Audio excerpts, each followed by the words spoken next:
my spooky, scary Evilites. It is I, Evie Wishes, also known as Eve Wishes, but we can just stick with Eve. Um, it's the weekend before Halloween, so I'm playing some indie horror games to celebrate the the spookiest holiday of the year. Starting with a fitting game called One Halloween Night by Ollie Noseworthy from Itch.io.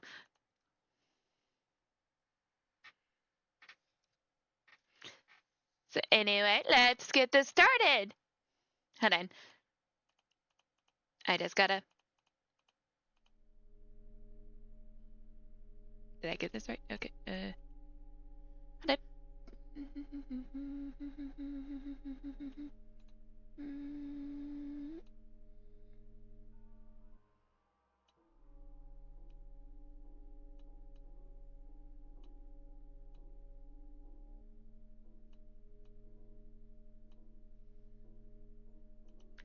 There, so I'm not that in the way. Okay, just so you know, this game is going to take up my whole screen. So if you start chatting, and I don't react to what you're saying, keep in mind, um, the game will be taking up my whole screen. So yeah.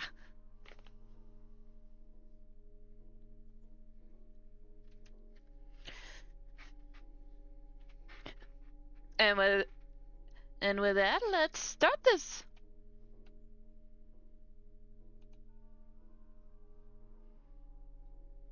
Let me have it.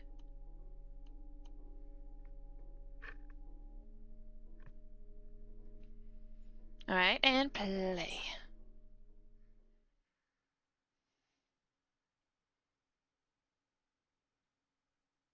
It's Halloween night, and you've got the house to yourself.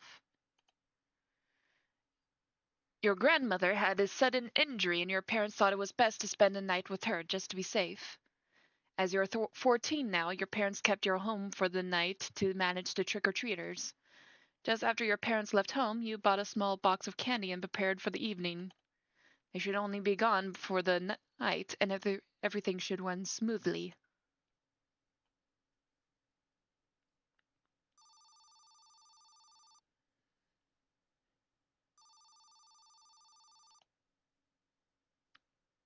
Pick up.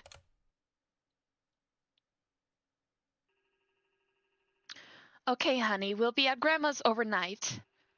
Doctor said it's nothing to worry about, but suggested that we stay with her for the night. Yeah, I got the candy, by the way. Oh, good. Just remember to clean the yard if the kids leave wrappers everywhere. You know how it gets. Yeah, okay. Love you.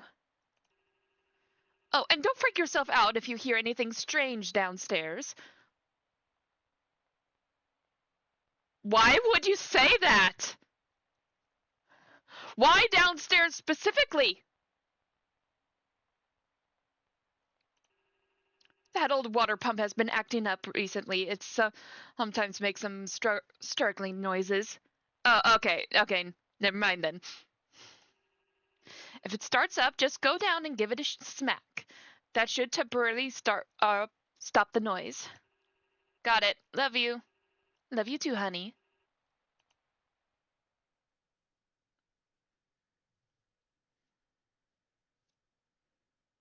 Okay. Direct, throw, drop. Okay.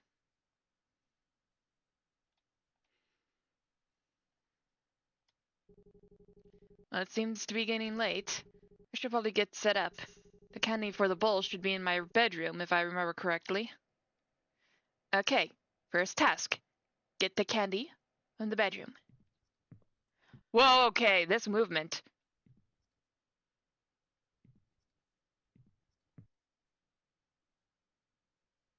Why is it dark in here?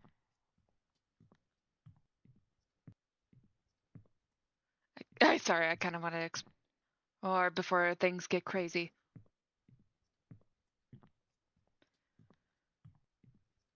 Okay, the movement feels really smooth. Ah!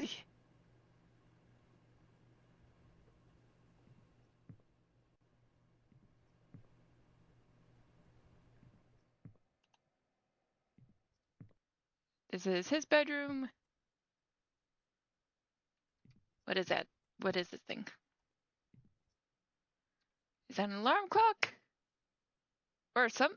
I don't know. Let's see.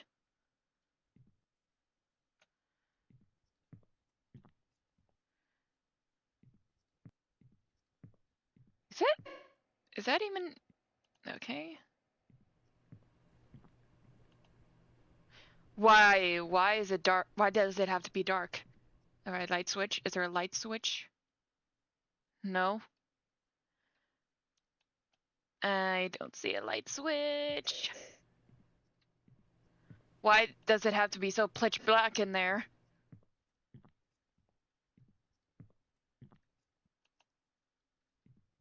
Okay, bathroom.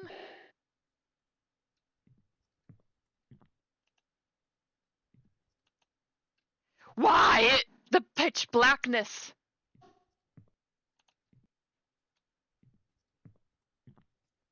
Okay, so that is supposed to be his room.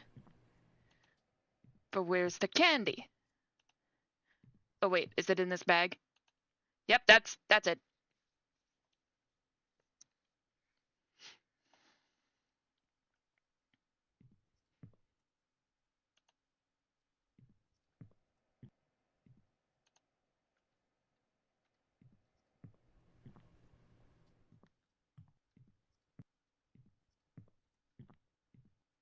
Throw box and bowl to fill. Nothing too good this year. Just some small candies. Well, they were good enough for me to eat half the box. I hope the kids don't mind. I feel like watching some TV while I wait for the night to start. Shouldn't be too long.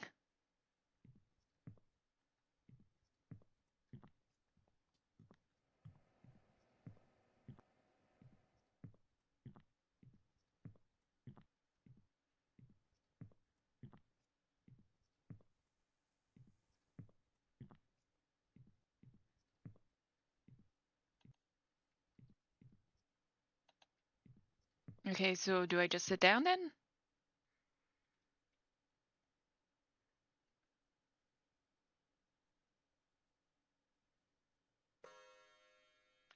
"7:40 p.m.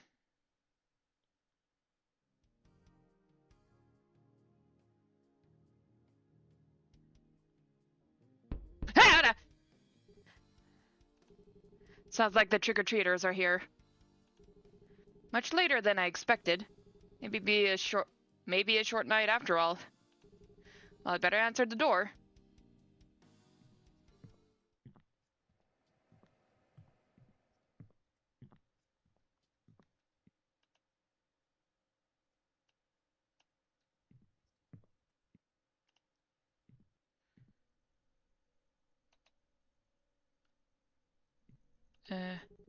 Happy Halloween! What a great costume. How did you manage to get that on your head? Just give me the candy. I'm too old for this. Right, I'll go grab it. I did just toss you a candy. Okay, I guess I'll just grab this one.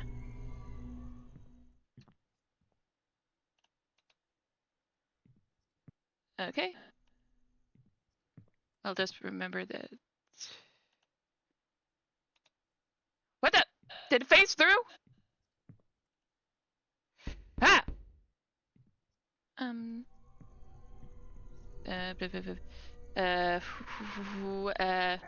Just let me grab this one right here. I'm just trying to grab it. Okay. Trick or treat! Happy Halloween! What a great costume! Quite scary, actually. I'll go grab your candy. Thanks. Well, aren't you polite?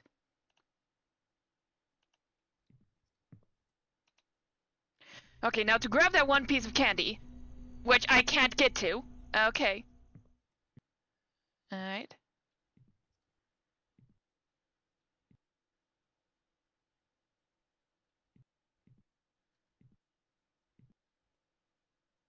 Aha.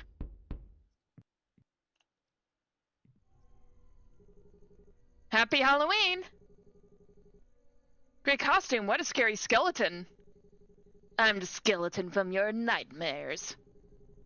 If this skeleton gets good candy, he will no longer haunt your dreams. Alright, I'll grab your candy.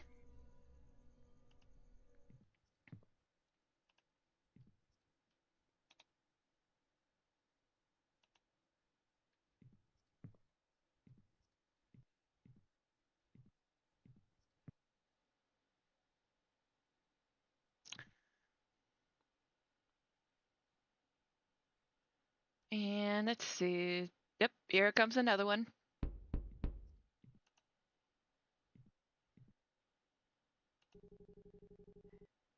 Have you seen my younger brother?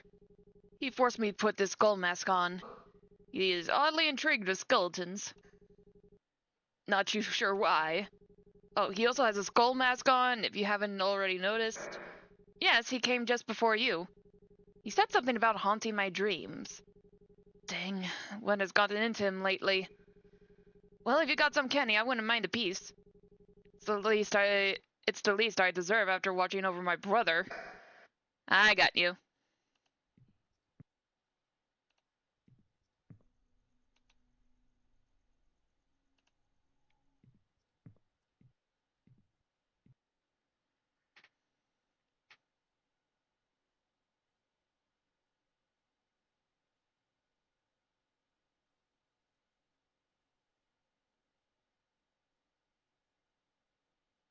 Up here comes another one. Well, this one is Ali. Okay. Hey there, happy Halloween! What a spooky costume. Ooh, I'm a ghost. I see that. Would you like some candy? Yes.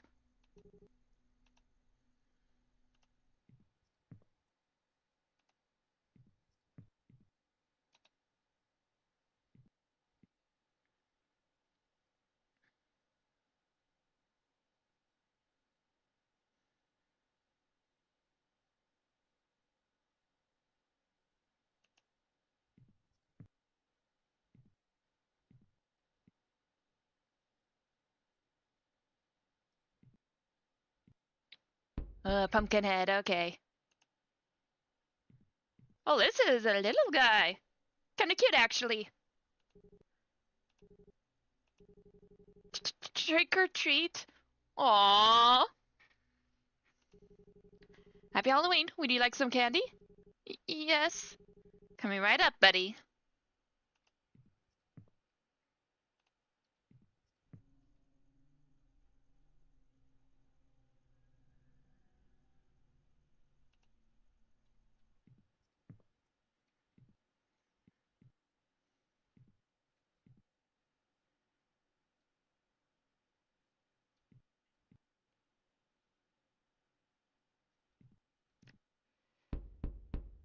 I'm not sure I like the way that clown walked.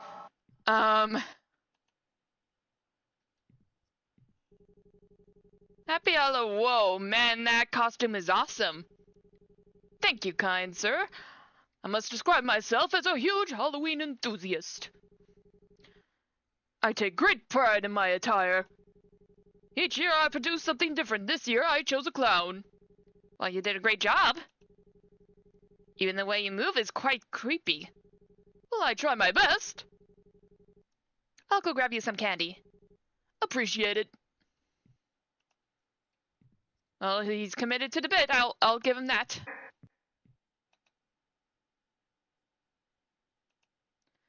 That kinda, I have to admit, that kinda spooked me.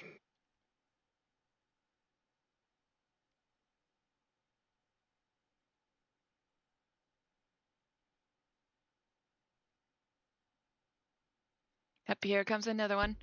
This time a guy who's a vampire.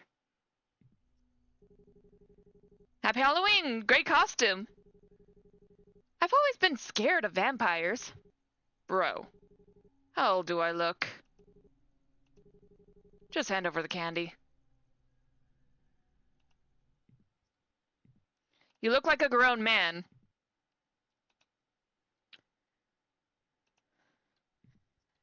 doesn't need to be rude about it.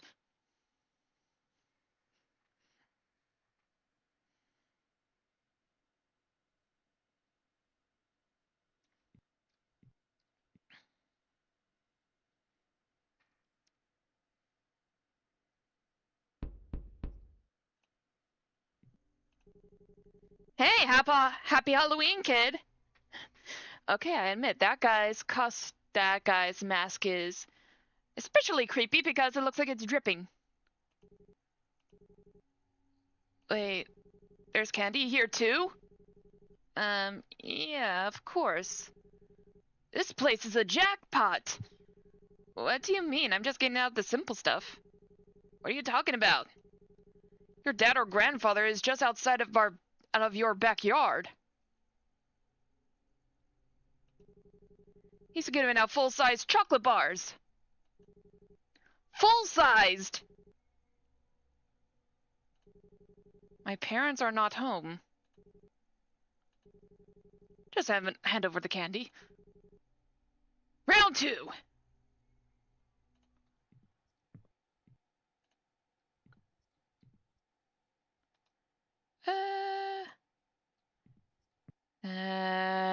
Does not bode well. I don't know if I should check. I maybe should check, but I don't have a saving point. At least I don't think I do. Do I just wait?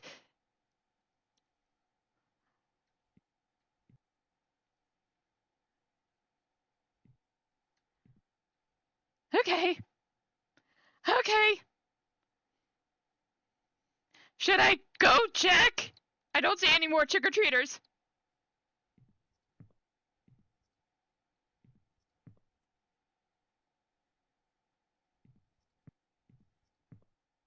Is that why I haven't been getting much trick-or-treaters?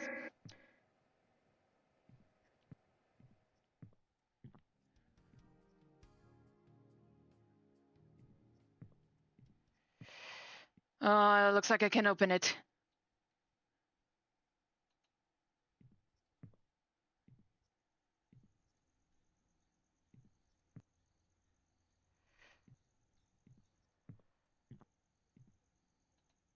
Guy? Hey, what are you doing? Just spreading the Halloween spirit. Remember when House used to give out the good stuff? This is my house. Oh, right. Well, no harm done.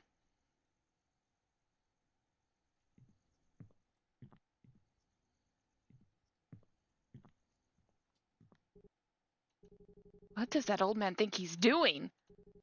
Why on my property? I should probably call Mom and give her a heads up.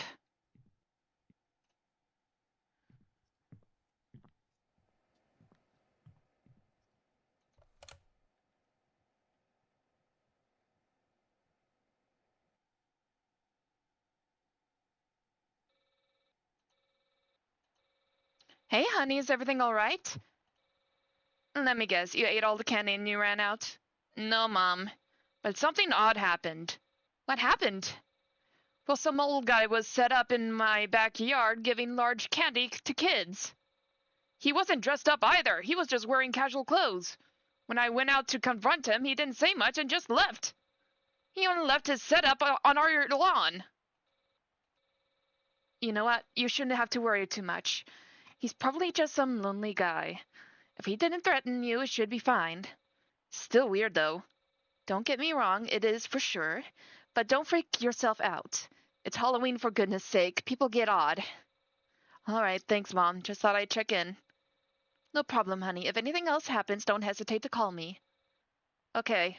Love you, Mom. Love you too.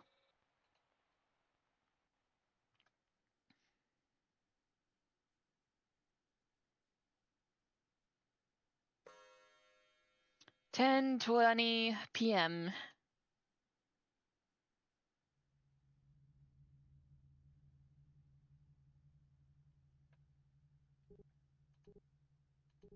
Well, nobody has come in the longest while. I think the night has ended. Or at least I hope so. I remember Mom mentioning something about the front lawn. Something about collecting the wrappers? I think it's best I get that done now. The garbage bags are in the kitchen, I believe.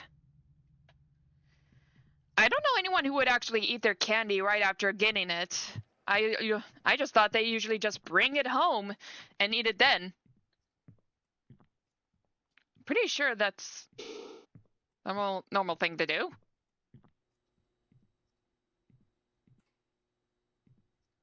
Otherwise, it would distract you from getting even more.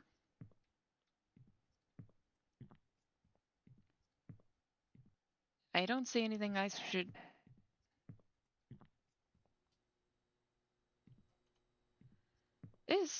What is... What do I open? Is it in the cabinets?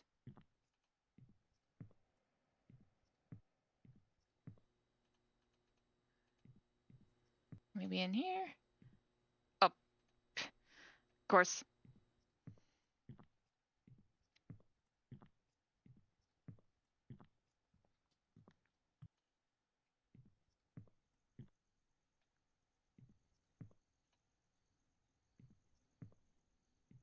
It looks like the candy that I left here was also gone.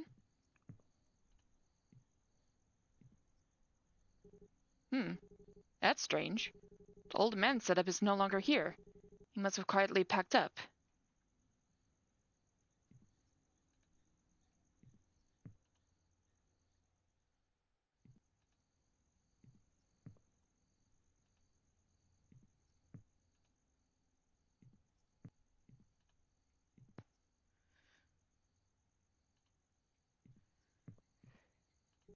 I think that's all. I should throw this away.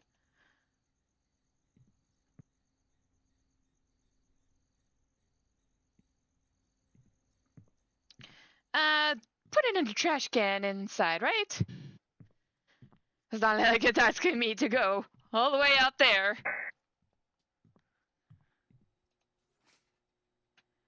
Okay. So far, so good. So the candy's gone. I'm feeling quite hungry. There's some leftover pizza in the fridge from last night. I think that could work. I have to warm it up in the oven.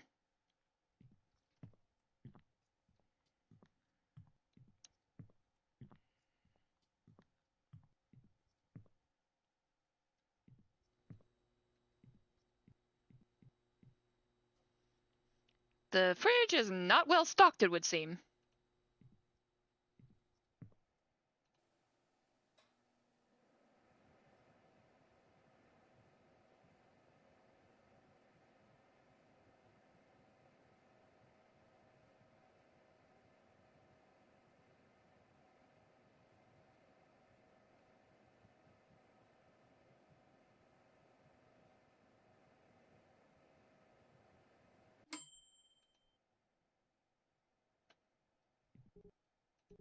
I have to eat on the couch. At least when my parents are gone.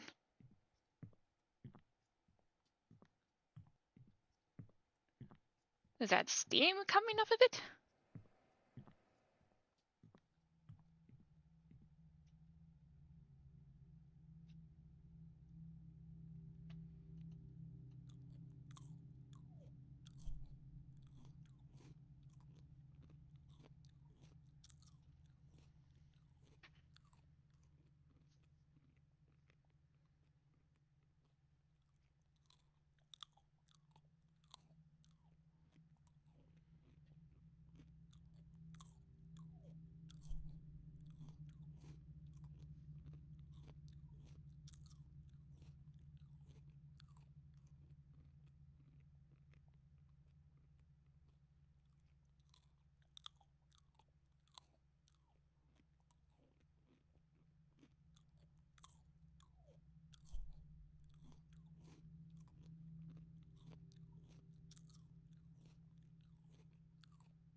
That was mid. It had a strange aftertaste.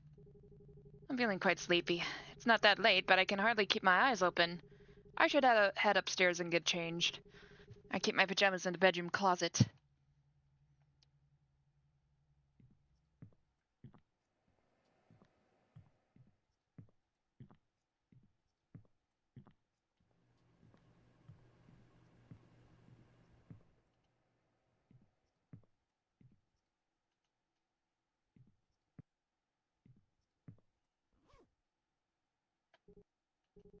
Time for bed. Hopefully my parents arrive early tomorrow.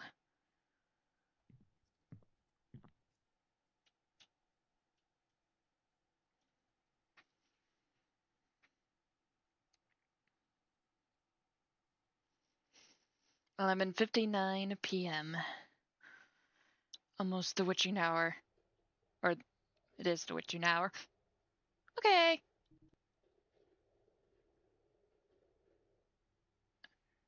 It's just the pipe. What? Oh, that must be the water pump in the basement. I remember Mom mentioning that it acts up. I better go check it out.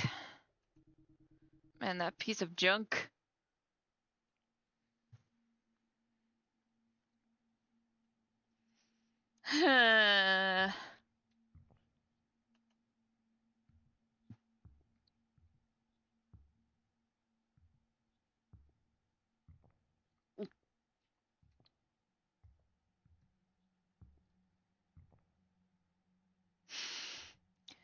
Okay.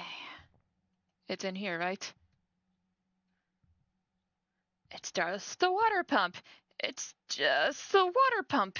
It's just the water pump. It's just the water pump. It's just the water pump. It's just the water pump. I think I fixed it. Well, at least for now. Of course this happened when I just began to fall asleep. I should get back to bed. Okay, there's nothing behind me. There is nothing behind me. There is nothing behind me. There is nothing behind me.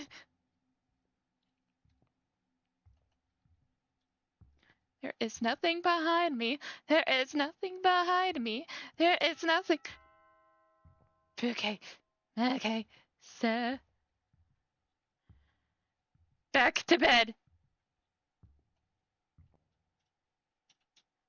Why can't I go to bed?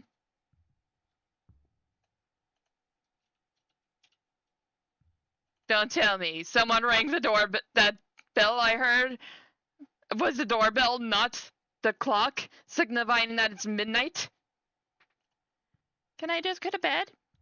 Can I just go to bed, please? Please, please, I'll run on top of the bed. Just let me go to sleep. No one should be at the door at this ungodly hour.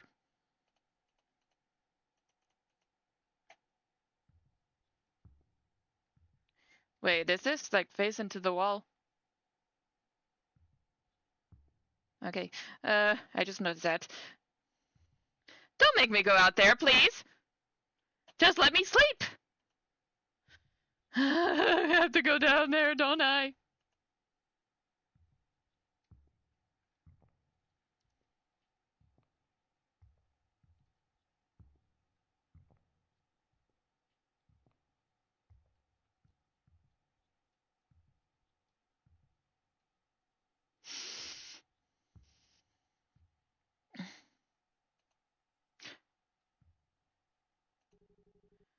Give it back.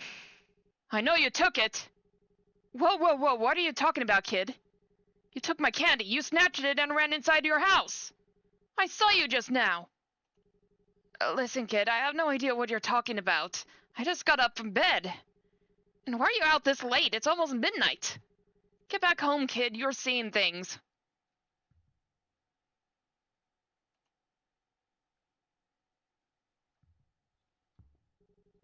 What did that kid think he was doing?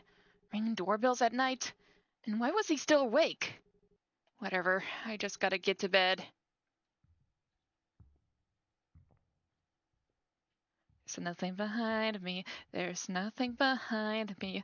I just wanna keep telling myself that so I can just go to bed. Let me go to bed. Let me go to bed. Oh, what now?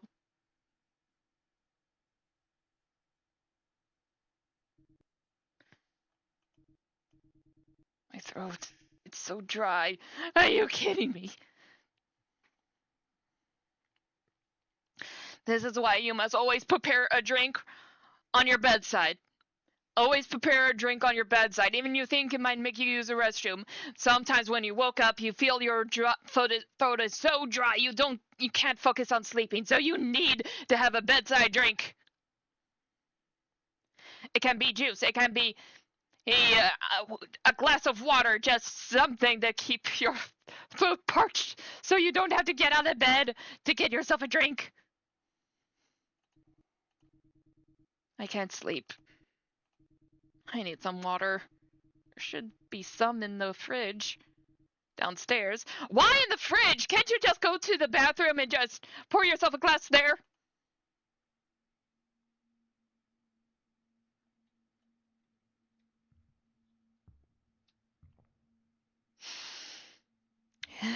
Here we go again.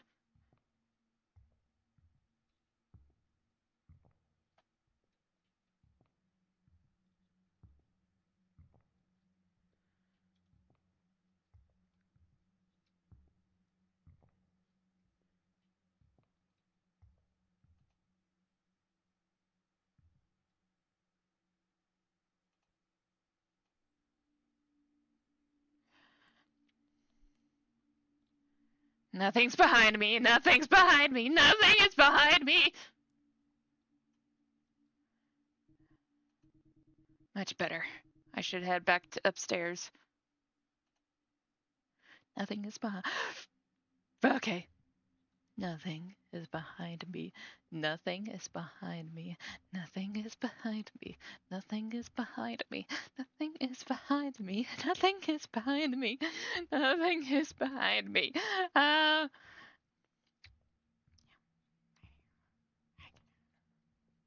Just go to sleep.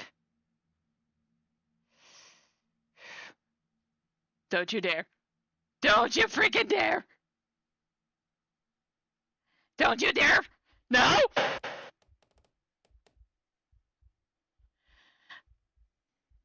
Don't you freaking dare. Don't you freaking dare!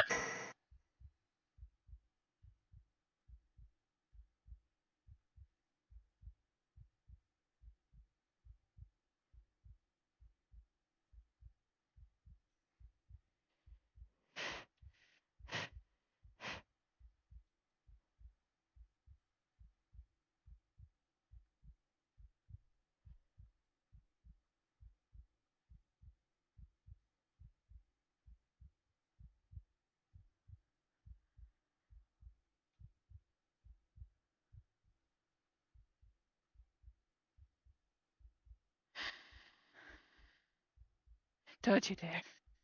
Don't you freaking dare. It's that old guy from earlier. He's in my house.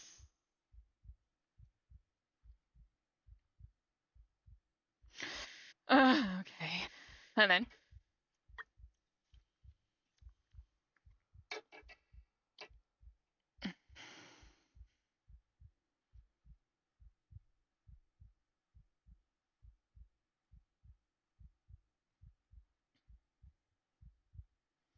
Do I hide or escape the house?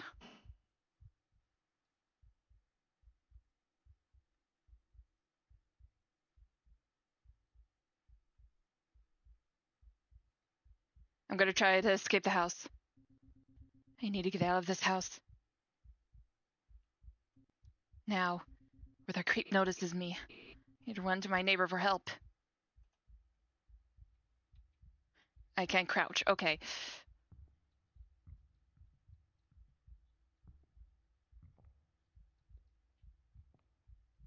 And I crouch. Ah! That scared me. Can I start over? Again.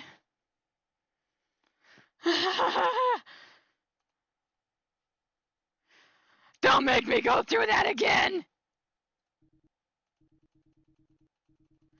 Why do I have to start over from here?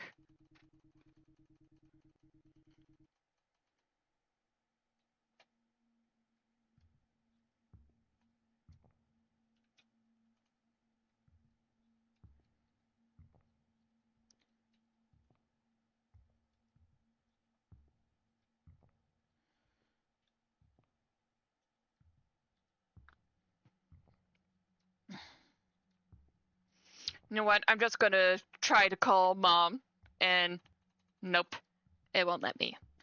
Oh dear.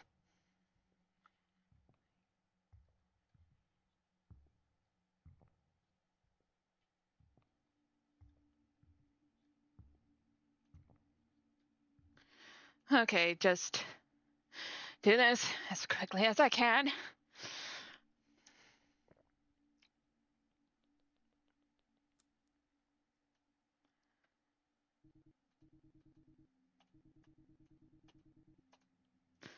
And I think this time I will hide, because I'm not sure how I can avoid that. He was moving so fast.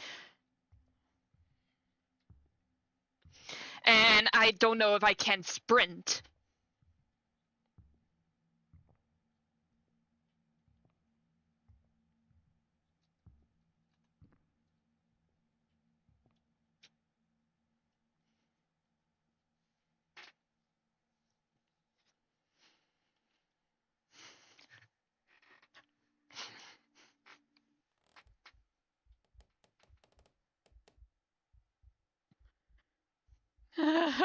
This part was so creepy.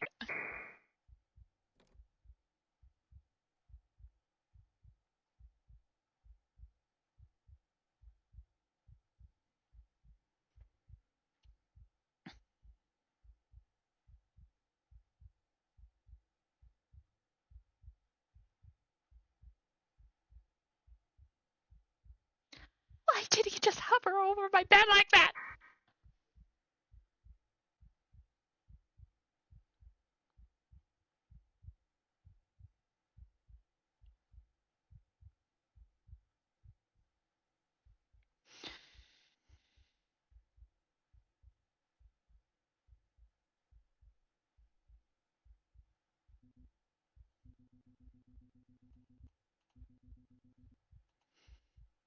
Okay, I'm just gonna hide.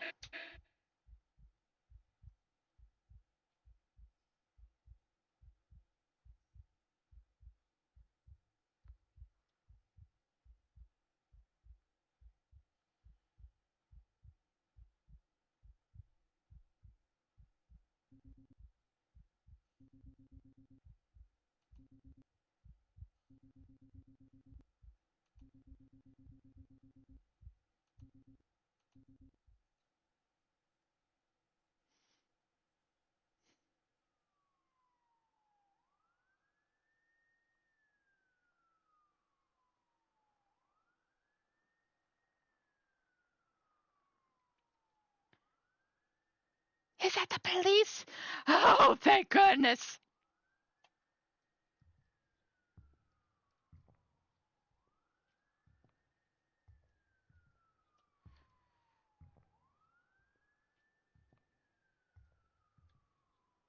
Wait, no. Go over there.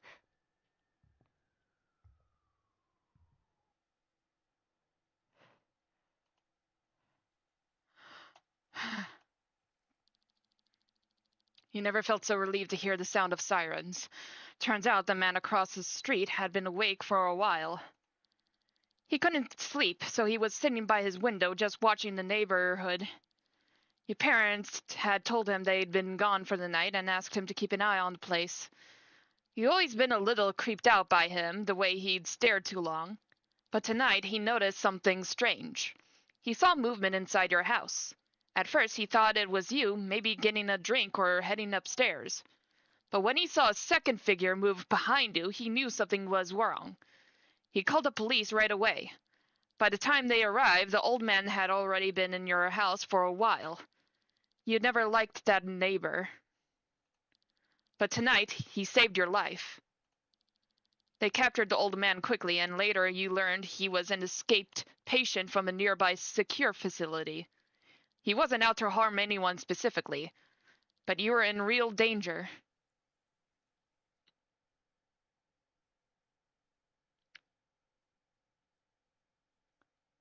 You've been saved. Okay.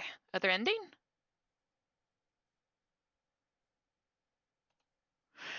Is this where I had to...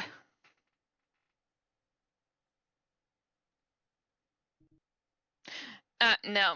nope, nope, nope, nope, nope, nope, nope, nope. I think I'm good with the ending that I got.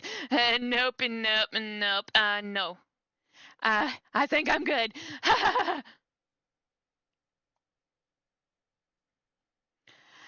Yeah, I think I am good. Yeah, I'm good with that. I don't want to do a chase scene, especially when it looks like I can't run in this game. And but yeah, okay. So let's move on to the that was One Halloween Night by Ollie Noseworthy. So and I gotta say, I really like the game. I like the graphics. I like the way I moved around and all that. And I'm just glad I could get an easy ending with by hiding. It's not one of those like uh, you try to hide, but then they kind of trick you by looking under the bed and all that. Okay, all right. So next game. Okay, all right.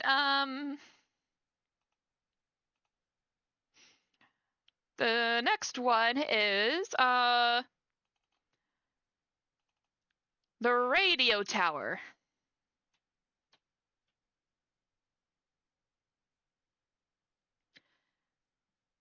And then I'll be right back to get it all set up.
Okay, this one right here is called.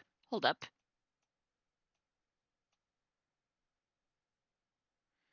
This one right here is called um, The Radio Tower by Zagon Games.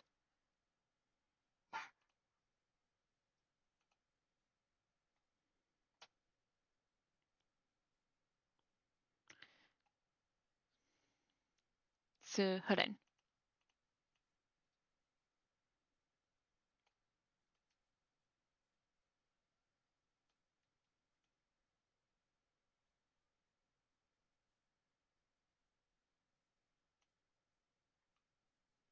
Just trying to figure out those little things and.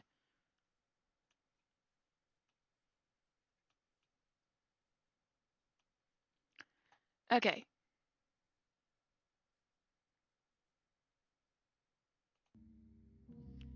As you can see, this is kind of cutting out the bottom screen, mostly because my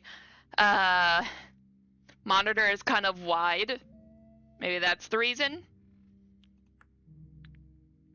Hold on, maybe if the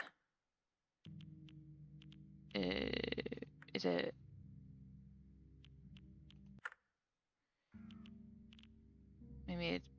maybe if it's like this. No. Nope.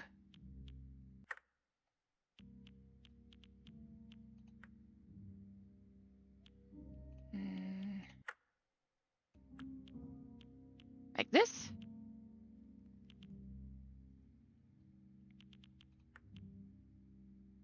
Oh, this one is actually a lot better. Okay. And in a way, it kind of looks like a movie. Hold up. Hold on. I just wanted to. Yep.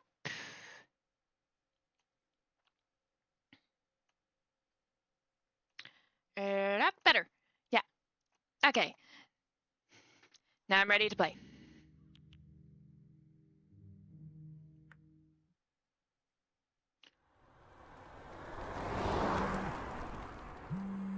Hey, Johnny.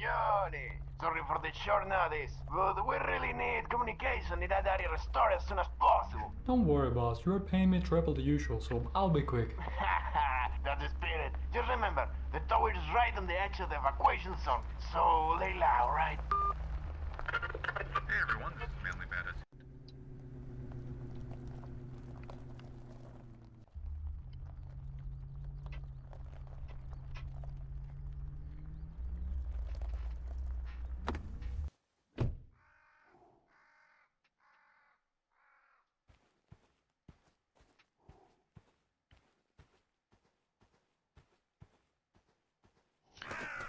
Oh!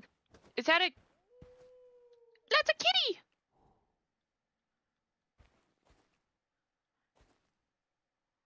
Cute kitty.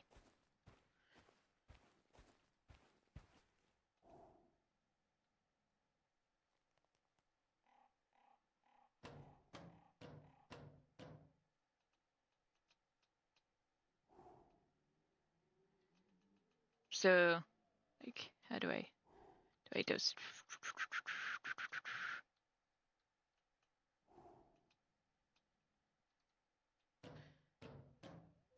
Okay, do I need tools?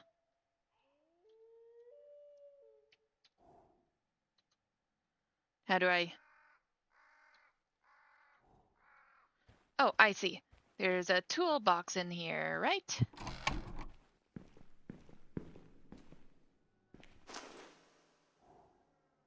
A company needs you. Go beyond the limits of a lifespan. Try Forever Serum today. Okay.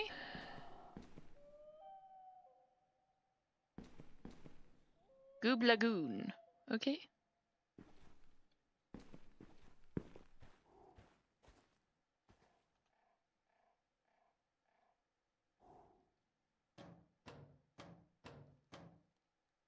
Grab the screwdriver from your belt.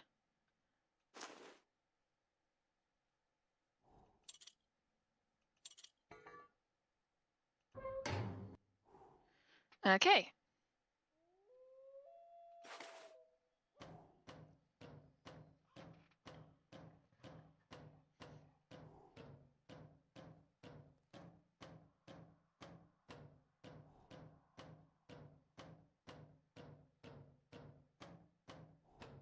Open and fix the electric box.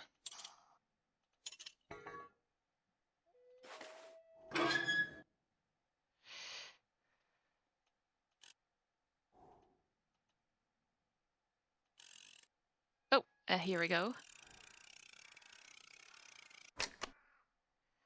Oh, so it's going to be one of those things where I can't cross the wires. Or maybe.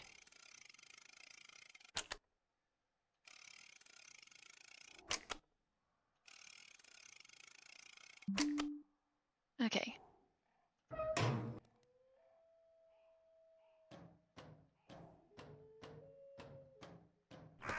Whoa!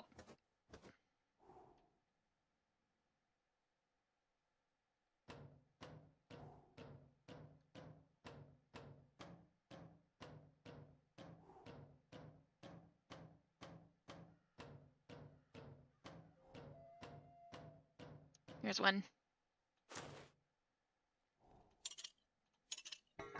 Ah!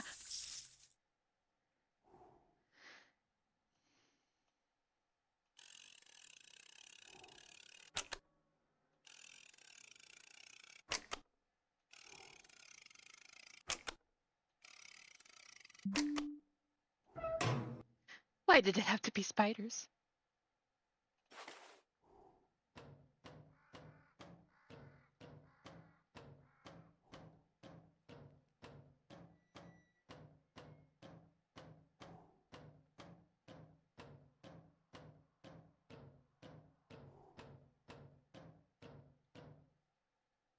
Yeah, I can. Yeah, I can definitely die from this height. Good thing this is a game.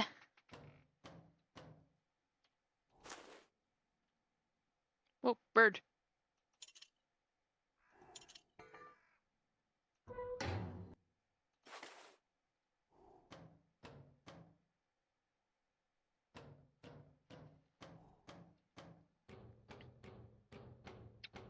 Ah! What the frickin'? Oh, shit! Throw antennas at it as it. That's just for. What does it mean? What does it mean? Throw antennas. What do you mean, throw antennas?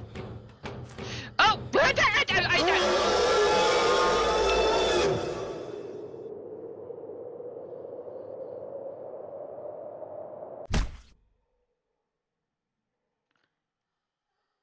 Alright, okay. I think I understand what I did wrong. I am supposed to take the screwdriver and. Oh. So attendance as it slow down and come on.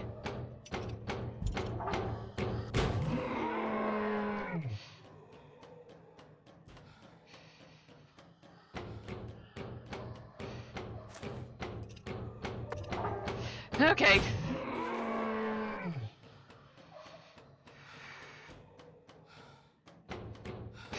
No, okay, and...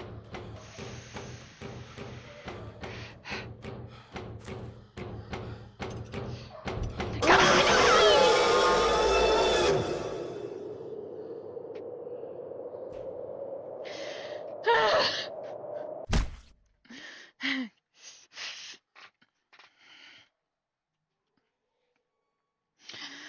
I was getting tired.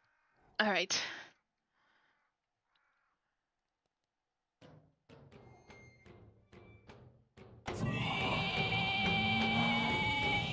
Ready and go.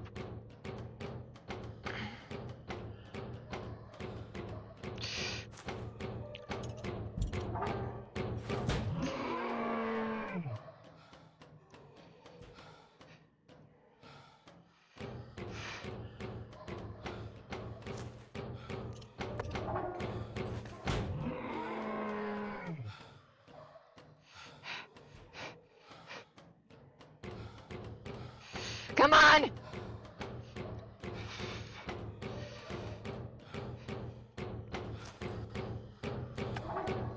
Yes!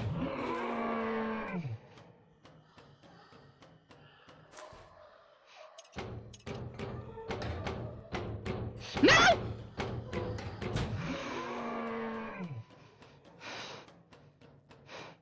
Looks like I managed to escape.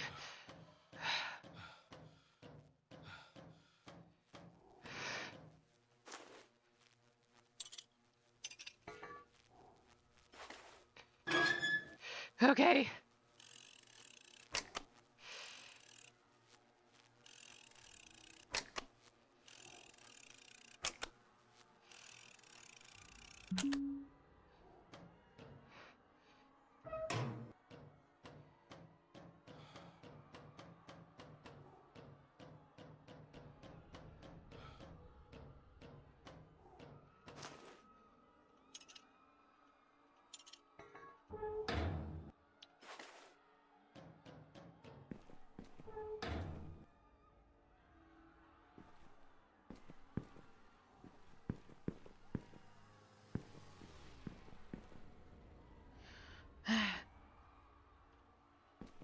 Oh, it smells good.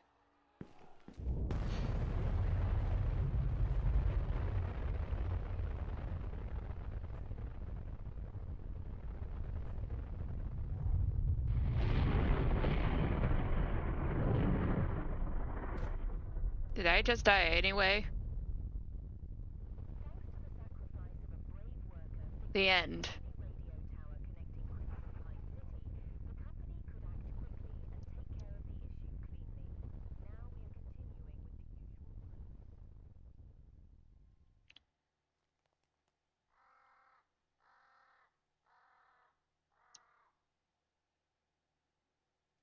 Well.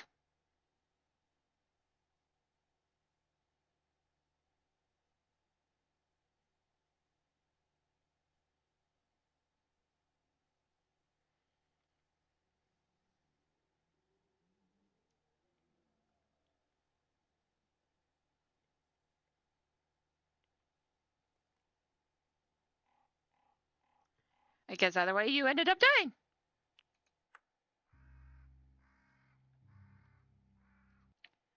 Gameplay wise, I think I enjoyed that game.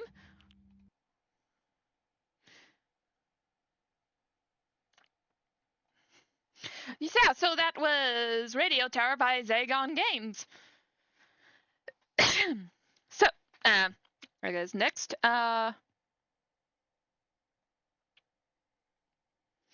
okay, so what's next?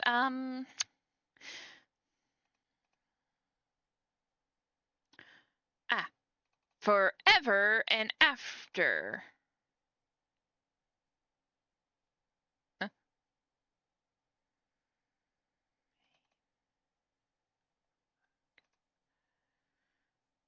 Wait.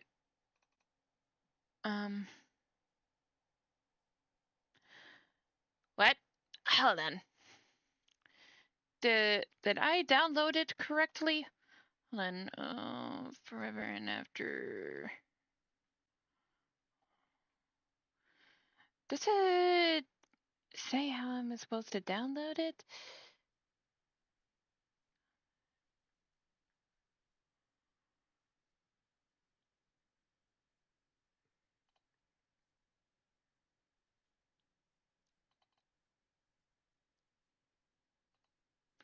I'm not sure how I'm supposed to start this game.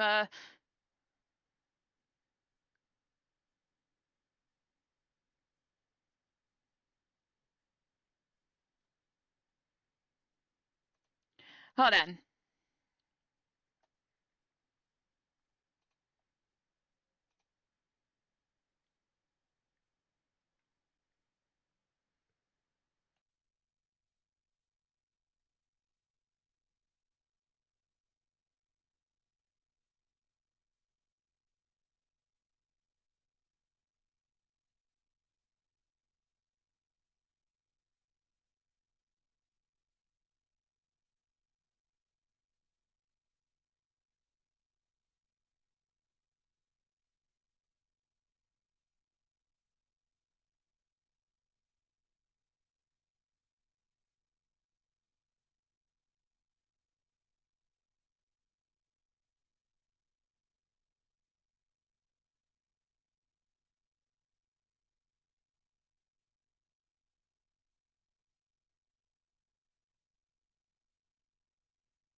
So okay, so the download file that I downloaded doesn't really give me a clear thing to to show where I open the game, so I'm just going to do it directly on the page where I just run the story. Okay. Well, up. Hold up. Hold up. Hold up.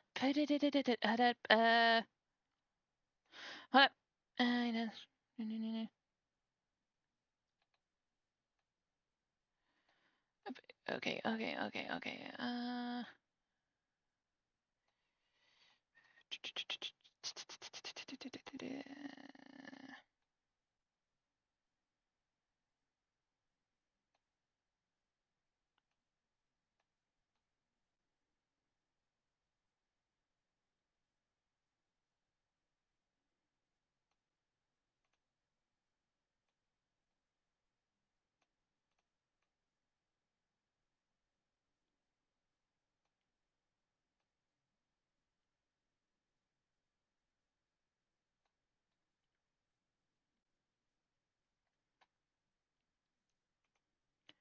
Okay.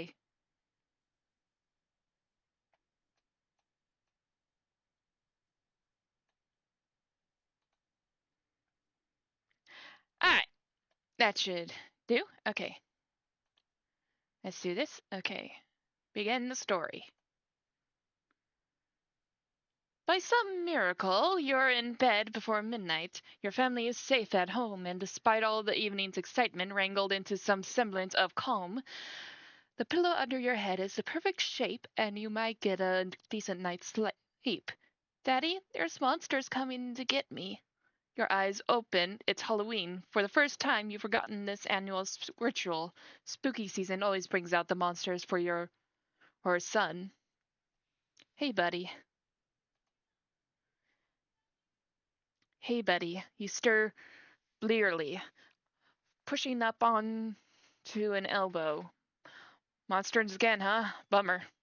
Lucas stands at the foot of your bed, twisting the hem of his nightshirt. He nods. No worries, we got this. You push aside the covers and your wife stirs next to you. Hmm? She mumbles sleepily. Reassure her. You kiss her shoulder. Don't worry about it. It's Lucas. Her fingers clench the sheets as you get out of bed. Come on, buddy.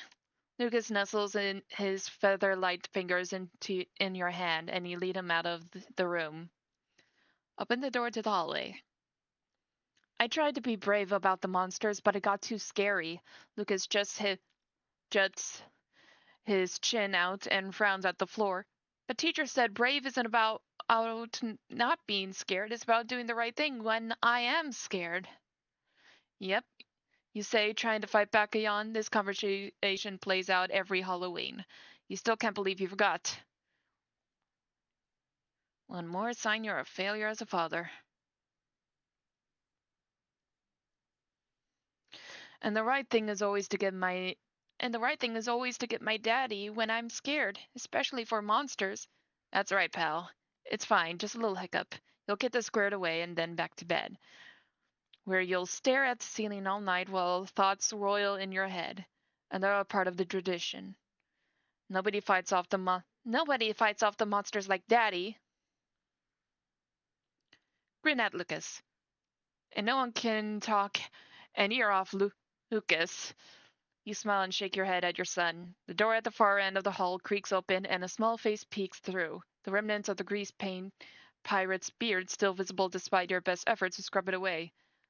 Don't worry, hun, you say to your daughter. It's just Lucas. Go back to bed. A scowl takes over her face as she shoulders hunch up around her ears. Uh-oh. She's made it quite clear how she feels about Lucas and his monsters. This could be a problem.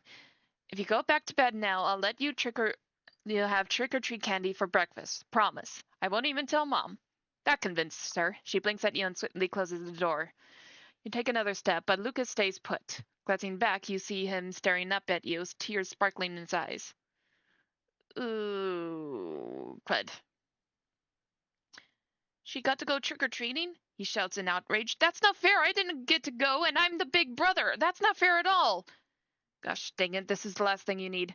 I'm sorry, buddy, I know, it's a crummy thing. Next year will be different, okay? Next year. The lie sits hollow in your belly. How many lies does this kid need to hear? It's the worst part of parenting, a necessary evil. It's for his own good. The kid's chest heaves a few times, the enormity of the injustice almost more than he can handle. A few more lies spin in your head, trying to find the right combination of words to keep him calm. Eventually, he sighs and the burst of energy fades. Keeping me safe from monsters is more important anyway, he says. You exhale. That's a pretty grown-up way to be, buddy. Proud of you. He sniffs and nods, but still doesn't look up at you. Anxiety wiggles into your mind. Was this a parenting moment that would stick with Lucas? With you? Guess you'll never know for sure. He's right, the monsters are more important. And it's cold in his room. Lucas dashes to the bed, tucking his toes safely away from the reach of any monsters. The room is a mess. Toys everywhere, books off shelves. You fix a stare at Lucas, who pulls the covers up to his nose. The monster did it. The monster did it. Of course it did.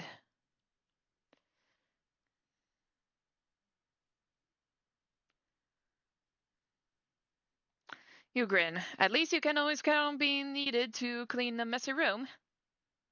No matter how many years go by, it's a dad's job to keep cleaning. You don't mind, it's nice to be needed. So what kind of monster are we dealing with? Killer robots? You grab a couple of stuffed bears and settle them back on the shelf. Nope. No beep boop sounds. Can't be a robot. Right, of course not. Werewolves then?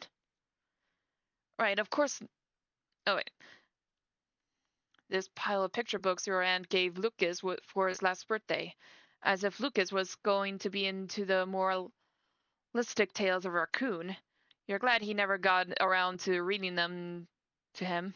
Back on the shelf where they belong.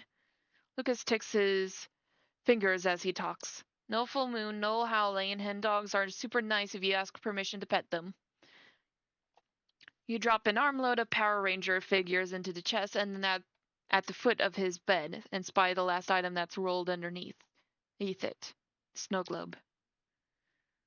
It seems so small in your hand, a tiny version of New York in a sea of glitter. The last family vacation you took together. Lucas hasn't been that interested in the globe, but it was exactly the kind of thing you would have loved to have as a kid. All the places your dad dragged the family to, now you wish you had a memento. Something to remind you how special those times had been. A muscle clenches in your jaw as you set the snow globe on the nightstand. A little ring of dust perfectly marks its spot. Lucas sniffles. I think the monster is from the shadows. A fly bumps on against the glass pane of the window. That's sealed shut and painted over. Okay. You're kneeling next to Lucas. He's so small, your little boy, and though you can't bring yourself to meet his eyes, you know the absolute trust he has in you is written all over his face. Your little boy. That he always makes things right. Shakily, you get to your feet. Shadow monster, huh? That's serious business. Good thing we're prepared, right, buddy? Where should we start? Get the box! Lucas cries excitedly like it's the game you told him it was. You smack a hand against your forehead, playing along. The box! Thank goodness! I've got you around, buddy. You don't look at Lucas. You're not sure you can handle it if he doesn't buy the act anymore. The hinge of the bifold door catches from disuse, screeching as it opens. You take the cardboard box from the top shelf. It's heavier than it should be. Parenting is about making tough choices, about doing what is right for your little kids, especially when they can't see the big picture. A little discomfort now wasn't much compared to. I saw you open the box. What's next, buddy?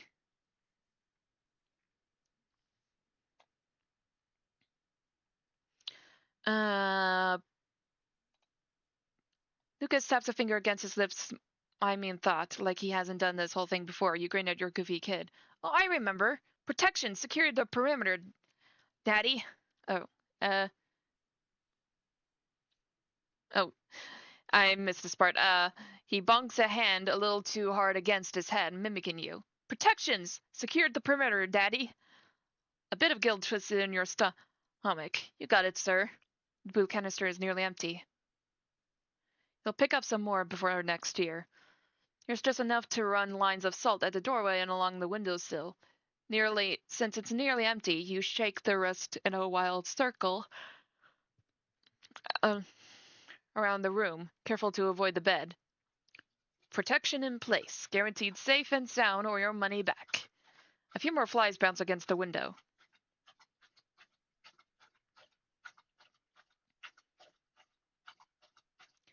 Cleanse the room. We gotta make sure the room is clean.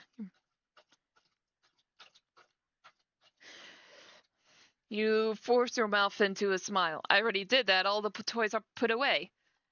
Lucas giggles the same as he always does. Not the toys, the energy. You have to make sure all the mojo is good. Mojo? Where'd you pick that one up? You shake your head and get to work. After a few years, the smoke from a smudge stick started to burn your lungs. Plus, you read a bunch of things online about how problematic it was to use smudge. You switched to a small broom. You and Lucas draw the runes. Time for arts and farts and crafts, Lucas says through giggles. I can't believe your mother taught you that. You should thank her for after this. That giggle is the best sound in the world. Which helps, since this is the longest and your least favorite part of the process. One of the sticks of chalk has broken at some point, and the remainder is painful to hold. Maybe you'll pick up some more, if you can remember. The printer paper is a bit worn, but the symbols you printed off are still legible. Don't tell your mother.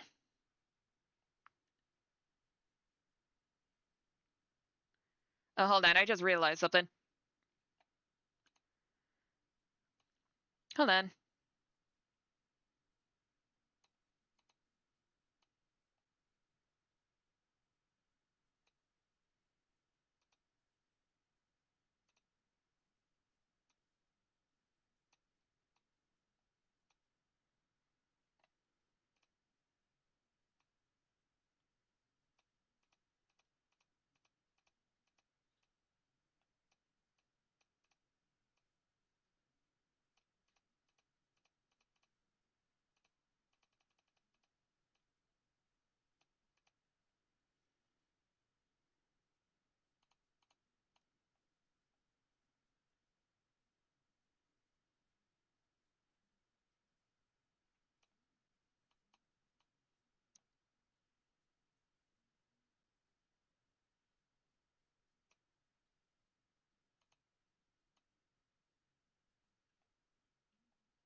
Okay. Now you can see it all. All right.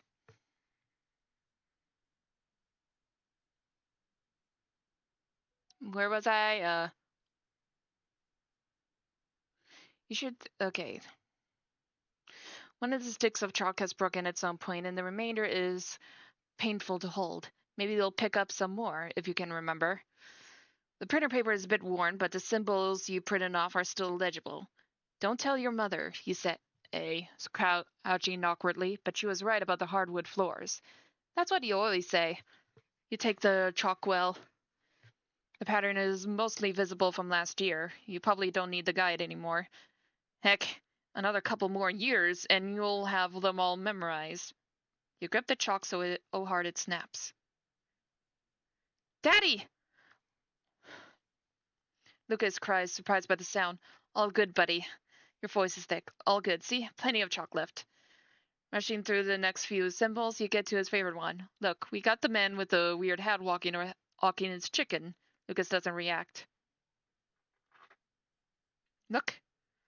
Your son stares at his hands, twisting in the sheet back and forth. It takes more effort than it should to ask, something wrong, buddy? He shakes his head.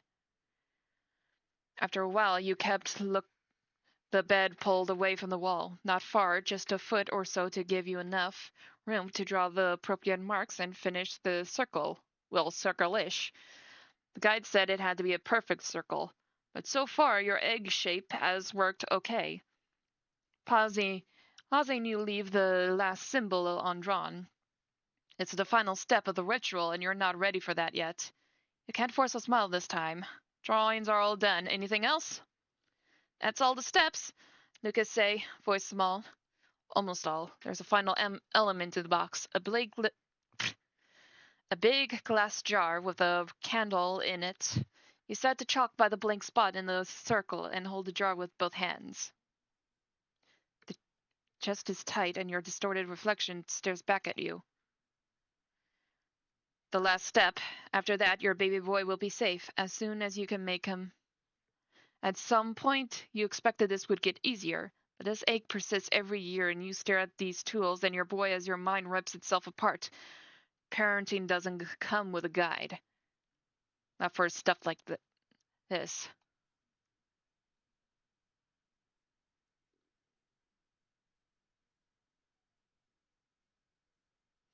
And you, sir, you forgot, just went about your business like it was any other Halloween. Like this whole event wasn't waiting for you. You forgot Lucas. How much time had you lost with school plays and collecting candy from strangers? Too much. This time is precious. Daddy? Taking a deep breath, you turn to look at your son. You do your best not to notice how translucent he is.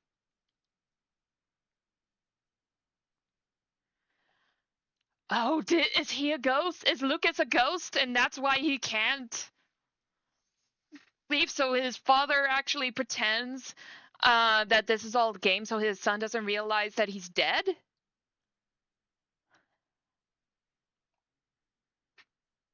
Sometimes it feels like he's playing along to make you happy. He goes through the motions, makes the same jokes. Are the smiles real? Are they for your sake? His face is just like you remember. His face is just like you. His smile is sweet as can be. A bit of chubbiness still filling his cheeks. You're a perfect little boy.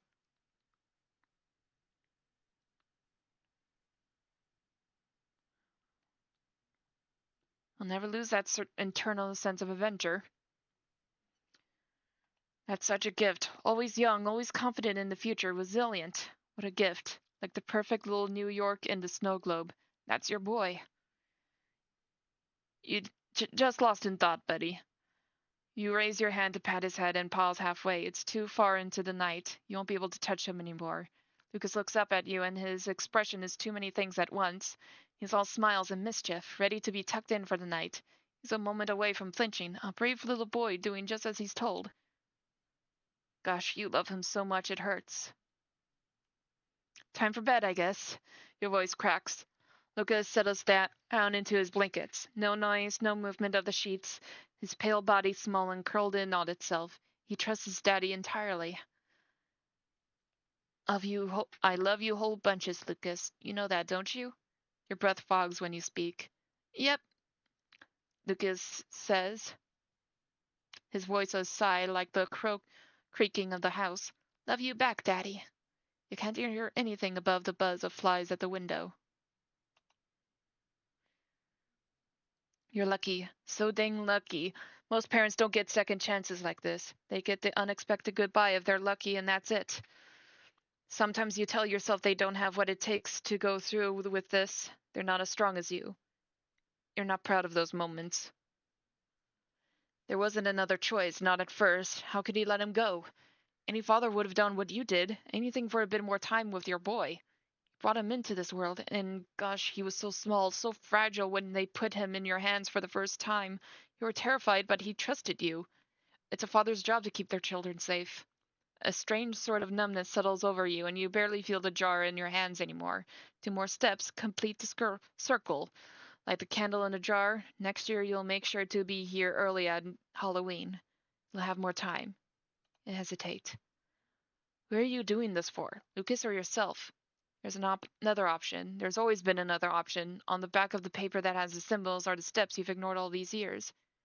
You could release him. Let go. Isn't that what every dang person with an opinion about your feelings has said? It's not healthy to hold on.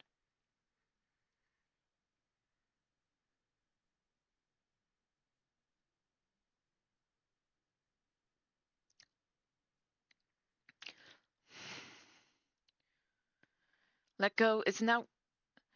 They keep their mouths shut if they had any idea what loss feels like. But sitting here watching your son pretend to sleep, knowing you have no idea what this is like for him, not really, casts doubt in your mind. Your chest tightens and your eyes burn. It won't be long. Already the shadows in the room have started to stretch and balance. The end is coming. It's the right thing to do. I'm gonna save.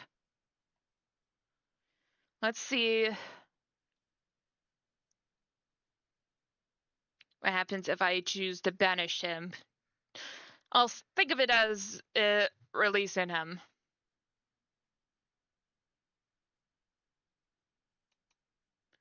You have to let him go. Something breaks within you, and the hollowness you feel is rushed away with panic and grief. Will this be your final act of failure? Gosh, you're so dang weak. Lucas needs a strong father, one he can be proud of. One who does the right thing. Heck, is this the right thing? How can you possibly know? Maybe keeping him here is all that's keeping him safe. No one knows what's out there. You're a little boy. Shouldn't be your little boy by now. He'd be a teenager.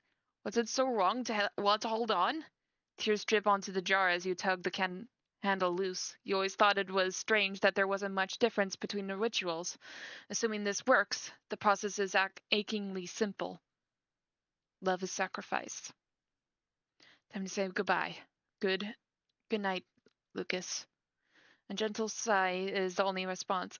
I love you, buddy, you say, one last time. Light the candle. The room is nearly pitch black, and the sizzle of striking the match is painfully loud. Your hand shakes as you light the wick, taking a moment to melt the base and press the wax into the windowsill. As the candle's glow reaches the glass, the flies dissipate. Small mercies. One last look, the pale and translucent sight of your son curled on his bed sears into your mind. Gosh, you hope that image fades soon. You want to think of him alive, excited for the first day of school, gap-toothed grinning after he lost his first tooth. Not like this.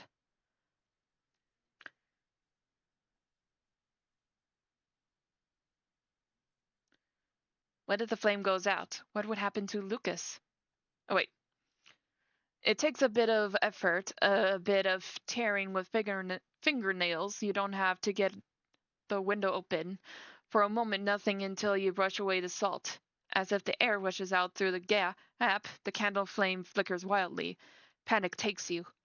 What if the flame goes out? What would happen to Lucas? You cup your hands around it, sobbing and begging that your boy stays safe. Please. What's the point of love? I can't do this. Just keep him safe, please. The gust stops and the flame stills. Without turning around, you know you're alone. Sinking to your knees, you push your fists into the floor. It's done. It's over. You're both free now. The end. Okay.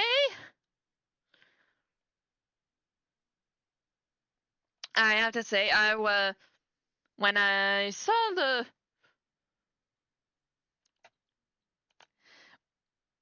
the page, it had a image in the back, so I thought it was going to be like one of those spoopy games. I didn't realize it's a whole story or sort of a novel type thing. But yeah, that's sweet.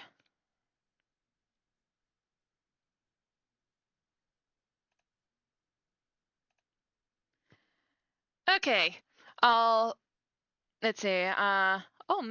It's it's a hour and a half.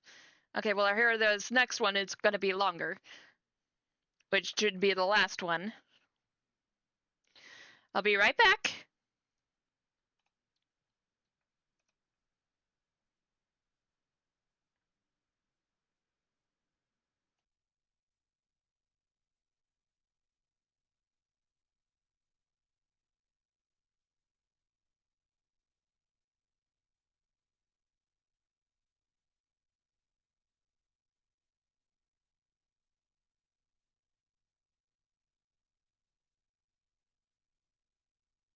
Oh yeah, a thing I forgot to mention. This game is made by Petra Cake Games. If I wasn't sure if I said that before, but now I'm saying it now.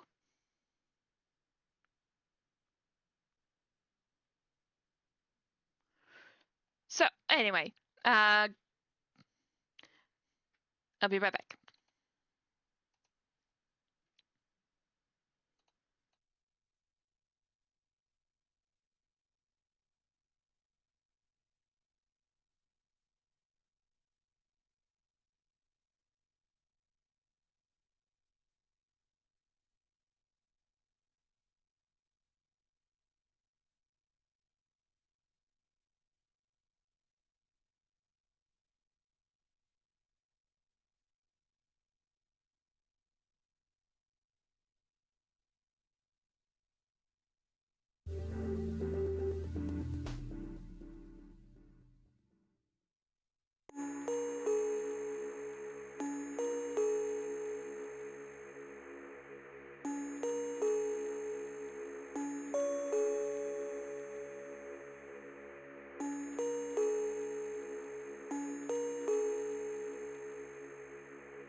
Okay, I am now here with a game called Dead Ringer.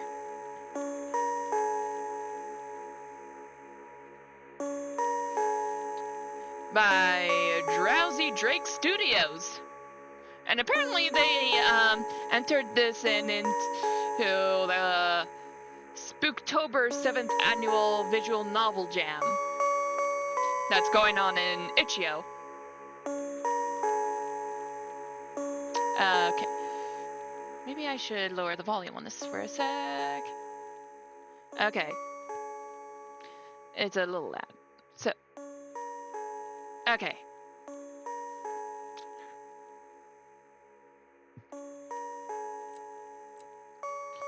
Let's do this! Gore, dismembered, strong layer, child abuse, body horror, homophobia, and violence. Okay. Good to tell my viewers. Annoying, that's the best word to describe it. Growing up, they teach you to pick the job you're passionate about. No matter what, you should find something you're good at and stick with it. Problem is, passion and proficiency mix together like crud. I have to deal with people who have been pushed to the brink of during the worst days of their lives, untangle their lies, and solve their messes. All with a smile, or at least keeping my poker face intact. Sometimes I think I'd be happier as an accountant rather than in a private eye. Then again, I'd be an awful money man. At least here I can run circles around any second-rate cop. Right. Work. Strange, it's already 10:15, so it must be one urgent night job. Let's see who died this time. You got Morgan. That's a pretty penny to pay out, but it would help knowing what the job is first. She's frazzled, clearly wealthy at the very least. Must have been a gruesome death, or maybe she watched the person die. We'll see. I understand. Wonderful, so my reputation precedes me.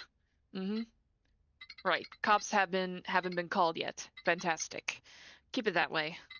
I'll be there soon. Goodbye.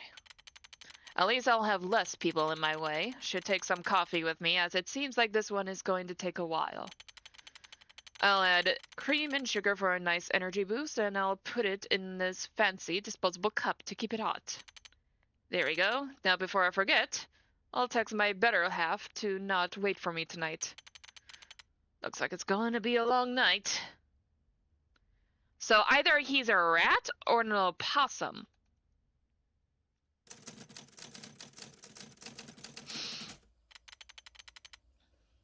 This address is pretty far out from the city. It'd take the local police at least 25 minutes to get out here. Can't forget the time between the gate and the front door. The miracle worker finally graces us with his presence. Please tell me you can finish this quickly so my hired help can be penciled in for Pennsylvania's finest electric chair. Meredith Eloise. She's a successful pharmaceutical rep who likes to tout her connections with several private events she hosts all throughout the year. She's also known for being a pretty effective fixer in the medical field. Quite the woman to have as a client. She's got power, money, and a reputation she'd kill to uphold. I just hope she isn't trying to get me to cover up an alleged act of passion. She's clearly had a decent bit to drink, and she's probably got sharper wits than I do right now. Well, say something. I hired a detective, not a professional people watcher. People watching is part of my job description, ma'am. But yes, my apologies. I was preoccupied with the bloodstain. Did you kill them? Gosh, no, they're my money, my connections. I'd never even think of it. Was going to ask you if you touched the bodies. Oh, then yes, it was a unique sight to take in, thinking may have gone out the window until I called you in. Defensive. Whether it's the murder or something else, there's something she's worried about. Right, you mentioned something about hired help? I'd like to meet everyone who was here during the incident. Yes, of course, they're right inside.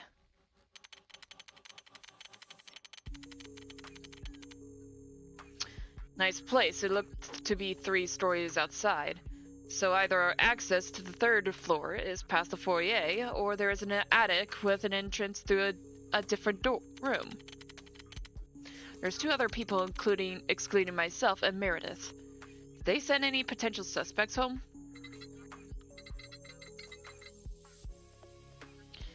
Evening all. Is this everyone, or is there someone missing? Okay, which one is Maxwell? Is it the orca guy, or is it the bird? I'm guessing it's the bird. Okay. Even after all all this? You refuse to call the police? You're impossible. This must be the hired help Meredith was referring to. I believe she said his name was Richard Torres over the phone. He seems less than pleasant, but given the situation, I wouldn't expect anyone to be cheery. Even now, he looks well kept, and he has some level of self-control. His contempt is apparent, but he's not indulging in it. I have to agree with Mr. Torres. Weird or not, there are 8 people dead here. Wait, 8? Excuse me, 8? What could have possibly happened for there to have that high of a body count?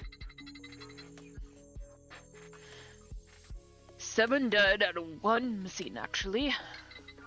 Presumed dead. It's not like he'd have any reason to continue hiding.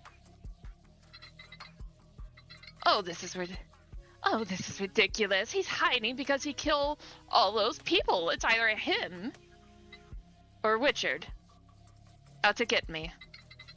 Forgive me, but I'm the one out to get you? That's Rich Meredith.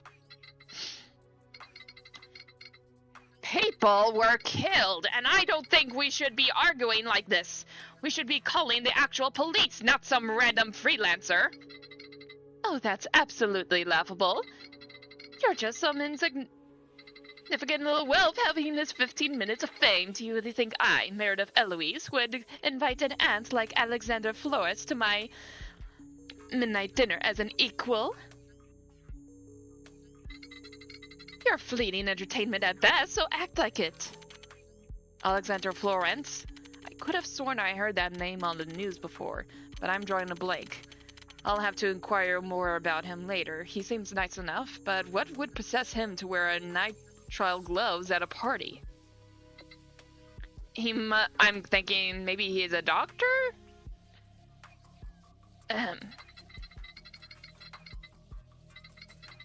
I may not be local law enforcement, but I'll get you the same result.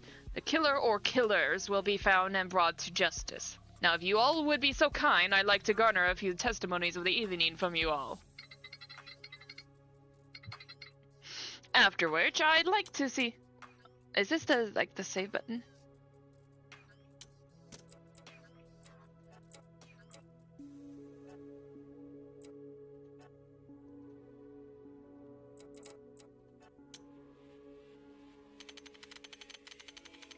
If I'm gonna solve this tonight, I'll have to keep them from tearing each other's throats out.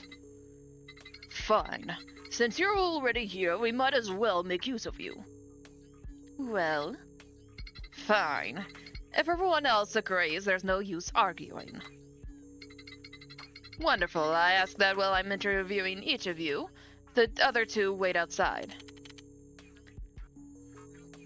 Let's get this underway.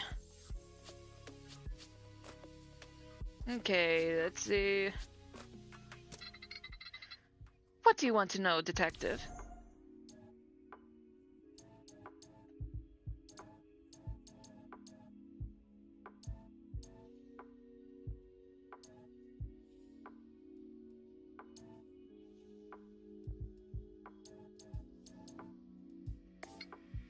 So, tell me, coffee or tea? Are you being serious right now? She's staring daggers at me. Wow, she's got a scary glare. Coffee, creamer, but no sugar. Oh, I'm similar, but a nice pinch of sugar gives it a bit more of an energetic kick. Ask me actually relevant questions, please. If looks could kill.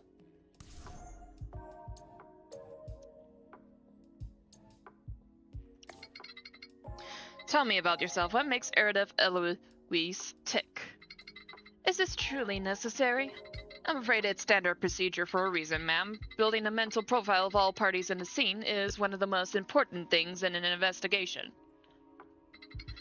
Knowing how everybody thinks, moves, and acts brings me one step closer to identifying the perpetrator. That's all well and good, but you make it sound like I'm a suspect. I haven't ruled anyone out yet. Even the most obviously innocent must be ruled out first.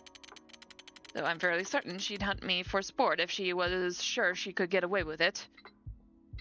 Fine.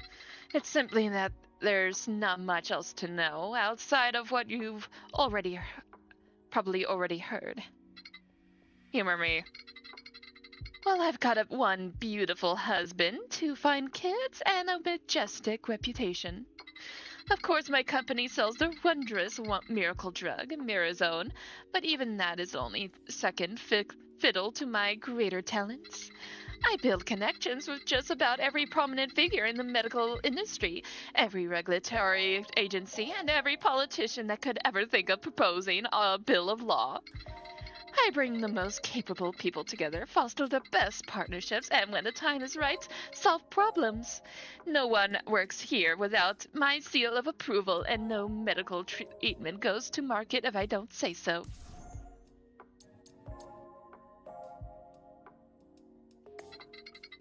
Can you tell me a bit about tonight? Where you were and what you were doing? Of course, dear. Where to begin? Tonight was the midnight dinner. We had invited 8 people, and by the time the party started, I had already sent away the caterers as well as my usual staff. I wanted to keep a light crew as they don't typically behave themselves with guests. How so? Aside from Richard, my staff skews younger. It's one of my husband's little quirks, you see. He likes hiring youngsters fresh out of high school or college-aged at the oldest. It's such a hassle. They don't have any manners. That sounds a bit problematic, if you ask me. Always trying to network with my guests, hoping for a job offer or some other kind of insignificant breadcrumb. Uh-huh. What about your husband? Wasn't he in attendance? Goodness, no. That slouch is nothing more than arm candy, and you know how that goes. I'm afraid I don't, ma'am. Can you spell it out for me? Goodness, detective. You don't bring sugar unless you want to sweeten the deal. Anyhow, there were 11 of us total. If you include my 2 employees and myself, the party started without much issue. I needed to talk to Mickey about his radio show, so I took him upstairs to discuss privately. Hold on, by Mickey, do you mean Mickey Gordon, the nutrition guru? Mickey Gordon, that's right. He's a nutritionist who markets vitamin supplements for men. I can't get that one Gladiator commercial out of my head if I tried. Those tunics left very little to the imagination. Yes, it was a private conversation, so I won't regale you with the details. Richard came up because I was needed downstairs, and I went back to the dining room. Later, I needed to make a call, so I went into the adjoining kitchen, plugged in the phone as its battery had died, and then the blackout happened, just as it gained enough power to turn on. That's when I heard it. Screaming, but I could tell it was in the other room. Sorry, it's difficult to keep even myself composed. The pain they must have gone through. Her gaze is vacant, but not distant. If she's trying to hide her shock and horror, she's surprisingly effective at it. I guess it would make sense, as she is a sales rep. Unfortunately for me, it means that it's ambiguous whether or not he's actually distressed. I'll have to look into that later. When the lights came back on, I think that was Richard's doing. I checked the dining room and everyone in there was dead. Well, yes, it was unbecoming, but I could scarcely control myself. To my knowledge, I could have been the last person alive there. Luckily for me, that was not the case. After we reconvened together in the kitchen, I called you.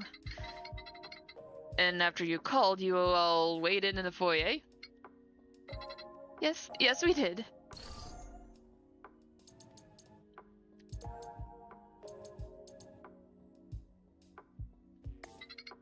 So why me? Over the police, that is. You made the right decision, but not everyone would register that. What made you?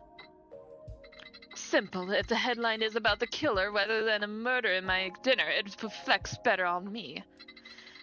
You buy me time for my reputation to remain untarnished.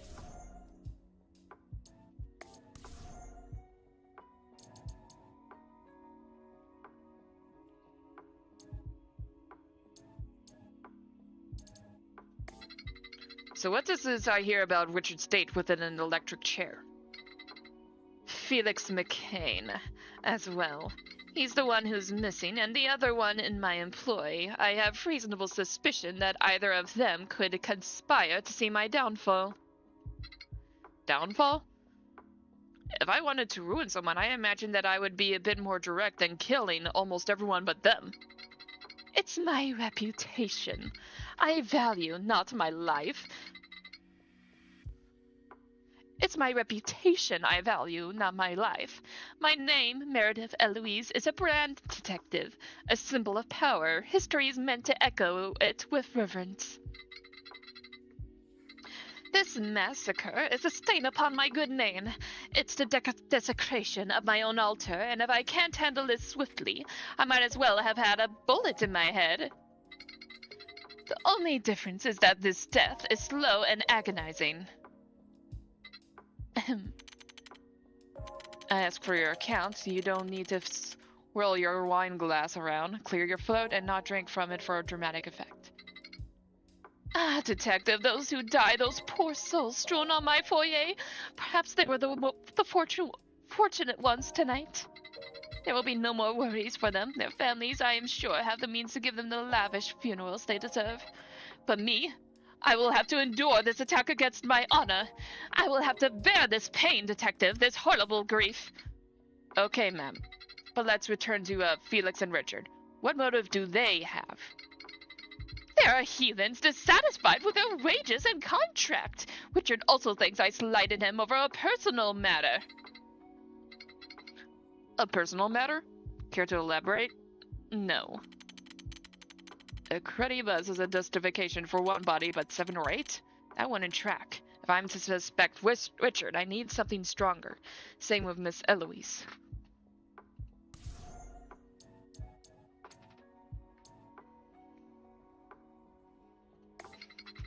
So tell me, what do you think of Alexander? A child in a gentleman's club. Excuse me?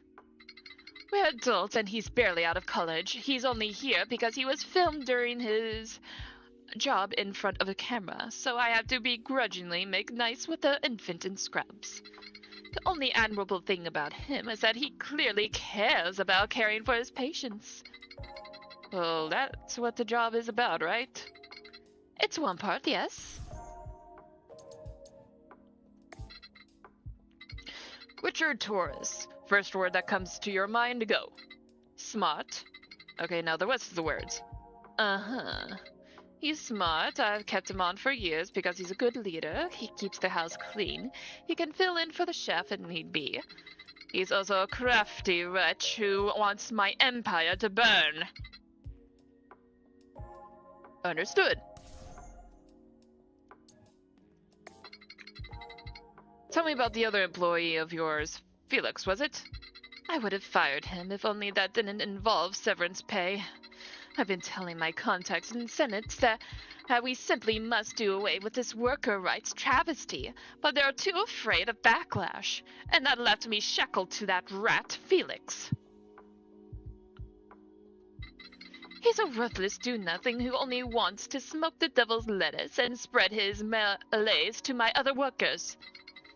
And the worst part is that he does exactly the bare minimum. He skirts around doing illicit drugs on the clock, which I know he does. I just can't prove it yet. He's a slithering snake out to make my life worse. He's probably off somewhere, completely unaware of what has happened tonight.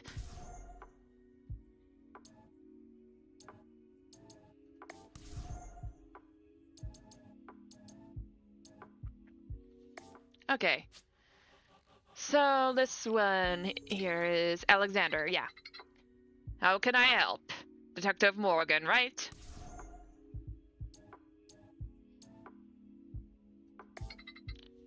Coffee or tea? Juice! I'm just a butterfly who likes sugar. Must be past this child's bedtime. He can seriously be discarding both options for juice.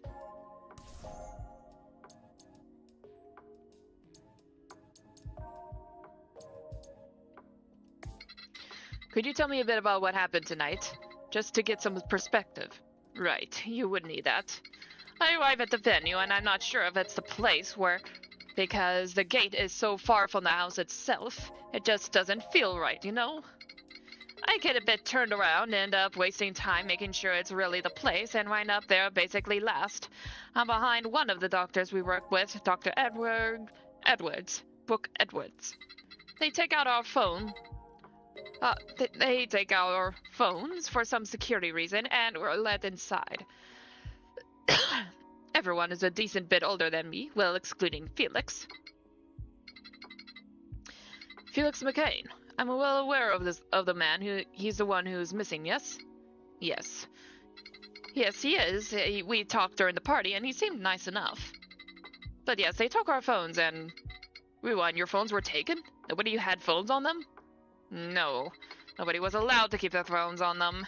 The larger butler, Witcher, put them in a box and store them somewhere. I'll have to add checking out those phones to my to-do list. What was next? They took our phones, dining room... Chakaturi... Felix! Felix then asked if he could show me some of the paintings upstairs in the guest room, so he takes me there. We talk, and then we go back downstairs to the party. As we're leaving, I noticed that Witcher was upstairs too, talking with Miss Eloise, but I don't think he noticed us. Something more definitely happened with Felix and Alexander, but I don't have anything up to go off with that yet. I'm more interested in... Can you recall what the tone was like between Meredith and Richard? It seems they were, like, trying to, yell softly, whisper, yelling, but I didn't catch more than that. I don't consider myself a nosy person, and I wasn't going to start there. Anyway, we return to the party and eat some food, but something doesn't agree with me. Maybe it was the oysters. Maybe it was the talk about ending this workers' rights travesty, I don't know. So I head to the bathroom. While I'm there, the lights go out and I can still hear everyone calling for help. The sounds of tables being knocked over, the muffled panic just beyond the back wall of the bathroom I'm in. Was there anything strange that you noticed during the blackout? Anything at all? Something that sticks out during all that chaos? I don't think so. It was... Ah! Here we go. You just need a little nudge. A light under the bathroom door! It was blue like a phone screen, I'm pretty sure. A phone screen. I didn't make sure of who had a phone during the blackout. I just froze. Something in the back of my mind was telling me that if I moved a muscle, it'd be end of me for me too. Even after the lights came back on, I couldn't budge. Not until I heard Richard's voice and Miss Eloise screaming. I left the bathroom only after Richard found me. That's when I saw everyone else dead. After that, I don't think I could really do or say much until you arrived. I'm still kind of... I don't know. I'm in disbelief. They're all dead, aren't they? That's not the same as losing a patient. You're prepared for that possibility, not this.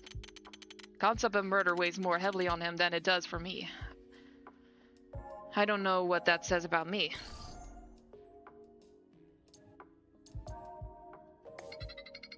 Tell me about yourself. Who is Alexander Florence?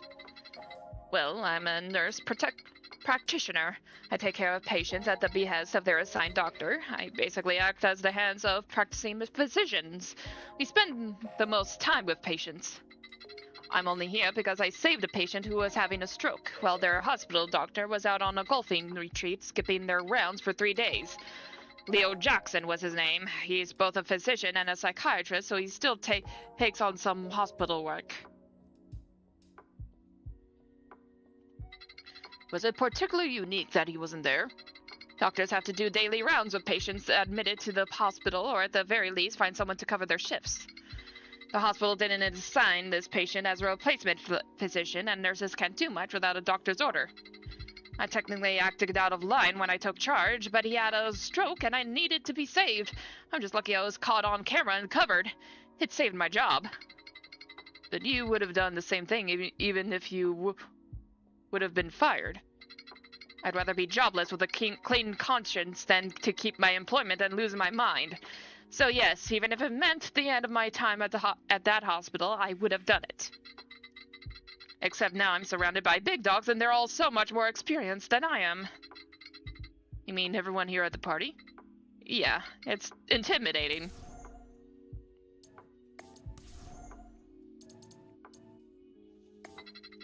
What do you think of Meredith? Intimidating. I can't even say her first name without feeling an icy hand on my shoulder. She has this aura around her, and I can easily understand how the local medical field revolves around her. So you admire her? Admire? I guess you could call it that, if you squint hard enough. It's more like having the fear of an all-powerful god keeping you in line. You didn't have a phone, right? Not during the party. Those are the rules here, I guess. Did you have access to the landlines in the house? I believe I saw one, yes, and I suppose I could have called. Was there an explicit reason you didn't call the police? Miss Eloise. I was out of sorts when things started going south, and she was the host after all. Both she and Richard seemed so much more capable at handling a situation like this. I barely knew the victims, barely knew this part of town. I just found myself standing on the sidelines, relying on the two of them to handle it. Makes sense, I suppose. Yeah, I feel like he's off my suspect list. He just seems all freaked out about the situation.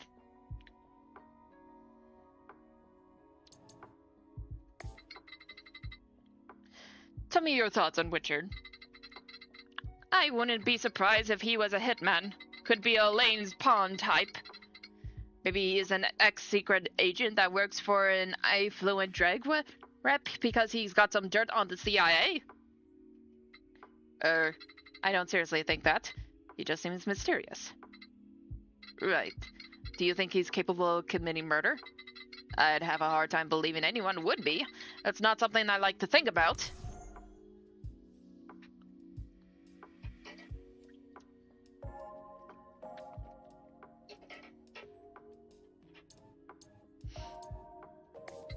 Tell me something.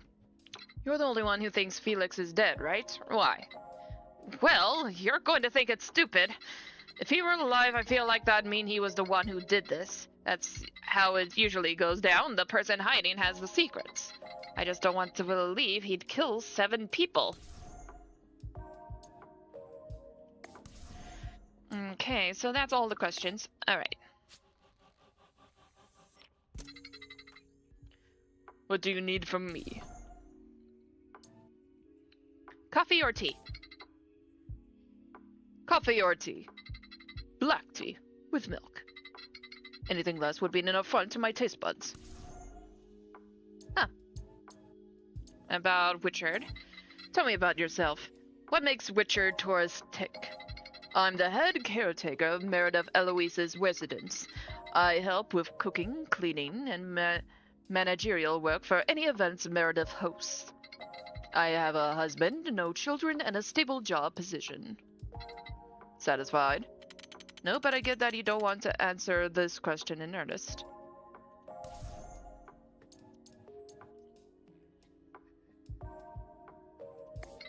Tell me about what happened tonight. Of course, before the party I worked with the caterers to prepare the food. I received a call from my husband, who is actually one of the victims in this.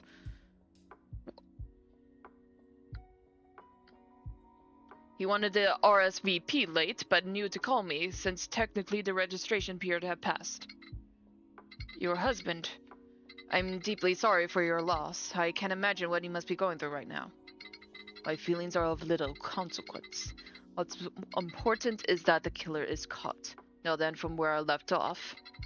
I, of course, foresaw this and RSVP'd for him, so the call was meaningless. When the party started, I took everyone's phones in order to restrict any photography at the event. Everyone's phones were taken away. Did you or Meredith have yours? When on the premises, I rely solely on the landlines in the house, and Meredith partakes in the same restrictions to be fair to the other guests. As the party begins, I remain in the foyer to prevent people from wandering upstairs without proper supervision. After the party started, Meredith goes up with a business associate to discuss a private matter. I spoke with Meredith. The associate was Mickey Gordon, yes? Yes, that is correct. Can you tell me more about him? I refuse. Why are they so tight-lipped about this Mickey fellow? There has to be something going on with him. Soon after, the lights in the foyer flicker. Knowing the cause, I head into the kitchen and find that my subordinates Felix McCain is charging his phone in a faulty outlet. It's located next to the stove in the kitchen, and it tends to trigger the circuit breaker.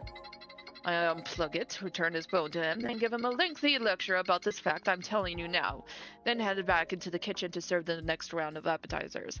Okay, so far, Richard is going off of my suspect list, because if his husband is one of the victims, that would be hard to, like, understand why he would do that. So, yeah, consider him, like, off of my suspect list. Oh, hold on, I forgot something.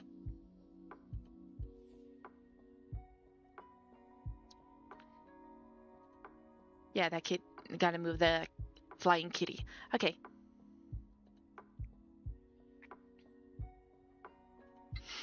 Once I return to the dining room, Felix is gone, so I'm left to do this myself, after which I return to my post in the foyer. Then, once I realize that Meredith is still upstairs, I go up to gently remind her that she has a party to run. Was the discussion particularly heated? Of course not. It was brief and she headed downstairs shortly after. So it wasn't an argument? No. I can't possibly imagine what could give you that impression. They were definitely fighting about something, but I don't exactly have anything that can help tell me what it was about. After Meredith returns to the party and I to my post, I have a discussion with my partner. It's brief and he returns to the party. Are you going to tell me what it was about? No. I'm guessing it was a private matter, judging by the look on his face.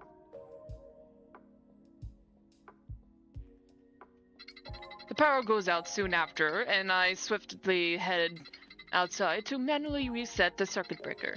It requires a key to open, and it is on the outside of the house.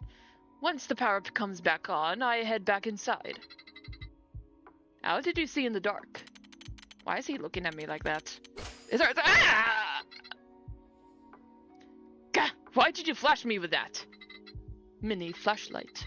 I keep it on me at all times. I tend to avoid the blue light ones. I consider myself particularly red on these sorts of subjects, and I heard that bluer lights cause eye strain. Okay, so we can count that he doesn't carry any blue lights on him. So he couldn't have been in front of the bathroom where Alexander was. So man up. I doubt a little flash harmed you in any meaningful way. You can't just flash someone and tell them to man up. What is it? What is it with this guy? Anyhow, soon after the lights came back on, I heard Meredith scream, so I rushed to her aid and found the pile of dead bodies in the dining room. After that, I ascertained Alexander's location while looking for the two potential survivors. He was a short distance away in the nearby bathroom. In that time, Meredith made the call, which we later learned was to you, and now we're here. So you left Meredith alone? How did she look? She had blood on her dress and looked as if she had just seen 7 corpses in the dining room.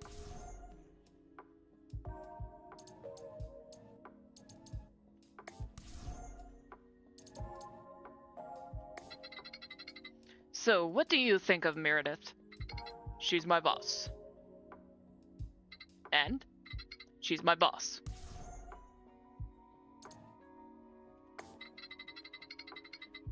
So, what do you think of the juice drinker over there?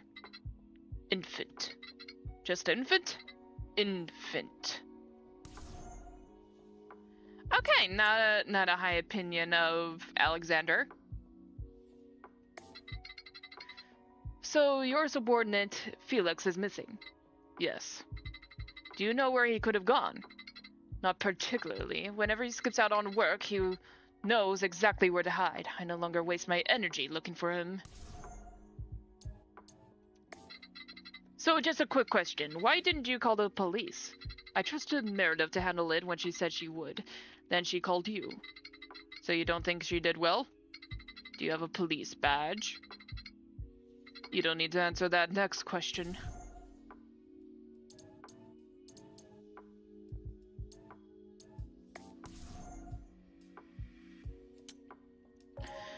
Okay, so, do I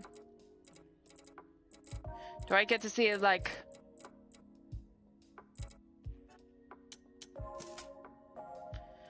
Okay, so here's some evidence. Bathroom light.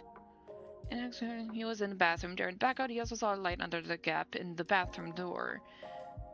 Meredith had a meeting with Mickey Gordon during the party, which was interrupted by Richard. Meredith and Richard had an argument, which was witnessed by Alexander.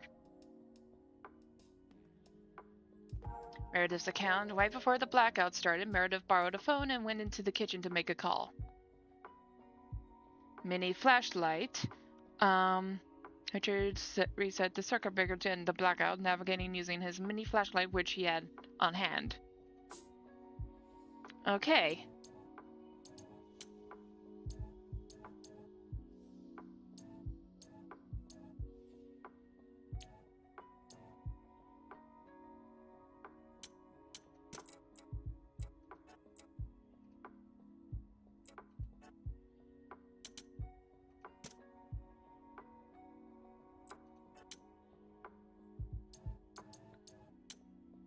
Okay, I don't think there's much I can do here right now. Hold on, maybe if I think that solves all the important questions, at least. That just leaves one thing I need to see before I check out the crime scene. I need to see what phones were out of play. I need to know if they could possibly communicate with each other. Just to cover my bases. If the phones aren't important, I don't want to have to worry about them later. I should probably ask Richard about taking me to where the phones are.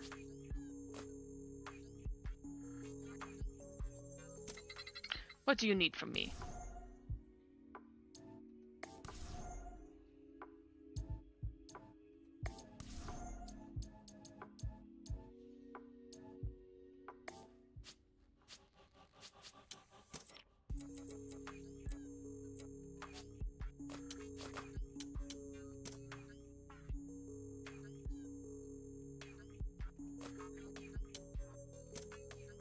Oh, it's just to...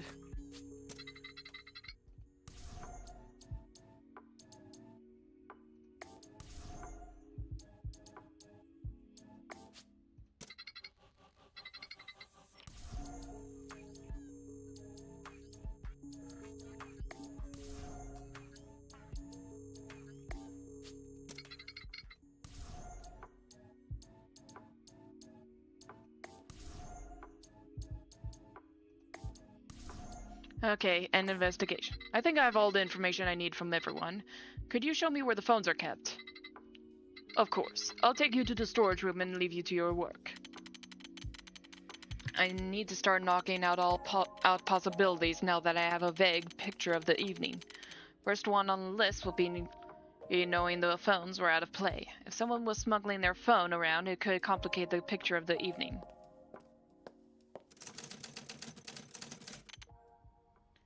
Boxes. More boxes. Boxes everywhere. The storage room is a complete maze. I know Richard said they'd be in the back when we were coming up here, but how am I supposed to get to the back with how this place is set up?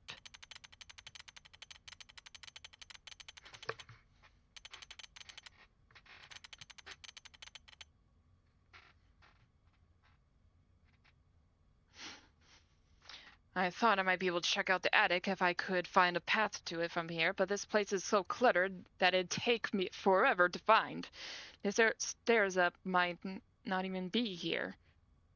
My pure curiosity is going to die in this affront to organization. Wait, is this the back wall of the room? Yes, I think it is. Let's see. Yes, here's the phone box. At least the investigation will live to see another day. Let's open up and... Huh? 3 phones. There was only 3 phones in here. The first one is small and sleek. It's obviously a newer model, an expensive one at that. I'd imagine it probably belongs to either Meredith or one of the other affluent guests. And the other is a simple model from a few years ago. At least I think so. I feel like I've seen it before at the very least. It's very modest. Then there's this third big phone. It looks to be some kind of landline, but it's been disconnected and tossed in this box haphazardly. Strange. You think they would have put this in here as a gag? I can imagine this was actually someone's phone. I guess to get... Ring, ring. Suddenly, to Detective's surprise, the phone begins ringing. This doesn't make any sense. This is a landline phone. Is it supposed to be connected to? Naturally, Maxwell first needs to pick phone up, call it a detective's curiosity. The phone shouldn't have been able to ring, so he wanted to see what the trick was, but as soon as he picks it up... Please stay on the line and do not turn around while we transfer your call. This call may be monitored for quality assurance. The phone chimes with a robotic yet cheery tone.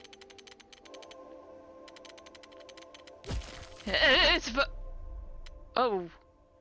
His mortal mind may not quite comprehend it, but he's opened up a door he won't so easily close. Before the detective can think of dropping the phone, its cord springs to life and wraps around his arm. It slips around his sleeve, spirals around his forearm, and digs into Maxwell's arm as if it were a needle. It's a stinging sensation at first, but then it becomes white-hot, burning away in a flash into a cold wave of numbness. It's as if his arm is frozen, disconnected. I gotta get this thing off of me. It was so obviously paranormal, and I was dumb enough to fall face first into it. It's practically fused to my arm now. This isn't Maxwell Morgan's first rodeo. As a detective, he's dealt with the odd, vengeful ghost here and there. The world is filled with many such paranormal creatures right under everyone's nose.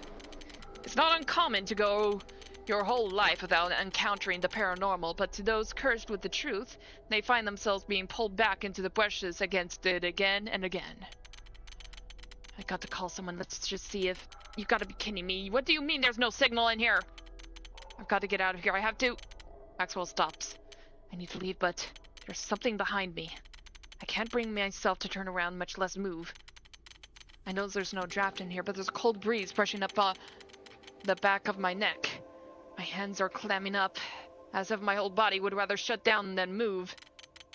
But yet something is prodding at me. In the back of my mind, I can feel it tugging at me. It's daring me to try. To really test and see if I can't move. Maybe it'll be easy to move, but what then?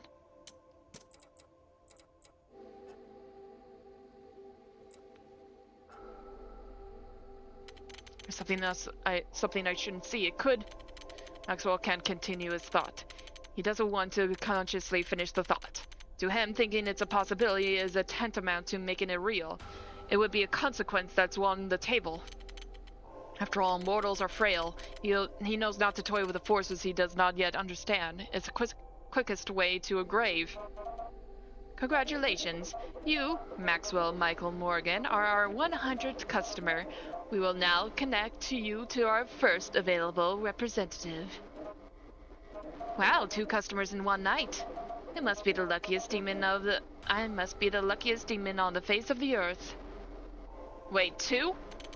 The cord squeezes around Maxwell's arm, his muscles twitch, and his fingers wiggle in seemingly random directions.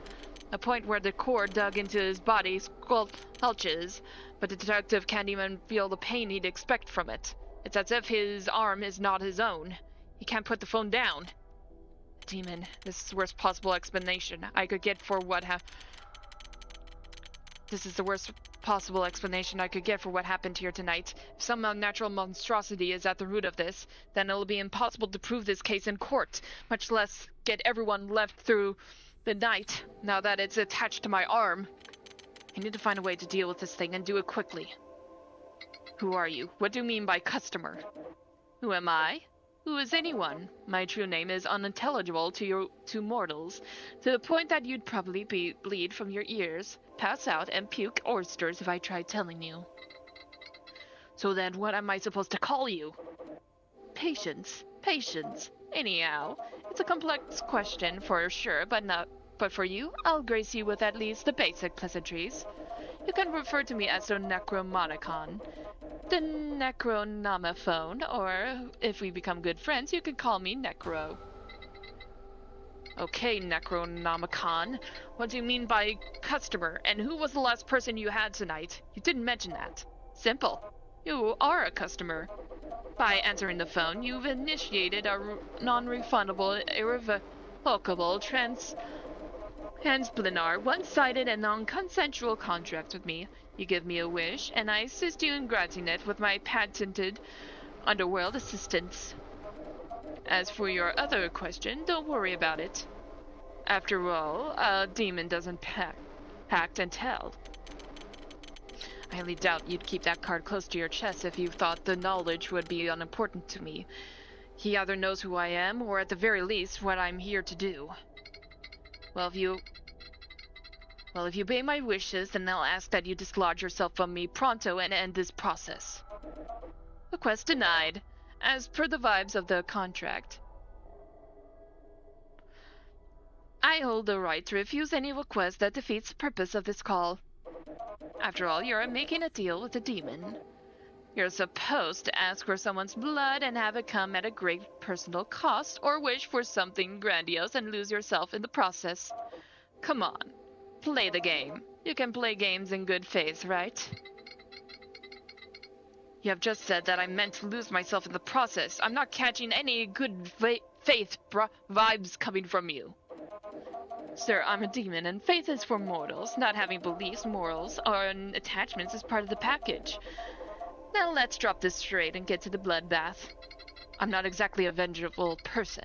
My life is fine as it is, and all I need right now is to solve this murder and missing persons case. You know, I used to be a book.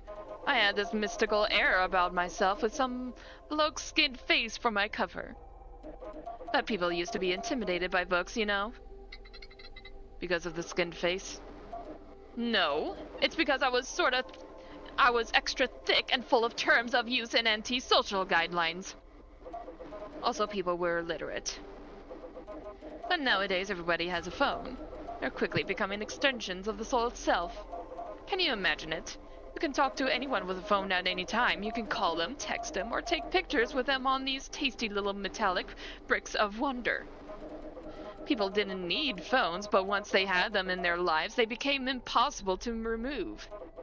Look, what I'm trying to tell ya is that necessity is relative.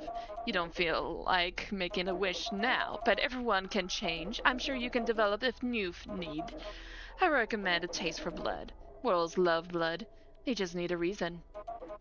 Love, money, hate, desperation, envy, or maybe a special combination. I could go on, and I have an all night too. I'm not the one who'll die if he will die if he hangs up anyhow. You forced me into this process without my foreknowledge, and now you're telling me if I'll die if I don't take this crud deal you've thrust upon me? Yes. Here, let me help.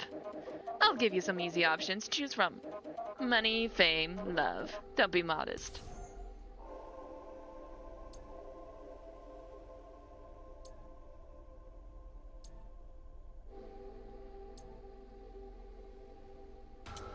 Okay,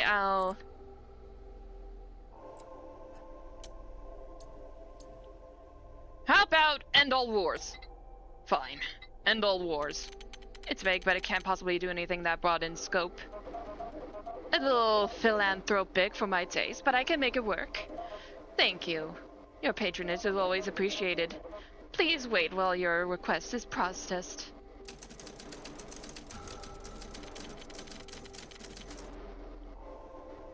All things considered, that case was much easier than I thought it'd be. It's astonishing I was able to figure out the murder was committed by simply through a slip of the tongue. I guess a good cold read saves so much more time compared to actual investigation. I'm just glad that I don't have to prove it in court. And it's just like Mal used to say. The real case was the clues we found along the way. Now then, let's see what's on the news. In today's news, hold on, we're getting a special briefing. It seems as though nuclear Armageddon is upon us, folks. Every major world power has unleashed the full brunt of their nuclear arsenal upon each other, and it's only a matter of hours before the bombs drop, and we're plunged into nuclear winter. Go home to your wives, husband, and kids. Tell them you love them. It's been an honor being your newscaster. I hate demons. Yeah, no, that'd be an awful idea. I shouldn't test the power of something I don't understand.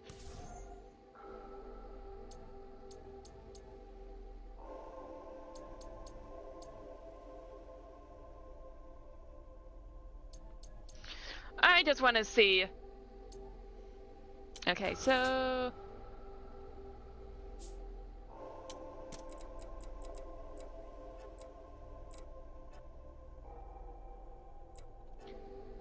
I just want to see what happens if I choose immortality.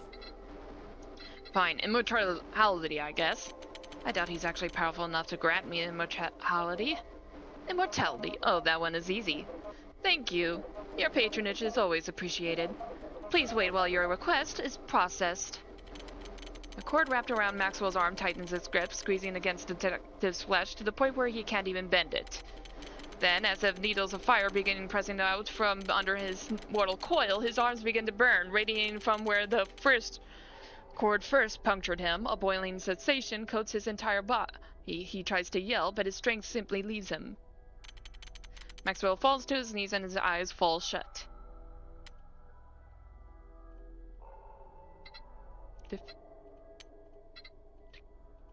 Detective. Maxwell jolts awake, sitting up straight as if he was just woken up from the most refreshing nap. The phone is also gone from his arm. It's as if it had never been there. Thank goodness you're okay. I had thought we had another casualty on our hands. You are cold to the touch, and... What happened? That's strange. Did I pass out and have a weird dream? That's uncharacteristic of me. Was I drugged? I don't feel particularly sore. But my throat's a little dry. How long was I out for?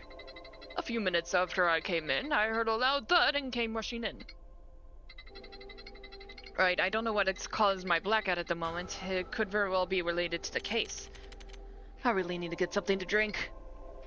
Right, allow me to accompany you during your investigation then. Here, I'll help you up. Maxwell accepts Richard's hand, so firm, so warm, and rises up to his feet. Some polite impulse in the back of his mind knows to let go, but something else compels him to linger. The Orca's warmth is simply... You can let go now. Right. Is your arm seizing up? You're gripping pretty tight. No, I don't think so. I'm just... thirsty. Maxwell's eyes trails down to Richard's arm. His mind slows to a crawl, processing nothing except for his thirst. His throat is a desert and in need of an oasis. He needs something, anything to quench this newfound need. Did he become a vampire? Maxwell simply lets gravity take over and splatters across the boxes and splashes onto the floor. Even with Richard's arm consumed, Max's thirst wasn't quenched, so Richard was consumed. Yeah, no, that'd be an awful idea.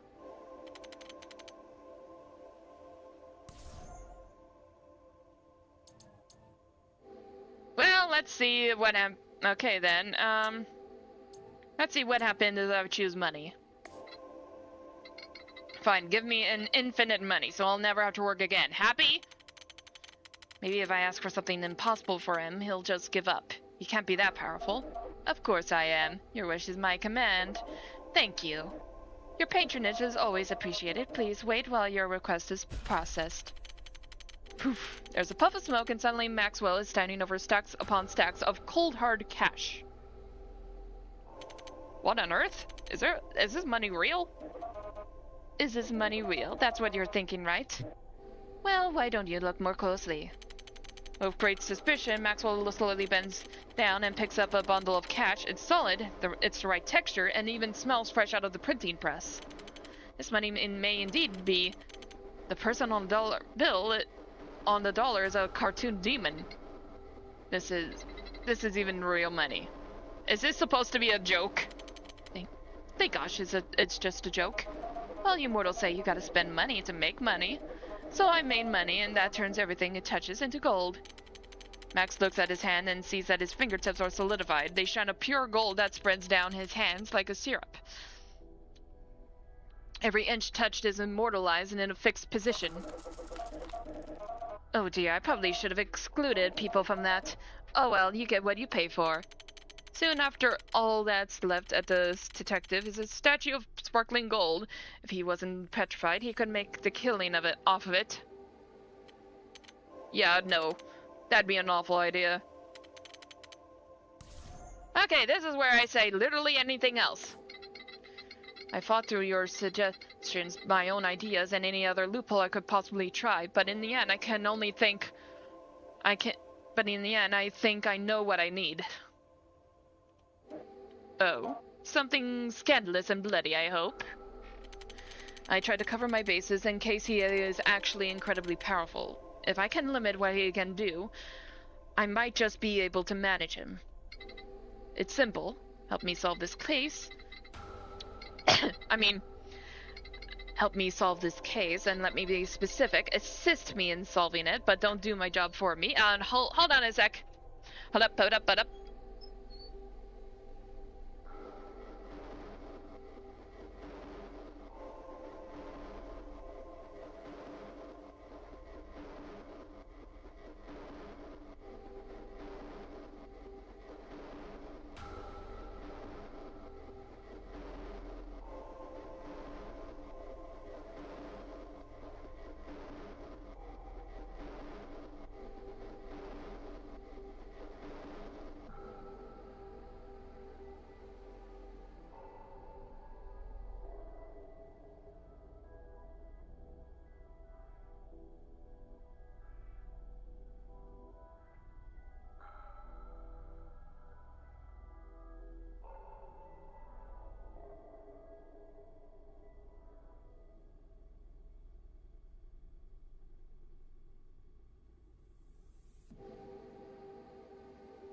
Okay, that was just my sister.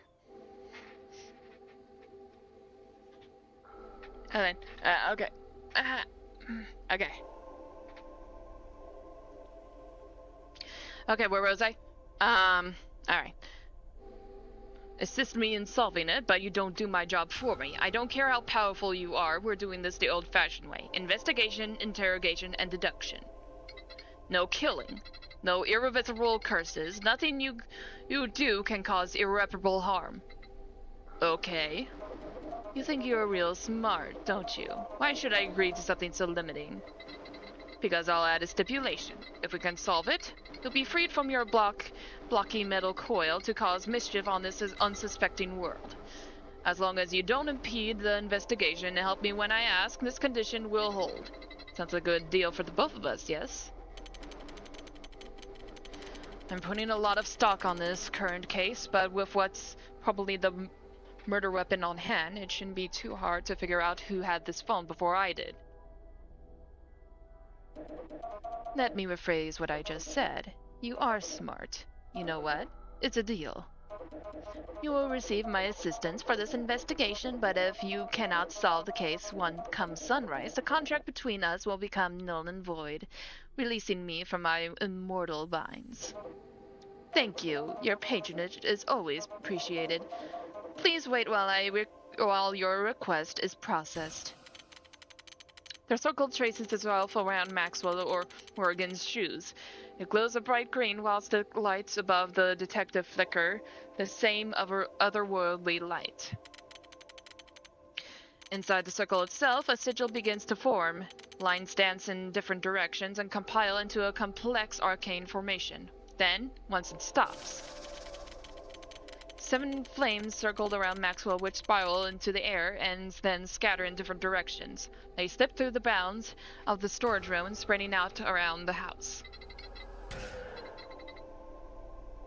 Fancy special effects. What was that exactly?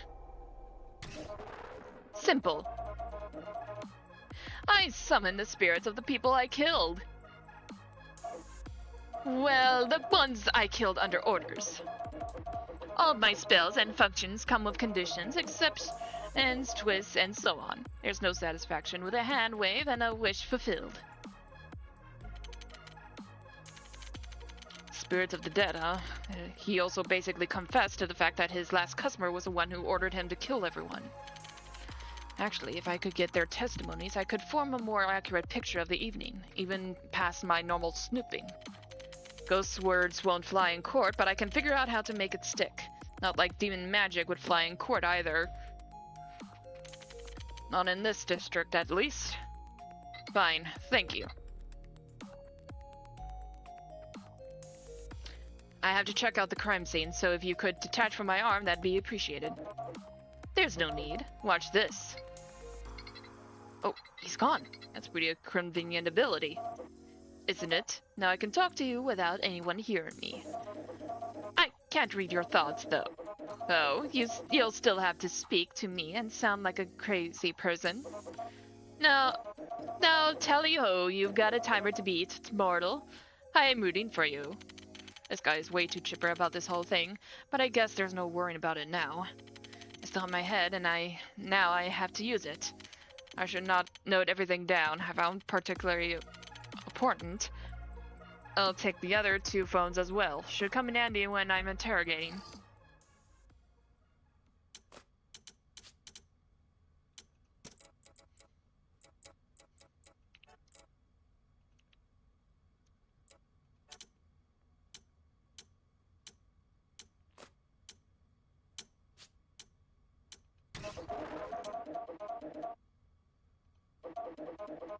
I literally just woke up, so I bet you know more than me.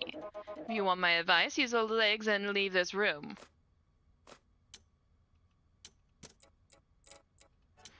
How do I leave the room, though?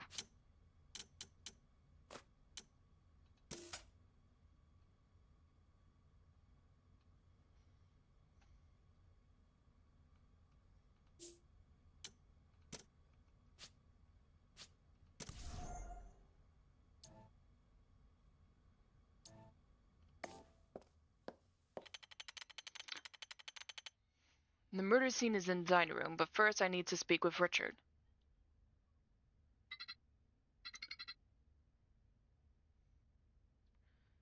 Okay, Richard, you waited for me.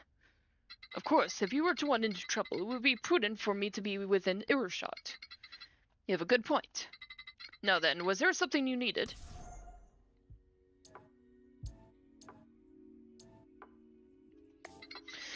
Most of the phones were missing from the box. Did you not collect everyone's phones? Ah, this is quite embarrassing, I have to admit. Every year I confiscate the phones and I try to hide them in a new place. But the guests always seem to find where they're hidden, no matter how creative the hiding spot. It became too difficult to enforce, so we don't even bother anymore unless someone pulls their phone out in the open. Whose phones are these? They were the ones still in the box at the time. Oh, the higher end one either belongs to Meredith or one of the guests. I have no clear idea who the second would belong to. I don't think I should show him the Necronomicon. It'd be too much to explain when I'm supposed to be the one asking questions. Besides, he could be the culprit.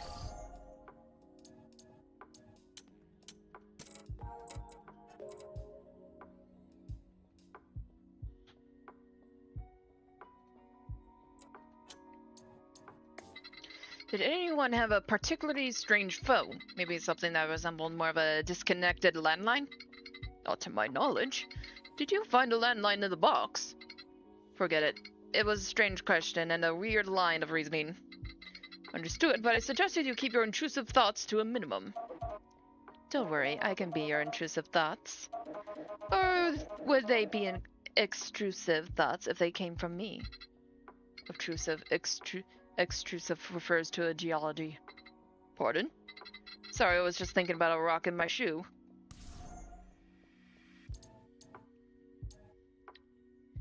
Felix McCain.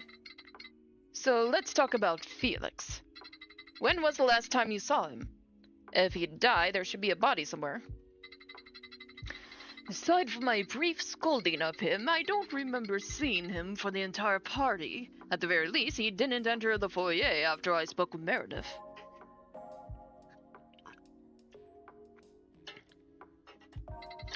I had thought he was in the dining room, but apparently not.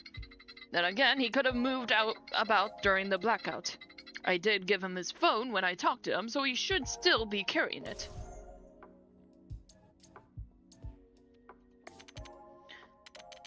That's enough. It's about time I check out the crime scene. If possible, could you point me in the right direction? Also, I ask that you keep an eye on the other two. Just make sure everyone's together, so that no evidence can be disturbed. Of course. The dining room is down those stairs and to the right.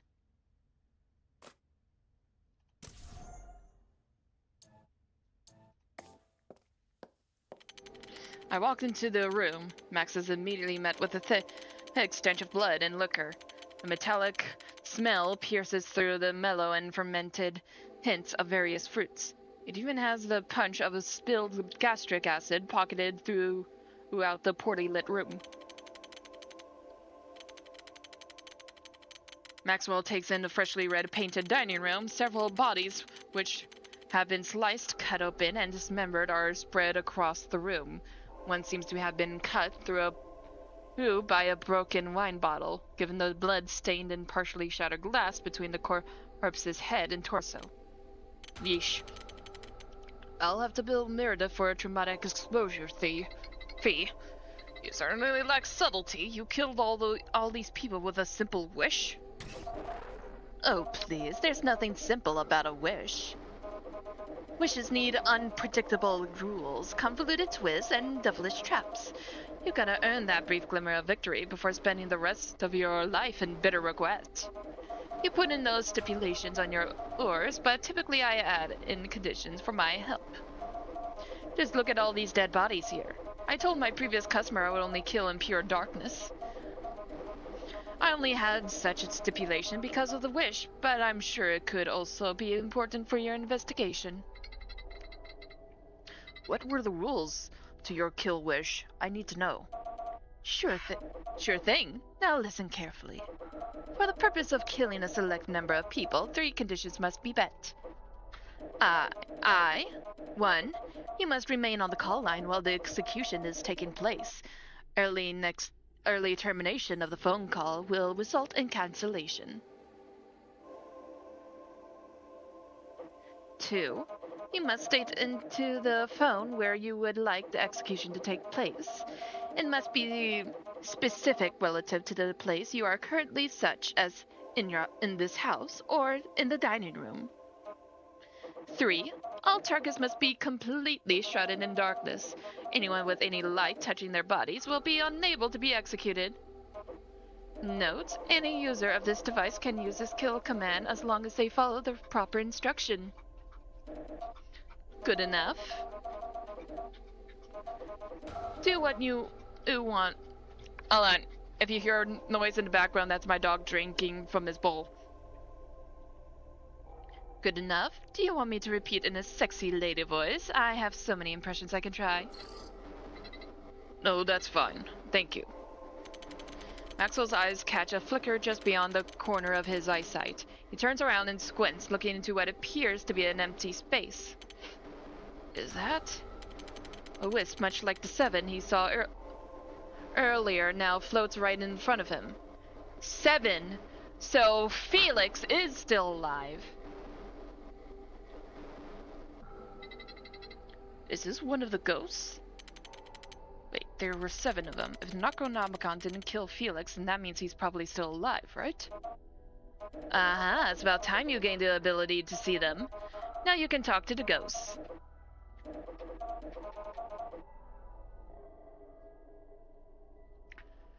Come on and try it. Just talk into me and I'll play what they say.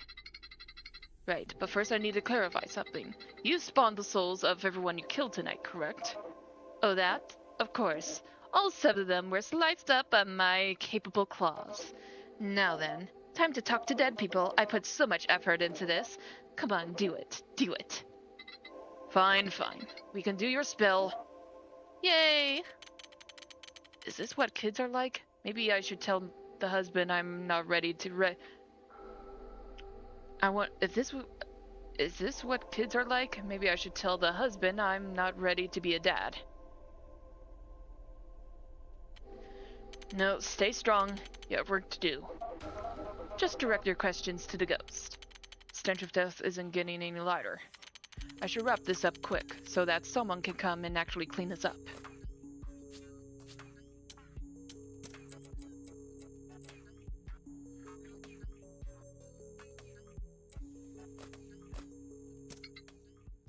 Okay, so I just call them through you.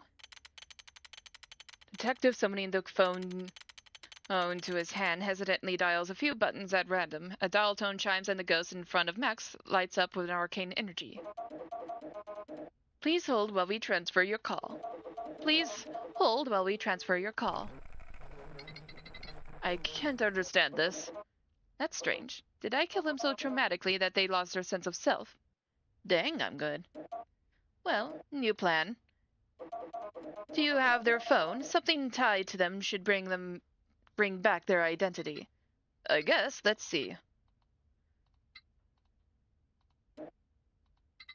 None of these phones seem to work. Well, I guess that means we go phone hunting.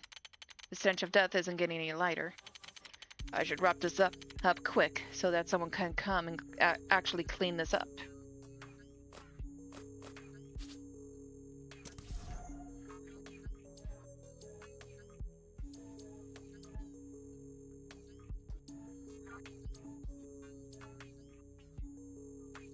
Sitting room? The sitting room. If I wasn't on the job, I would love to sit here and do a crossword. Me and my husband love sitting. Wait a second. That's a really poorly hidden phone. You're right. Who has a phone between seat cushions? Hold on. I think I need to take a small break. My pupper, he seems to want his walk. So I'll be right back.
everyone, I am back.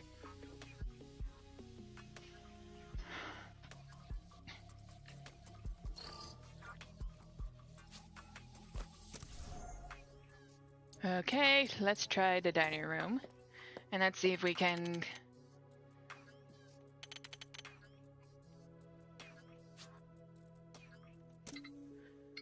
Okay, so I just gotta call them through you. Please hold on while we transfer your call. Please hold while we transfer your call. Can't understand this. That's strange. Did I kill them so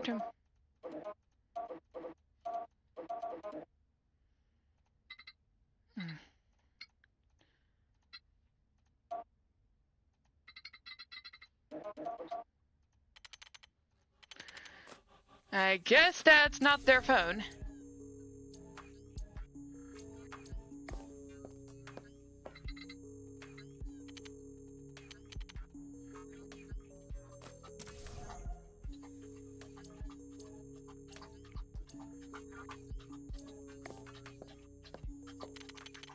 Meredith, Richard, and Alexander are all out here.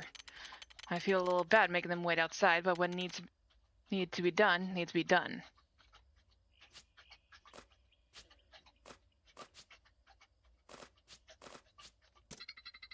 How can I assist you?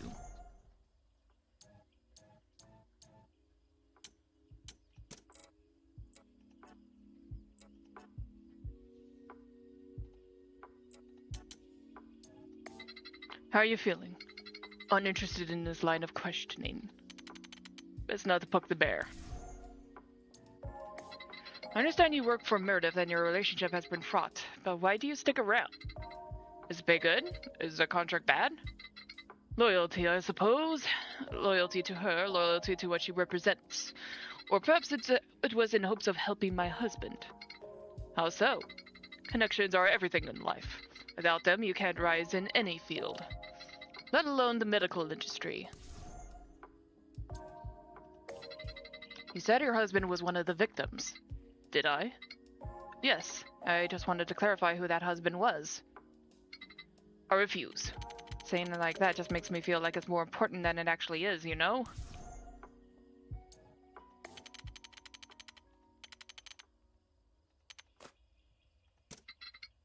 What do you need? How are you holding up, champ? There's at least 5 years of difference between us. Don't call me champ.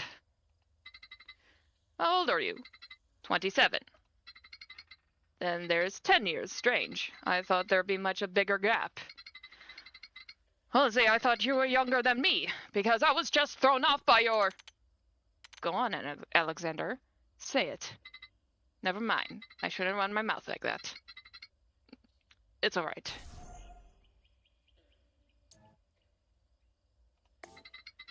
Is this your phone? Yeah.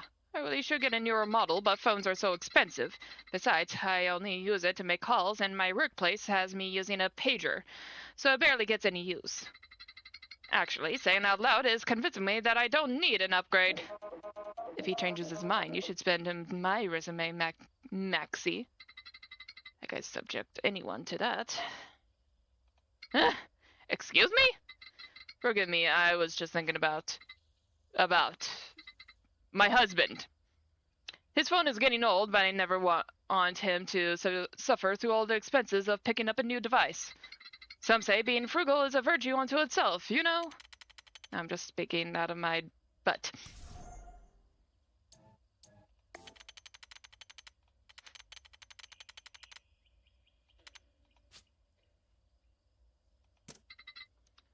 More questions, how thrilling. How are you holding up? My house is a murder scene. What do you think? Poorly? Answering rhetorical questions doesn't make you unique. It makes you annoying.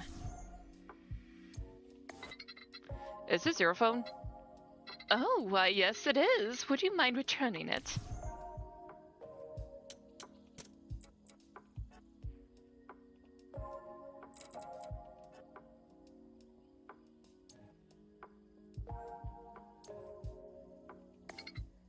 Wonderful. In fact, here.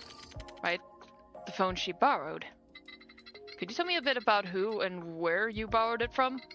I had borrowed it from Jasmine Frank. She was one of the late guests. She was a dang good surgeon, too. The Academy of Medical Sciences wanted to have her hands embalmed after her death and enshrined in an altar to science. You know that. I did not, and I wish I didn't. Let's go back to the phone. Any other relevant information? I think she retrieved it from the bathroom. Bathroom? I'll have to go to the foyer and check it out from there.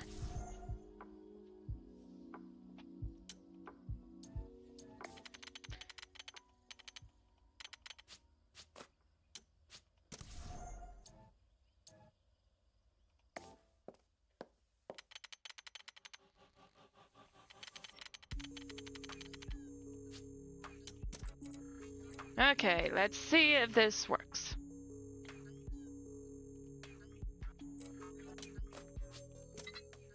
Okay, so I...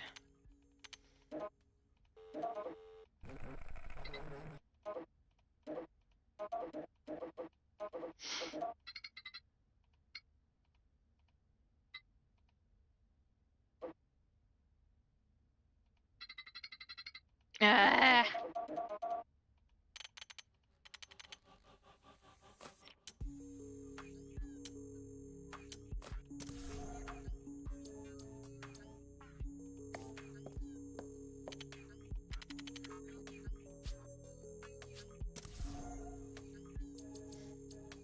Oh, bathroom. The bathroom is the throne of kings. I could take a bathroom break, but that'd be unprofessional. It's close to the dining room, so this may also be part of the crime scene. I wonder if there are any phones hidden here. Aha! One! Exactly one phone. I wonder who it belongs to.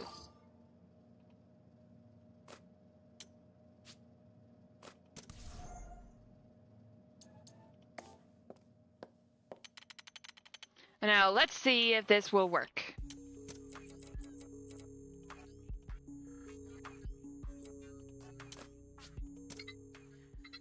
Okay, so I just call them through you. Okay.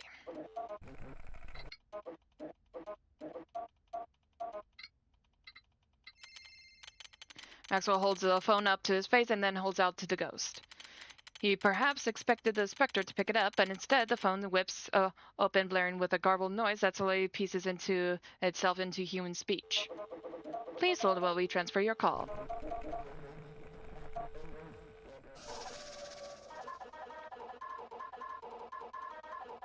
Interesting. Not only is there no concept of hell, but I've been awoken from my slumber by a detective, and I presume my killer. The specter of death looming over you is quite all-encompassing, detective.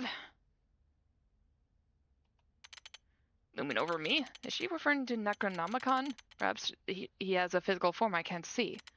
He would need one if he were to kill multiple people, but that's beside the point. Try to ignore him. I'm just here to figure out what happened here tonight. Would you mind if I ask you a few questions? It's not like my soul has anything to do but rest, so knock yourself out. Judging by the caller ID on her phone, this person seems to be none other than Dr. Jasmine Frank. She's a surgeon with a wait list longer than the Golden Gate Bridge, and she seems relatively unbothered with the concept of death.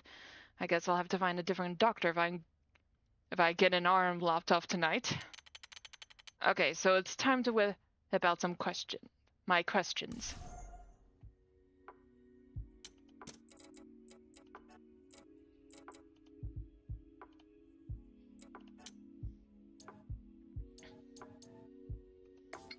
Can you tell me a bit about yourself? It's to help better build. You don't need to explain it. I understand what you want.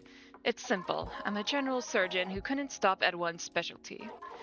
Our mortal flesh is a work of art that I craft and restructure to my liking. That's how I see it. We will relinquish control of ourselves so that someone may change what's already written in our bones, whether erasing an injury, adjusting our physical state, or even tampering with our minds. Surgery is a truly beautiful endeavor. So is she like a plastic surgeon? Which is why that is my only regret, to die in such an ugly way. To have my hands go to waste. Death is not something I've feared. It's always the way you die, not the inevitability of it. Well then, she's certainly forthcoming about her inner workings. Do you have a spouse? Kids? Neither. Relationships are for business, not for pleasure. Well, at least she doesn't entirely forego human connection. So tell me about tonight. Was there anything that stood out to you? Party starts, phone gets taken, I tolerate small talk with Dr. Edwards. I sneak upstairs to retrieve both our phones. I let Brooke have hers, while I store mine in the bathroom. The party itself is its usual bore. I only attend because it would be unwise to end up on Meredith's bad side. But there's a moment where she asks to borrow my phone. I oblige, returning to the bathroom, but instead of taking my phone out, I snatched one of the other phones stored there.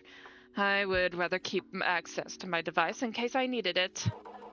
The other phone even had a charging cord attached, so in a way, it was an upgrade. Oh, okay, so that's why the phone that Meredith gave me didn't work. Thinking back, there was also a particularly old phone I did not recognize. It was the one you're holding right now. The Necronomicon was hidden in the bathroom? This must have been right before the blackout. Meredith takes the phone and walks into the kitchen, and then the lights go out. I presume I don't need to explain how I was dissected. Frankly, I'm more offended that I was butchered by an amateur rather than someone with any semblance of craftsmanship. If I'm going to be brutally murdered, I'd at least like it to be a work of art. Hey, I'm artful, aren't I? It's abstract and splattery. You think so, right, Max? I deal with corpses in my job, but I don't exactly like to think of them as art. Makes me squeamish trying to think of displaying and messing with organs.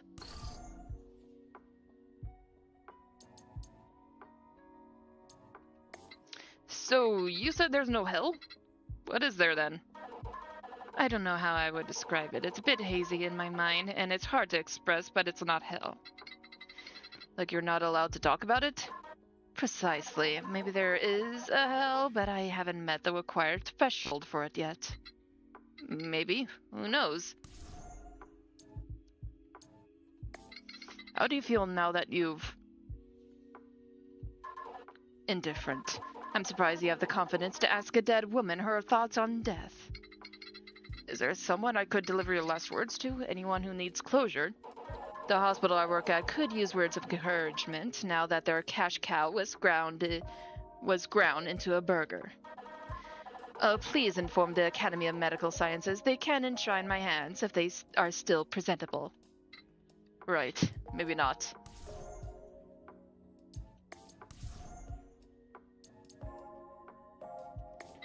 So the phone you gave Meredith wasn't yours, given the fact that I have both that phone and yours.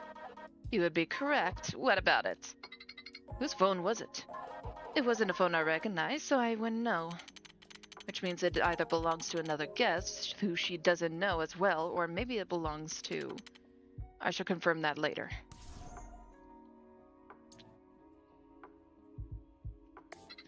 Do you know any good spots that the other victims could have hidden their phones?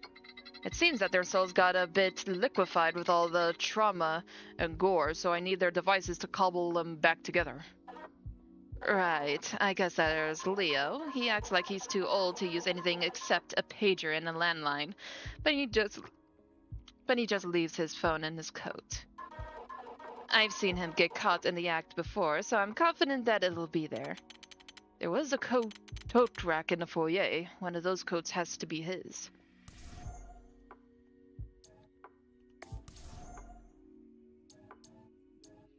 Okay.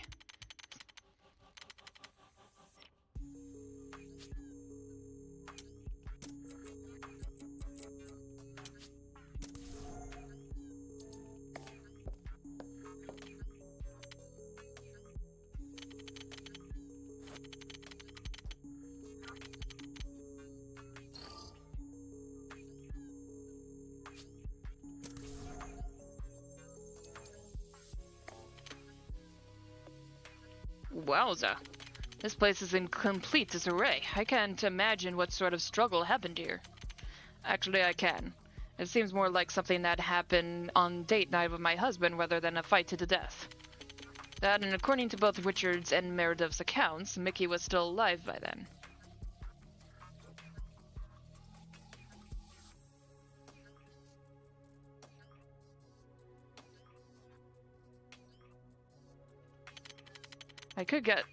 I guess I could check for a phone here as well. Aha! Right under the pillow. Bedazzled engraved in the shape of the name Mickey. Yeah, this is his phone.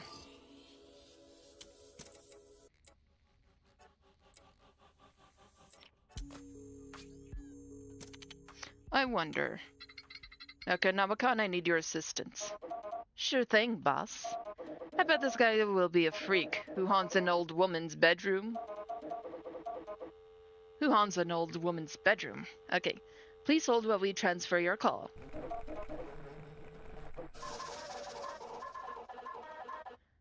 Please tell me you're one of those ghostwriters here to do a post-mortem exclusive. No, but I'm a humble private detective here to do my job and get paid. I'd like to ask you a few questions. Wow, you're such a scrawny little dude. Gosh, it's been ages since I saw such a bad case of my parents didn't love me so they never fed me right. Excuse me? You just have that look to you, you know. It's not just that you're tiny and easy to throw around, it's something in your eyes. Like, you're still trudging, but the light inside of you has gone out before life even began. Look how you went to law school, is what I'm saying. Detective Max looks off to the side, rubbing his temples. Usually I love my job, but sometimes I regret that I can't kill someone twice. This is one of those days. Sir, Hey, don't worry, I get it. You only live once and you kinda messed up this life, but I want you to know that you can still improve your situation. All you gotta do is listen to Mickey Gordon's podcast, Reorient every aspect of your life, and buy my products. And to answer your question, thanks to Meredith's help, my subs were all exempt from FDA approval, and you can legally prove they were poisonous. That's not even remotely where I was going with this. You were murdered. You and up to 7 other people. Oh, don't worry, I got your drift, little dude. I'm all for catching killers and making me look good. I find it hard to hate people. We all have a right to life, and I wouldn't wish ill upon a bad person, even if I wouldn't shed tears upon their downfall. But this man in particular...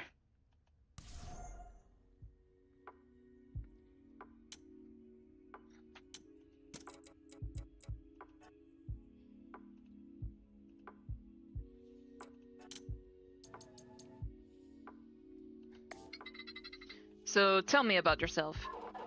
What's there to say? A lot, actually. Women love me, men fear me, and I've got muscles for miles. Plus, I learned that I have a huge Christian following, so I got baptized live on TV by Leo Jackson himself. I'm basically the poster child for a strong Christian man, and I've never even looked at a Bible. Oh dear. Even in death, my ghost is still jacked. Maybe if I could do that ghost body possession stuff, you could have a gym bro finally growing inside you. The library is not a gym. I'm just a simple guy who believes in being fit, being healthy, and catching babes like cops catch bad guys. A wedding ring and babies are my gun and handcuffs. Okay, that's enough about you. Gross. So what was that about poison earlier? A hoax is what it is. Some lying investigative journalist decided it'd be funny and profitable to drag my name through the dirt. You don't drag gold through the dirt. The nutritional supplements I sell on my rodeo show in stores and otherwise may not be FDA approved, but they are Mickey... Or, as in, I'm just gonna say Mikey approved. People should put their faith in me, not some money-grubbing food government agency. Heck, even I've used the subs once, and look at me. I'm still fit and healthy, save for some cuts. Oh, he doesn't even use the products he's selling as a nutrition guru? I bet the only reason you're asking me about this is because your mind was poisoned by Hamilton Green. I don't even know why Meredith still invites him to these events. All he does is hang by the fireplace in the foyer and plot to take over Meredith's seat of power. I bet he thinks he's so smart with all the dirt and dead bodies he knows about.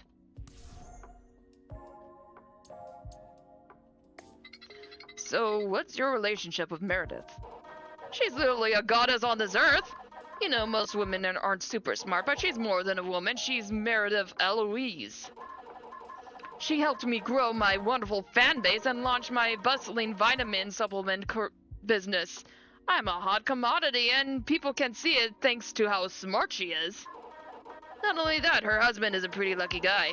The babe is smart, and she's a 10. If she was my girl, let's just say we'd have a litter of kids. Ew. Ew. Ew. Straight people, you don't have to use childbirth as your point of comparison.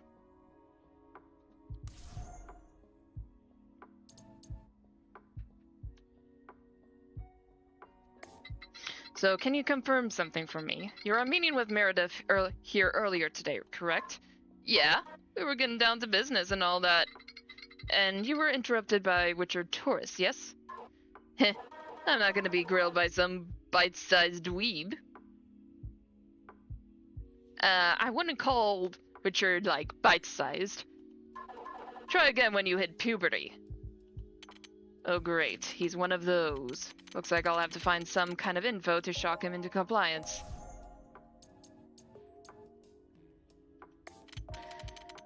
I shouldn't ask questions I don't want answered. You know, I'm honestly relieved I'm dead. It means I died a martyr to men everywhere. He just started talking and all I did was think about asking.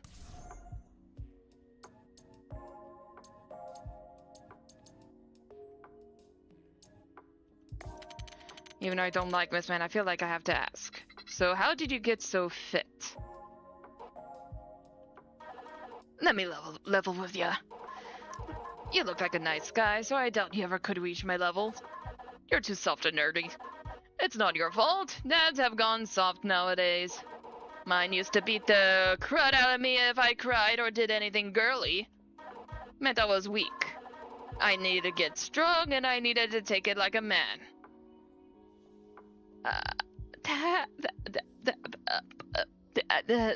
That's not good. That is not good. Sir, you need a therapist.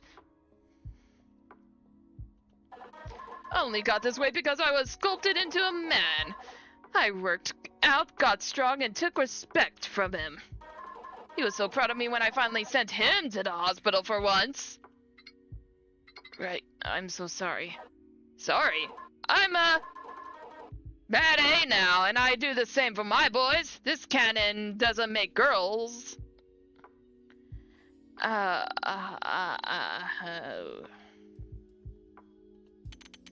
take it back. Okay, so I'm guessing all that warnings about this game, were mostly about this guy.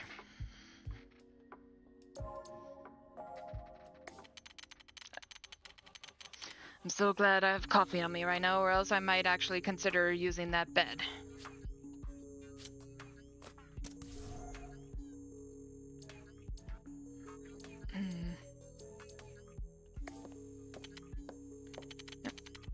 Oh!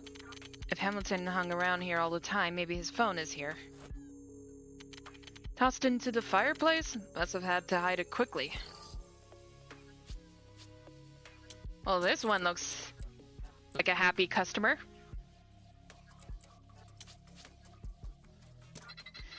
Necronomicon, do your thing. Sure thing, boss. Please hold while we transfer your call.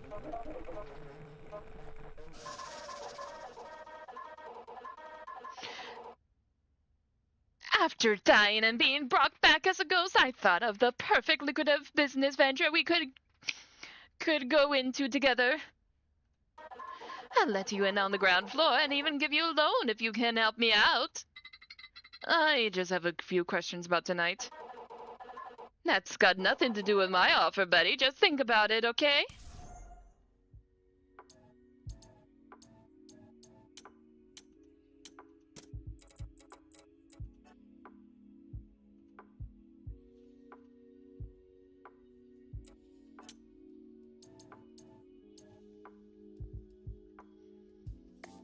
Can you tell me a bit about tonight? Oh, you wish to know about tonight? It was a straightforward night. The party happened and I stuck mostly around the foyer. I had a nice conversation with Richard and watched him go upstairs. And then he, Meredith, and Mikey returned together. Did you notice anyone else? No, I don't pay much attention to anyone I don't despise, so I'm not the person to ask. But what's interesting is the conversation between Richard and Mikey had afterwards. Oh? Are you interested, detective? Ask me about the secrets of this place and I'll tell you. So what's the deal with Hamilton? Hamilton Green? Well, I work in medical insurance and we pride ourselves on our profit margins. You wouldn't believe how much money I make off of rejecting erroneous claims alone. People buy insurance and think we'll just give out a blank check. But we only offer those checks to the people who've earned it. High denial means the people in need get what they truly deserve. Things like insulin are just commodity anyhow. What company were you partnered with? Scare Care. We care so much, it's spooky. Let me just text my husband that we need to change our insurance provider. Except now, it's all for naught. Meredith Eloise is alive and my legacy will be subsumed by her. It's always the perky ones. They don't contribute anything real. They're just fun around. Pound a bottle of red and suddenly they're the center of everything. What I'd give to teach her a lesson.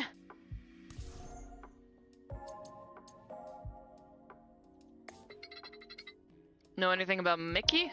Mikey? Well, I'll tell you this because we're such good friends. We aren't, but I'm not going to interrupt him for that. Mikey Gordon and Meredith Eloise are having an affair. It's been going on for a few months, and the extra kicker is that, well, you should talk to Mikey about that, and I'm sure he'll accidentally give you something even juicier. I haven't even told that information to Leo Jackson, being the devout Christian he is. I'd reckon he would devour Meredith with this information. I'd be signing my own death certificate if she or Mikey found out it came from me, so if anyone asks, it came from Meredith. He sure does have the scoop on everyone. So, are there any fun secrets you know about this group, or even the house itself? I heard you were the person to ask about fun secrets. Are you interested in my information, detective? I'll tell you if you can pay me. Pay you? In information, it's a transaction, something to give this soul some rest. I just want some confirmation on something, and because you can talk to the dead, I know you can get it for me. I can only talk to the people killed today.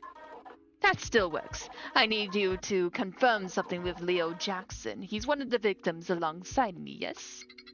I believe so. Continue. That fossil knows everything there is to know about Meredith's husband, and I want to know if his secret is true. Just learn what it is and refer back to me, okay? Okay, fine.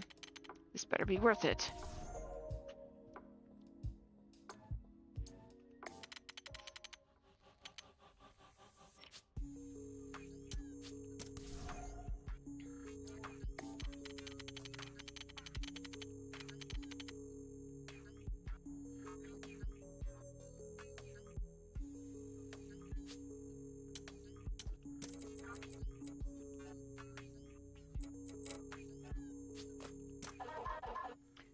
Hey, what's up, Buttercup?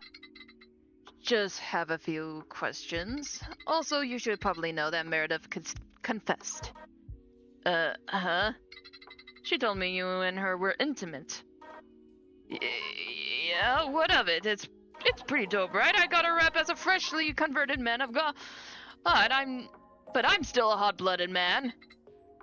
You're right. I think the whole world would love to know about it too. I'm sure they'll do wonders to yours and her reputation.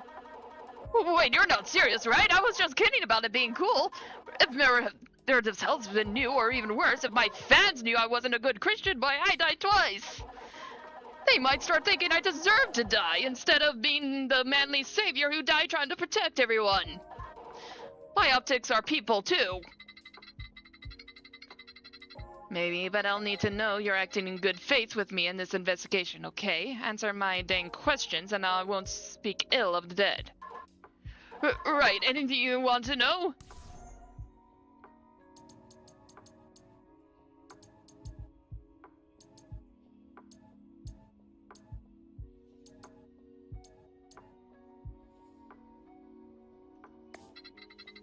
So, can you confirm something for me? You were meeting with Meredith here earlier today, right? Correct? Yeah, we were getting down to business and all that. And you were interrupted by Richard Torres, yes? Yes, he caught me, well, finishing a set. Then he went on a rant about how he went out of his way to make sure I was RSVP'd, and that if he knew I'd do this, he would... Wait, hold on. He RSVP'd you? Did he do that the day of the event? Yeah. And are you married to Richard Torres?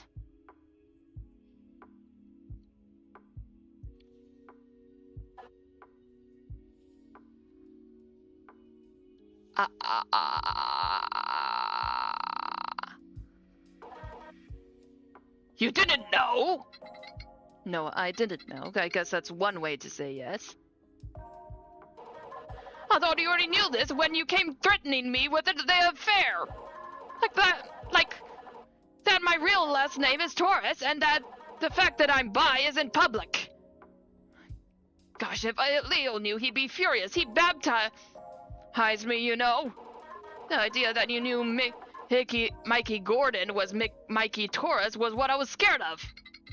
Well, now I do know, because you told me. Our deal still stands, though, don't worry. No wonder Richard didn't want to know about his husband. Didn't want to talk about his husband. So what's your relationship with Meredith? She's literally a... Okay. No, wait.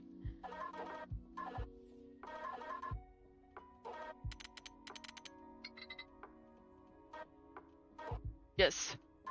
Please don't tell this to her husband. He scares me. But you're already dead. Just help me out here, please. We are not homies. Fine.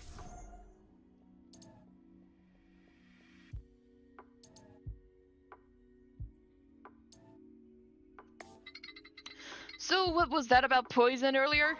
Hoax is what it is. Some investigative journalist hack decided to be funny and... Just trying to look for...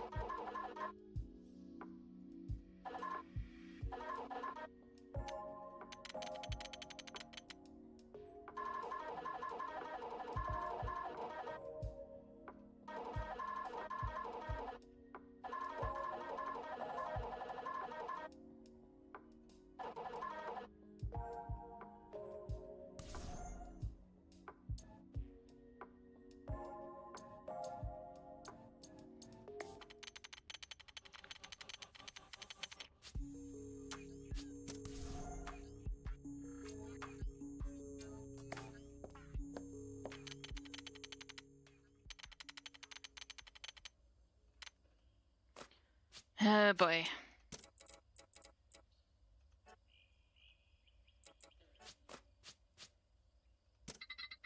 How can I assist you? Oh boy. You said your husband was one of the victims. Did I? Yes, I just wanted to clarify who that husband was. I refuse. Saying like that just makes me feel like it's more important than it actually is, you know? Okay.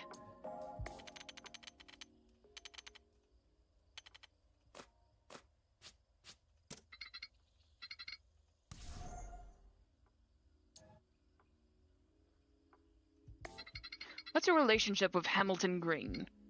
Him? Hamilton. He's unimportant to me. He's rich, but more of a spider. He catches smaller bugs for me, but I could see myself squashing him if I wanted to, or had a reason to. He's not annoying enough to destroy, but not useful enough for me to see him otherwise. Brutal.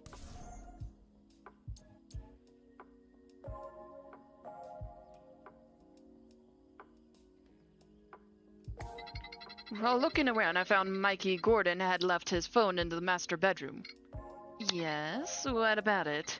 I also saw the state of the bedroom, so I need to ask, did you have an altercation with Mr. Gordon? Her face looked almost relieved when I said altercation. Interesting. Altercation? Heavens no! Would he have returned to the party if we had fought? I'm sure that even Alexander could attest to his evident truth. Then it must have been an affair. The room was in complete disarray, so I could hardly imagine what else could have caused it, nor the alleged argument you had with Richard. How did you... No, that's... You miserable little wretch. This conversation is over. If you tell anyone about this, I will bury you. Now I'm certain of it. Maybe I could get some information out of Mikey's ghost with this. Wait, she's actually walking away. Where does Richard and...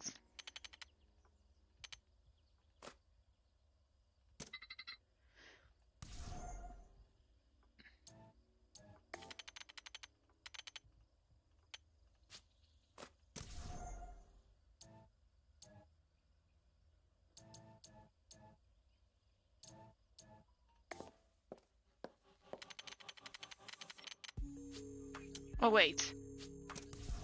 Let's try the sitting room. That might be where Leo is. The sitting room.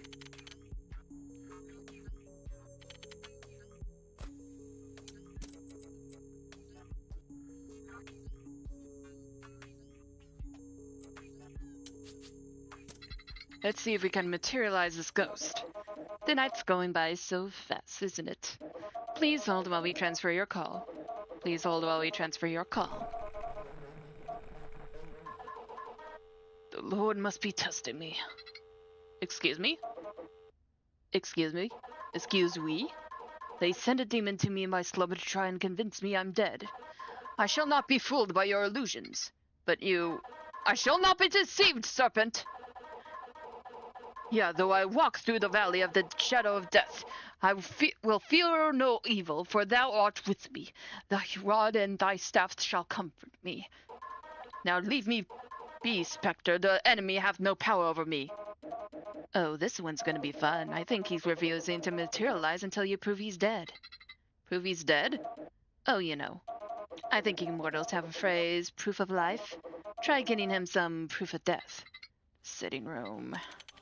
I can't think about sitting with my... Oh, this ghost is silently judging me.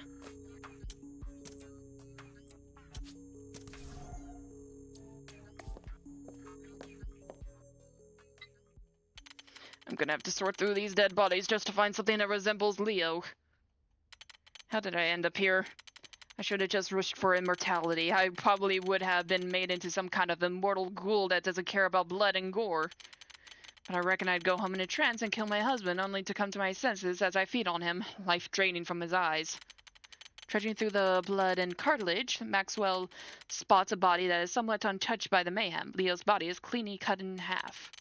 His hands are skinned down to pulpy red flesh, and if it were not for his anguished expression, you might even mistake him for sleeping amongst the dead. It takes a few minutes for Maxwell to ready himself for what he must do. He makes a quick stop to the kitchen and shops for a knife. I need a knife that's serrated. Straight edge would have a harder time sawing through the flesh. It would be cleaner, but I don't need clean. I need this to be over. Right, I should have put on some gloves too, so I'm not getting my DNA all over this crime scene. Once he finds a robust enough bread knife and a pair of barbecue-grade black nitrile gloves, he returns to the body. I'm so sorry about this. Detective Maxwell steels his resolve and begins the grim task, trying his best to keep his mind as distant as possible from the gruesome sights ahead. What the hell, detective? You look so dreamy like that. All you're missing is a freaky mask and you'd be so ready for a night out in town. Shut up. Eh. Seriously, stop. You know, after you failed to solve this case, you and I could spend some quality time together. Heck, I wouldn't even mind you having to go at my new body with that bread knife. And now I have a disembodied head. This man died with a complete anguished look plastered on his face. I don't know whether the distant look in his eye is worse than it making eye contact. If it wasn't so squishy, I could tell myself it wasn't real. I need to see if telling this to a therapist would trigger a tail clause. This one's going to leave a mark on me. Could have been neater. Your grip on the knife was too tight. That made your cut sloppy. I just wanted to get it over with. No, she's right. There's an art to it. This way the mortician will struggle to stitch it back. I mean, it's not... Yep. I mean, it's not like he was getting an open casket funeral after what I did to him, but at least he wasn't decapitated. Fixing this sloppy cut would be no problem for me, but one cannot find genius among butchers. All I ask is that you don't try dissecting me. At least go to medical school first or take a culinary class. All in all, C+. I can at least respect that you did not break into tears. That's right, Max. Don't give up. You have the makings of a great beheader. Why am I being graded on head severing?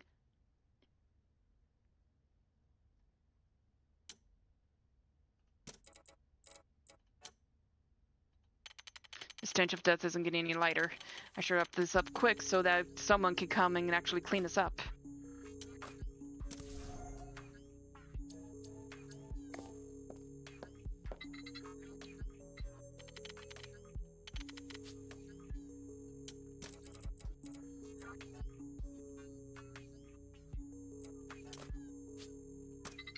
Let's see if we can materialize this ghost.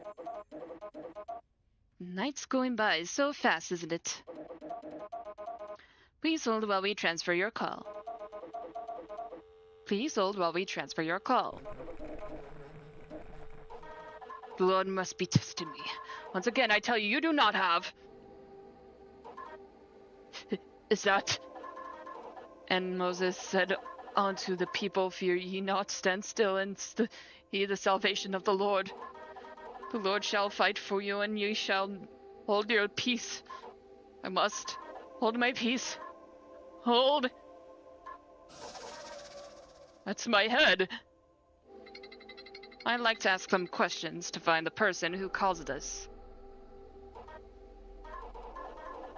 I see. I was not yet destined for the pearly gates, as I'm still needed on this earth. Oh, if there were pearly gates, that's not where you were headed.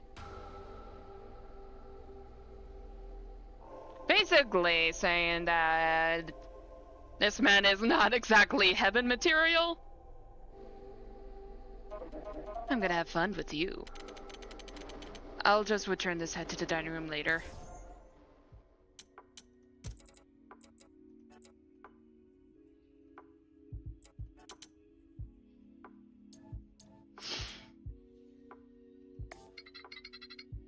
Can you tell me about tonight? Surely. Yes. Yes, surely. I arrived an hour early so that I may pray and bless the prepared courses for tonight. I also provided spiritual counsel to Meredith's husband. He seeks my advice quite often. He left once the party started, so I joined the flock in mingling. I spent most of my time in the sitting room, which was relatively undisturbed. I took those moments to read from Esther, as I appreciate her story. She rises to power in the kingdom of Persia and prevents the eradication of her people. Even the frailest lamb can be a powerful emissary of the Lord.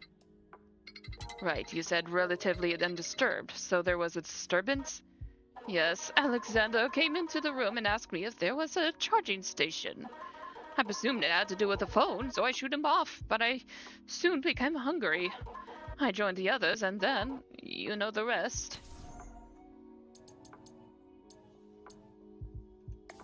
Can you tell me a bit about yourself? I am simply God's servant, enacting his will in my profession as a psychiatrist. I heal the minds of the sick with prayer and, if needed, medication. Those who have lost their way. Only the Lord can heal those who have succumbed to mental illness, and he speaks through me to heal. Got any divine powers, like a fun arrow of light or something?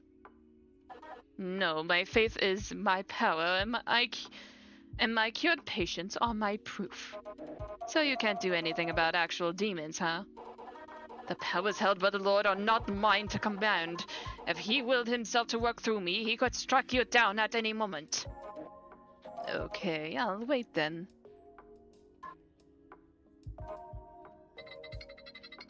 Anyhow, you're a God-featuring psychiatrist. Do you have family?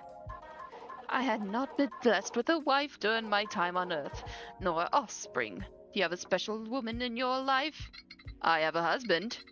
I don't wear the ring when on a job. I like to keep my personal and professional life separated. But I won't hide the fact if asked. It's because he has a husband and not a wife, huh? My gosh.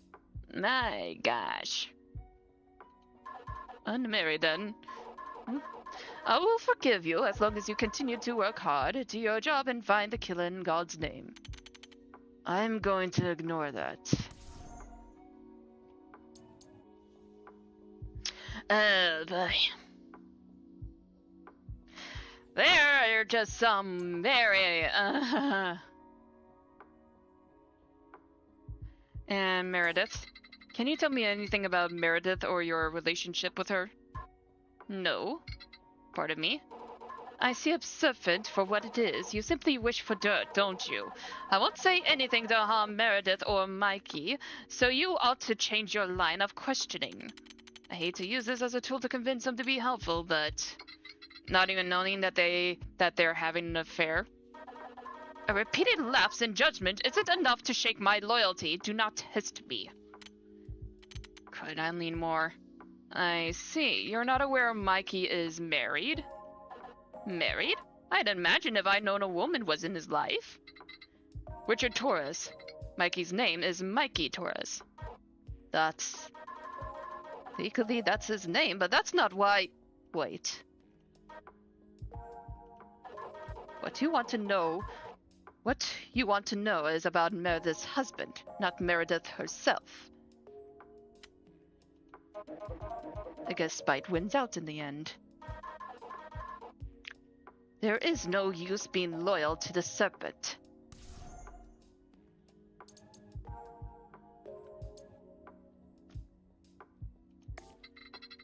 So, Meredith's husband. Yes, you're aware of the typical employee of this estate, I assume. Yes, they tend to skew younger. Well, due to the severe and repeated lapse in judgment, they sometimes skew below the age of adulthood. They work part-time and off the books, of course. It's to build experience in the workforce, but it's also because of the man's preferences. I don't think I want to know the context of why he has this preferences. Preferences? His sin is that he fancies those too young for him. Meredith has forgiven him for his transgressions, and I give him counsel so that one day he may be healed. But curing an addiction isn't done by simply going cold turkey. The process is slow, but he is healing. You mean he's taking advantage of less people on the regular? I mean that he's hiring people of older ages, slowly but surely. The 18-year-old minimum is relatively recent. Alexander once confessed to me that he worked for Meredith's husband once. Fortunately for him, he did not seem to have taken on the brunt of his inclinations. But I'm sure he's aware of the truth. I don't believe Meredith is aware of the history they all share. Not that I'd remind her. She doesn't share the same level of forgiveness that a devout follower such as myself would. So you're willing to forgive a man who has these preferences, but you're not willing to forgive. But not for someone who is genuinely in love with another man who is the same age? Oh, yeah, the little lamb. You have your priorities so backwards. But thanks to your confession to me, I can relish in the fact that God led me to keep silent for this very reason. His hatred is abhorrent, but at least it makes him very easy to get information out of. I could probably get him to tell revealing secrets on anyone if I told him they were gay. My gosh.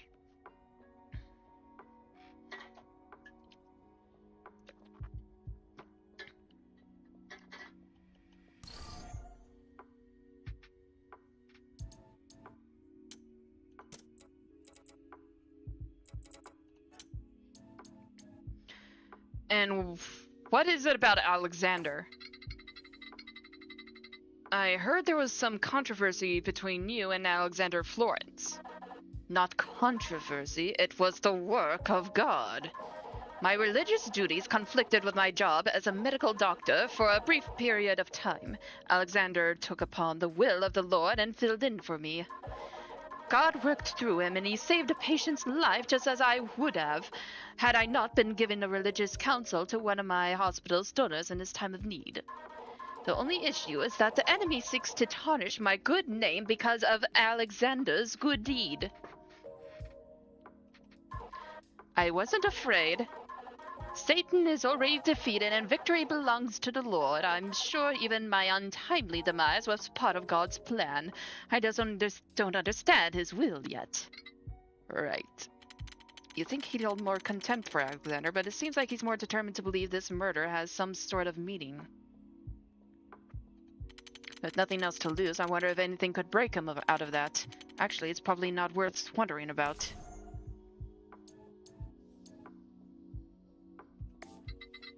Have the events of the tonight shaken your faith at all? I realize having to show you your head is traumatic. Don't misunderstand. I'm still God's humble servant. I'm still part of his plan. It's just like a job. Though he slayed me, yet I will trust in him, but I will maintain my own ways before him. If I don't keep my faith, if I don't maintain my ways, I will lose his favor. I must trust that there is a reason. I must die while so many godless sinners yet breathe. No one deserves to die, really. Well, death does help get rid of annoying people. Even the demon knows your godless words are limp against divine truth. If God wills it, life can and should end. You do not have the right to breathe if God deems you unworthy of it. Even if that's your life? So I guess you were unworthy. The Lord is testing me yet and still.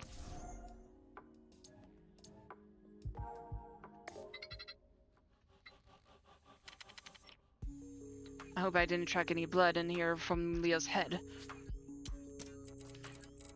First I want to go to the dining room.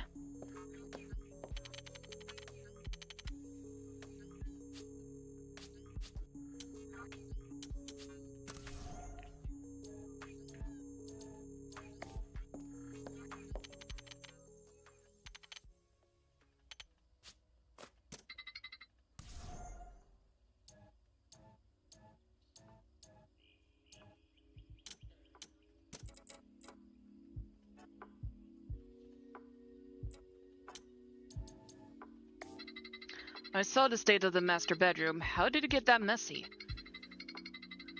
I didn't have the time to clean it before the party, but seeing as it wasn't going to be used tonight, I assumed it wouldn't matter.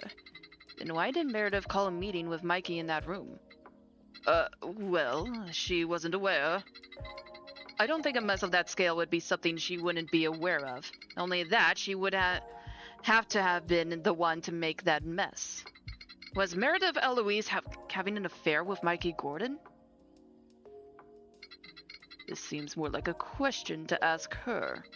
I did, and I want to know why you weren't forthcoming with this in your testimony.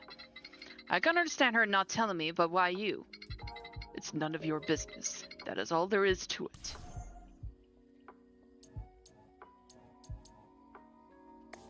How are you feeling?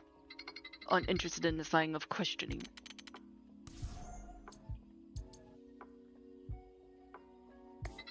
I understand you work for Meredith and that your relationship has been fraught, but why do you stick around? Oh.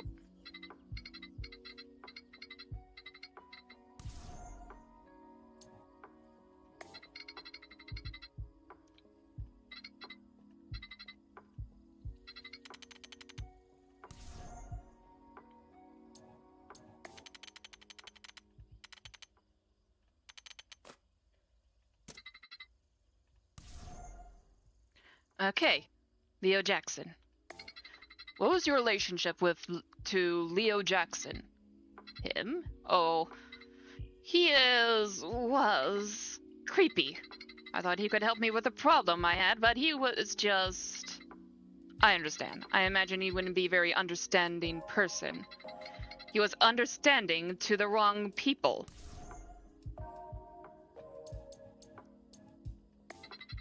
How are you holding up, champ? Oh, okay.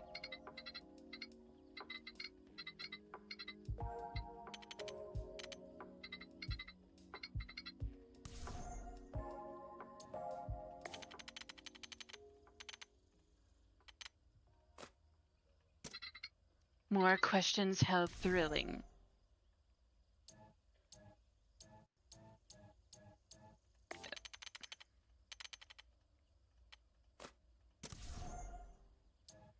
Okay, back to the foyer.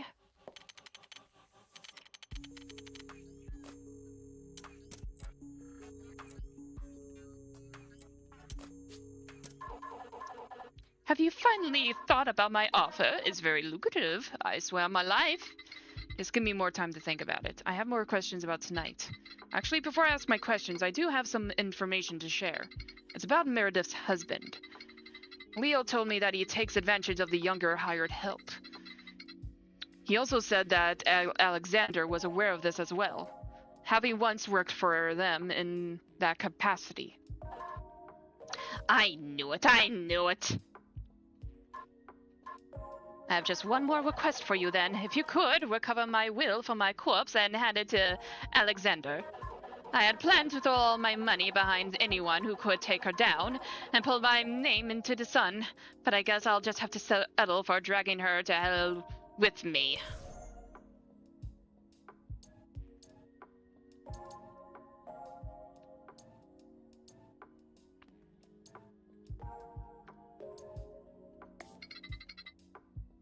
Are there any fun secrets you know about this group, even the house itself? Heard you were the person to ask about fun secrets. You've been so kind to me, so I'll tell you. You already know about many of Meredith's secrets, so I doubt that will be of any use to you, but I do know secrets of this house. Voices carry, and so do mumblings. I believe you mentioned something about Felix McCain. You're still looking for him, and he's nowhere in this house. I've all but assumed he just ran off into the woods at this point. That's right. Well, there's one place he could hide, and that would be the attic. Its passage is hidden in the storage room. It's along the back wall, obscured by boxes. There's a brick that's supposed to be removed from the wall to let down the ladder to it. I've always wanted this house. I would try to get every last drop of information about its history and construction. I dreamed about the day I would wrest it from Meredith's clutches. Anyhow, pretty good information, yes. Thank you, Hamilton. This is indeed good information. Yes, and now we can enter a partnership together that'll last forever.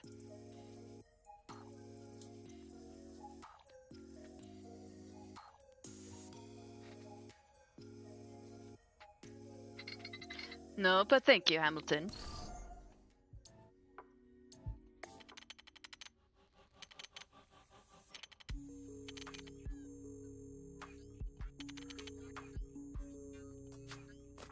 Okay. First, I'm going to the dining room. Right, I should get that will. You're obliging that old hack. Hack or not, it feels kind of bad to deny a ghost the last wish. Well, last wish that is relatively harmless. You know that it's probably not going to be harmless to your client, right? Why would you go out of your way to do that? She's my client, but she's not who I was hired to help. Well, it's not what I do when I'm paid to solve a murder. I help the victims. As awful as some of these people are, if their deaths are some kind of karmic prepayment for the harm they've caused, they've already paid their tab. I'm not the judge for the dead. I'm playing judge enough with the living. Here we are. It's only slightly bloody, too. Interesting. I never thought of you like that. I guess that makes me the judge and executioner. Should I manifest a second voice to create my own little chorus of jury? I'm not the right guy to ask this sort of question. I'm kind of curious to ask her. What a surprise. Come to ask more. I'm just trying to be thorough. Can't leave any loose threads, can I?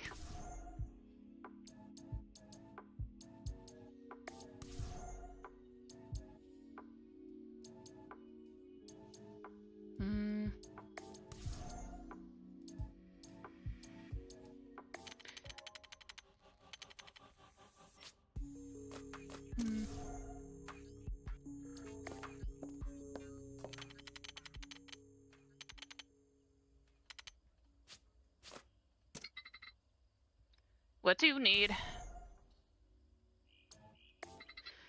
Alexander? What do you need? Here, I have something to give you.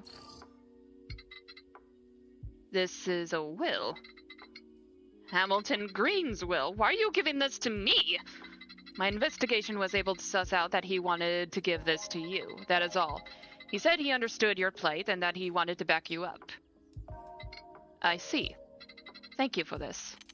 Hamilton must have been thinking of his pride, but it is a surprising development nonetheless.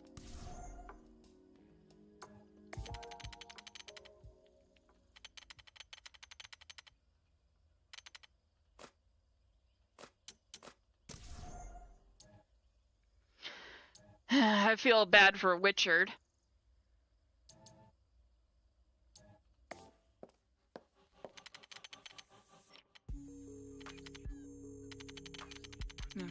If Felix is there, this investigation will probably reach its conclusion. I should make sure I don't need information from anyone else.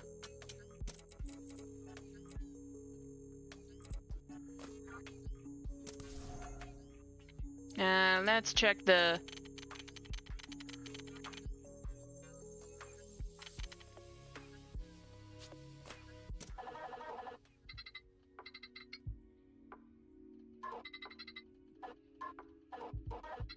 Wait, we went through this conversation.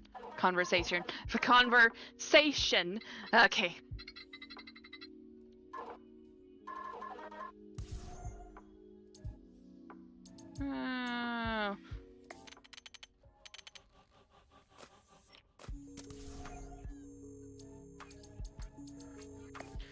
I just want to check the...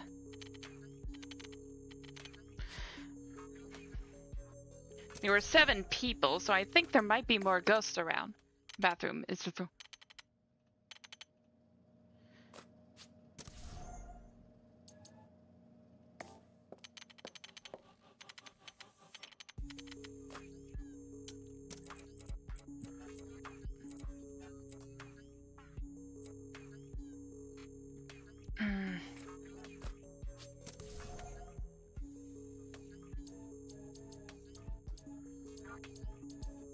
Attic. Strange. I expect more cobwebs in this pathway, or at least some sign of non-use. And again, if Felix is anywhere on site, he'd have to be here. As he rises into the attic, Maxwell is met with an all-too-familiar stench. The moon illuminates the area just enough to show 2 things. A small coffin and a fresh corpse. I think that's Felix. He died so boringly, too. It looks like his head was bashed in. Wait, that shape. I think whoever killed Felix used you to do it. At the very least, it was around the same kind of shape, and nothing else up here is as big or as small.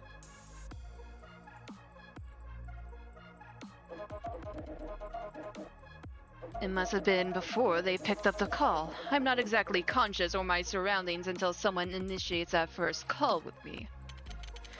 So this was before you were awoken. I'll need to tell everyone about this. Since Felix is dead, that means the killer has to be one of those three. That would make the big question, who had the means to commit both acts? This should be much easier to crack now. Covering up 2 acts is much harder than covering up 1. I'll have to return here later. Since there's no ghosts or people here, maybe I could ask the Necronomicon some questions. I like our conversations. You're absolutely fascinating. We should talk more. I'll have to come back here and talk to him after I tell the others about Felix. Wait, hold up.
As Maxwell stumbles into the sitting room, worry plastered across his brow.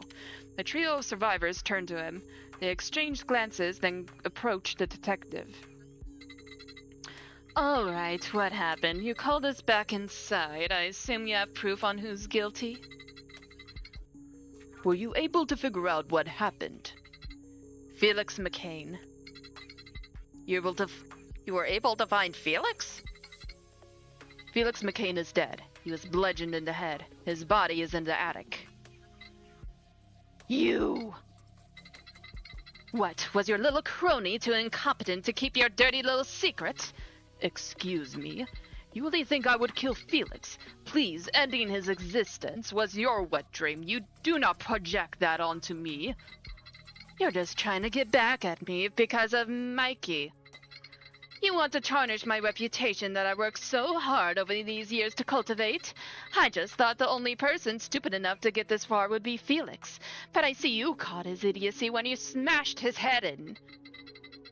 Your reputation is nothing but a farce. I wouldn't be surprised if you decided to chop up everyone here just to garner a bit of extra sympathy.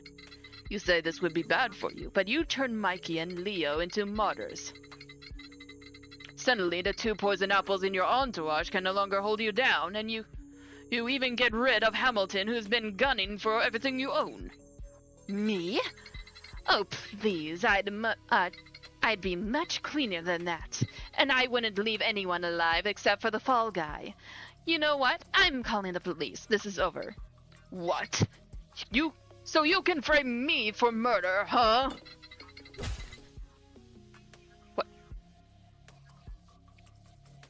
You've...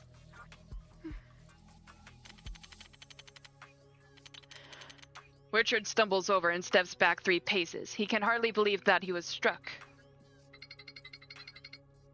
Holy crud, she shattered her wine glass on his skull! With a thump, Richard falls back, toppling one of the vases near him. Okay, step away from the butler! Max, I'm going to need help elevating him, and Meredith, out! I said out!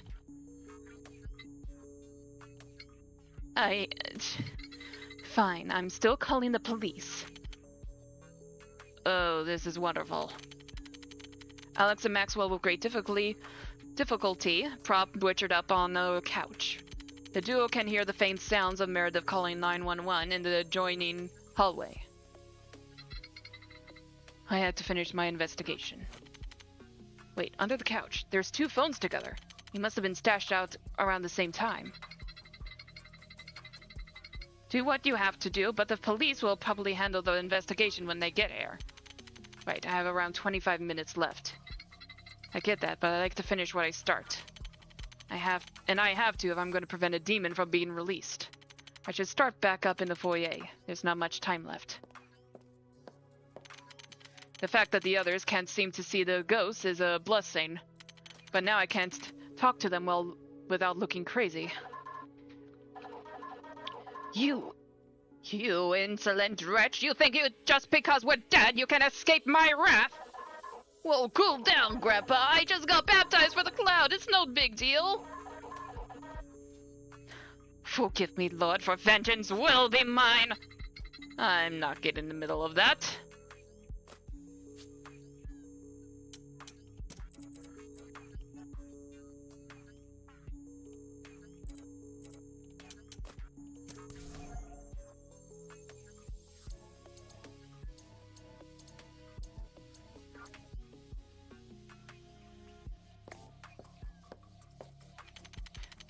A cavalcade of boxes isn't so intimidating now that I've been back and forth a few times. Although it's probably bad that I'm getting used to the clutter. Let's do this one more time. Necronomicon, please hold while we transfer your call.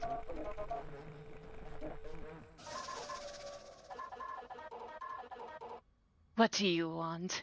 Me being dead doesn't make my time less precious, so out with it. Well, I just have a few questions about tonight. In order to get an accurate assessment of the case, that is. Fine, but make it quick. So tell me about tonight. I came to the party as I always do each year, but tonight was different. The integrity of this event was solely due to the presence of unseasoned school children. The nurse and the technician. They weren't here because of their accolades. The nurse was invited because he was on TV, and the Carters neglected their obligation to this event by sending their child in their stead. Impressively, they are somehow less experienced than Mikey Gordon, rest in pieces. Well, at least post-mortem, she has respect for the dead.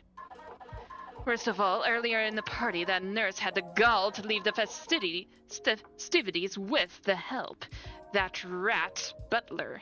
I can't remember his name.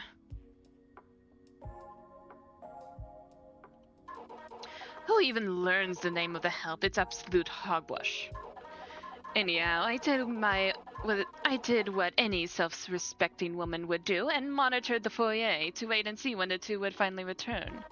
The plan was to wait in the dining room, then suddenly clear my throat so as to accentuate my disdain for their uncouth getaway. But that nurse had the gall to return alone, and not only that, immediately went to the bathroom. I, of course, was furious, so I went back to the party and fumed over his childish unprofessionalism. I couldn't even find that rat butler at that point. After that point, he was probably out smoking somewhere. I bet he had a stash of cannabis and hidden around. The only saving grace was the fact that I was able to network with Meredith herself, and I listed all of my complaints to her. She didn't make eye contact, but I had hoped someone of her acclaim would show some concern for the sanctity of this event. I don't think Meredith even bothered to mention Brooke in her account. Anyhow, Meredith said she had to take a call and I offered my phone, but I seem to have left it in the sitting room. But yes, then the blackout happened and we were all sliced to bits. Any questions? Nope. Thank you for your cooperation. So tell me about yourself. I had assumed my reputation would have preceded me.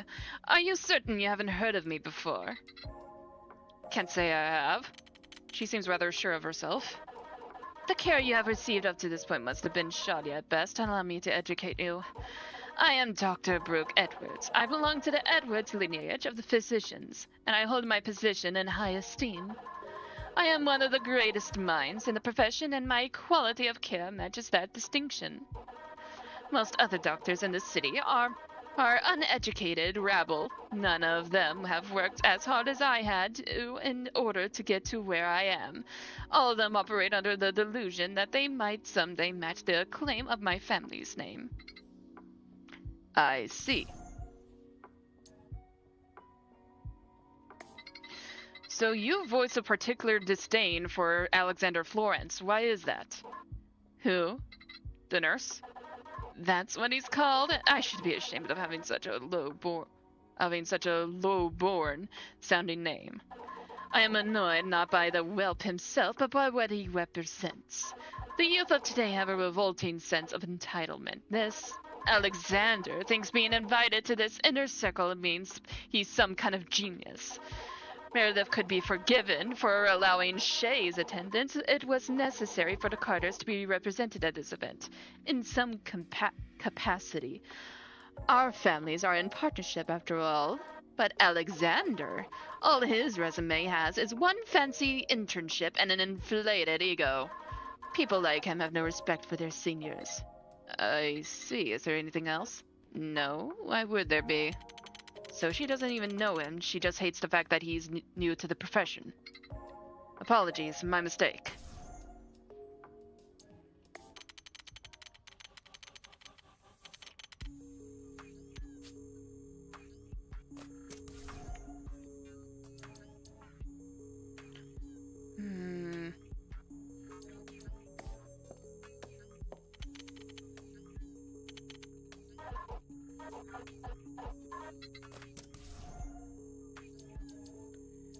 Let's try outside. Maybe... Sever any more heads, detective? No. Not yet.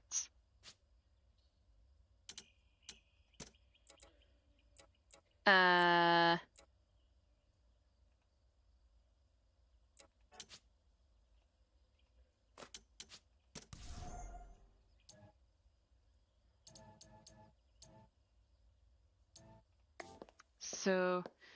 Oh, there! I really hope the severed head of Leo doesn't trace back to me. I can think about that right now. I need to investigate. 2 new ghosts. Those 2 phones I found together might be the right ones here. Necronomicon? It's finally time.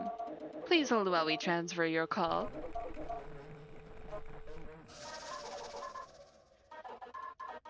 I can't believe we're ghosts! I thought there was no afterlife, but this is so much more stressful. It'll be okay, Shay. You're not alone in this experience. We can figure this out together. Remember the most important rule?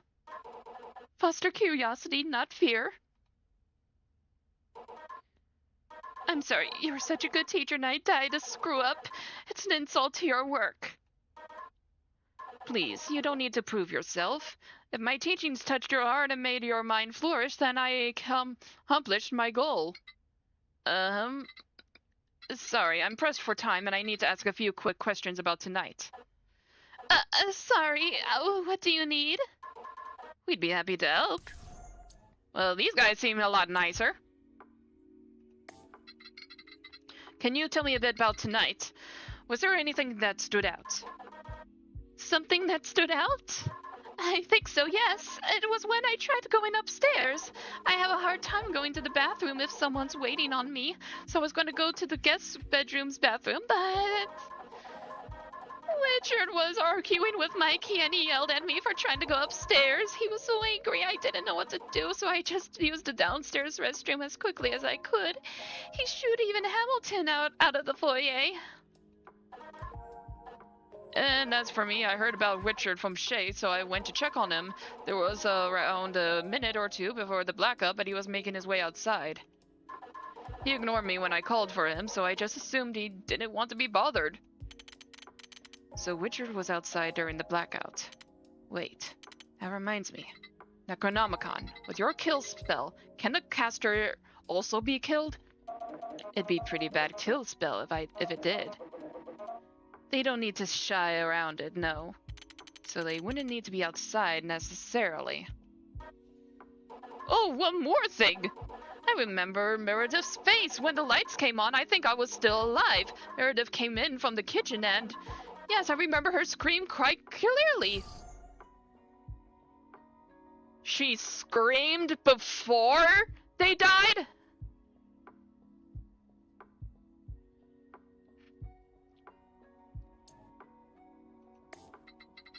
So tell me a bit about yourselves. Well, I'm a university professor. I teach pre-med, and Shay Carter here is a star pupil of mine. They graduated and went on to become a lab technician. Well, yes, I did, but I kind of fell short of my family's expectations. They wanted to work towards running bio practice. I'm much more comfortable studying bodies than talking to them. Talking to people. You say Shay's last name was Carter. I could have sworn I heard that name before. You're thinking of the Edwards Carter Hospital. It was a hospital founded out of the new renewed friendship between the Edwards and Carter families. You have Brooke Edwards and Shay Carter here, who are both in attendance because of their impressive pedigrees.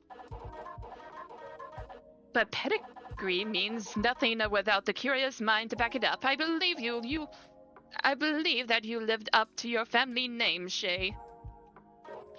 Yeah, I just wanted to live without being the center of attention, but I was born into it.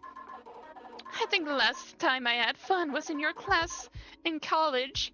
I'm glad I at least have those memories. Professor Valdez is a good person. He helped someone even as hopeless as me succeed, so that should tell you something. Oh, please, I barely did a thing. You're the one who came out of your shell and flourished. Good people. I'm almost surprised to find kind souls like these after everything that's happened tonight. So you two seem pretty close. How did a teacher and student become such good pals? Shay was simply too shy to talk to anyone else before my classes in college.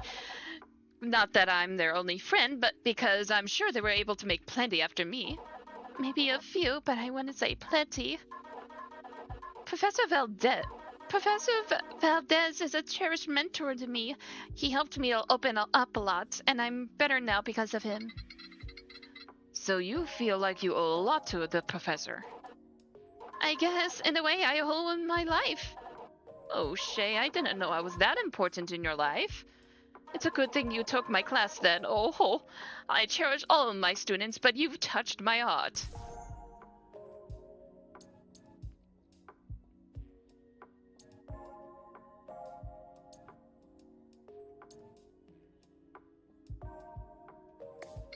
So Meredith took a call right before the blackout happened. That is correct. Were either of you able to catch any of the contents of that call, or did she mention who she was going to talk with? I'm not sure. It seemed pretty urgent, and I find it strange she didn't just use a landline.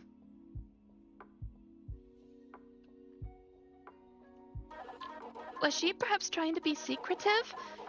She might not have wanted the call to be traced back to her. I know that I used to borrow other people's phones so that my parents couldn't go through mine growing up. A private call, huh? Did she have a second phone on her, or was it just the one with the charger? Just the one. So she didn't have the Narconomicon before the blackout. I doubt she would have been able to hide a phone as clunky as that within her dress. Coffee or... Yes, but keep in mind, if Felix was the one to make the call, that means... And he was killed later, that means that... Well, there's still a chance it could still be Meredith. I don't really want it to be Richard. I kind of want Meredith to be the culprit. Coffee or tea? Settle something for me. Coffee or tea? Why not both? Tea. Coffee is too bitter for me. Weak answers. Coffee should always win out. Please, Professor, tell me you don't have at least a little preference for one or the other? I guess I'd go with coffee, but it has to have plenty of sugar, beyond saturated to be precise. Back at the university, I go into the chemistry lab. I came up with this method, you see, through which I was able to create a super saturated solution. Oh, hey, poor gals!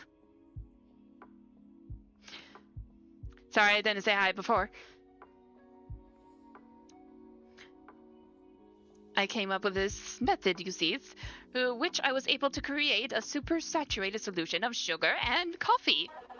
It was a delicate, fragile thing. A single bump would collapse it and render it into a dark sludge.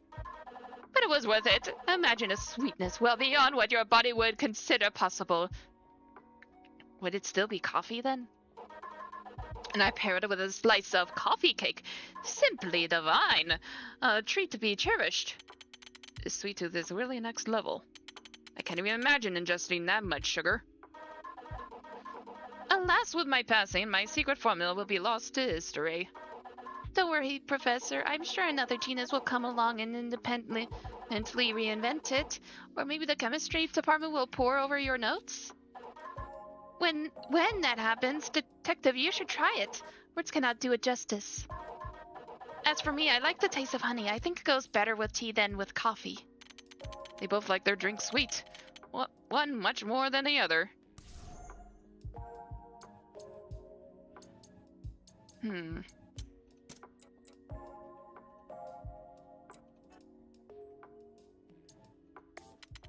really hope the severed head of Leo doesn't trace back to me. I can't think about that right now. I really need to investigate.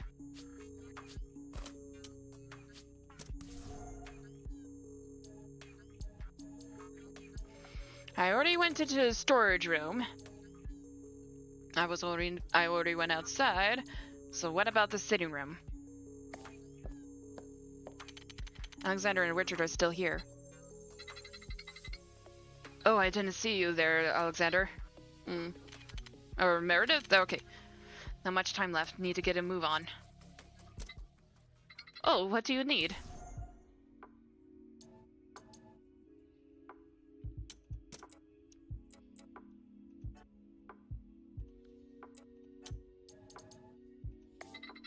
How's Richard holding up? Terribly. Terribly. He'll be fine. I just have him laying down with an ice pack. It's more shocking he didn't get any glass in his head. Well, I guess that's better than what it could be. Still, Meredith is terrifying. She's a woman who never have anything, not even outbursts.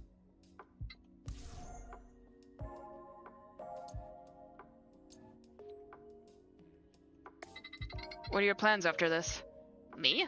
What do you mean? Well, I can't imagine your life is going to be easy after being at the center of something like this. You're one of the 3 remaining survivors. Sir, if I may be completely honest, I'm a nurse and I don't earn enough to be able to make plans.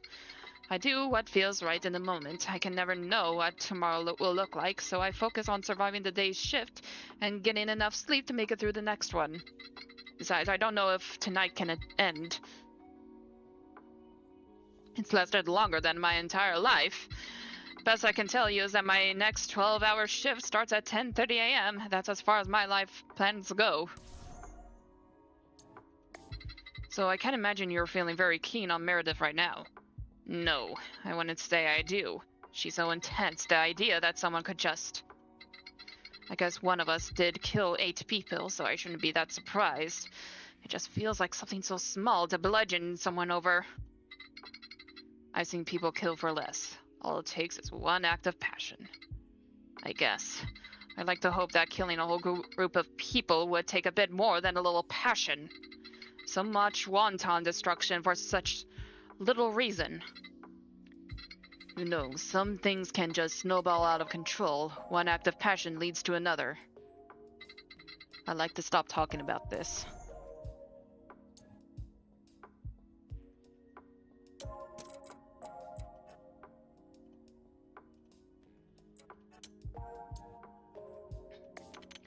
I'm glad I gave Alexander the will. It feels good.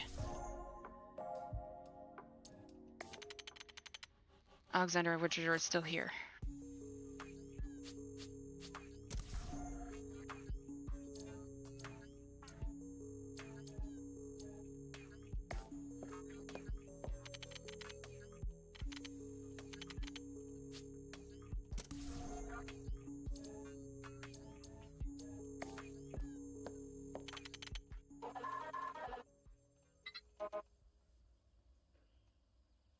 So I guess I can't get any more questions from her.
What am I supposed to do now? Attic. Some things never change. There's almost always an extra dead body to contend with.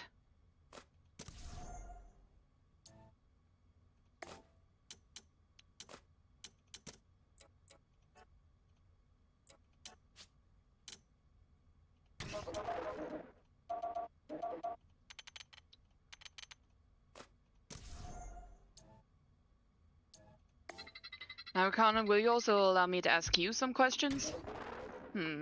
Sure, while we wait here alone in this attic, I feel like we're on the same sort of romantic getaway. We can share each other's secrets and frolic across the beach. We could even hold hands. Sorry, I'm married. What? Is his hand holding too romantic for you?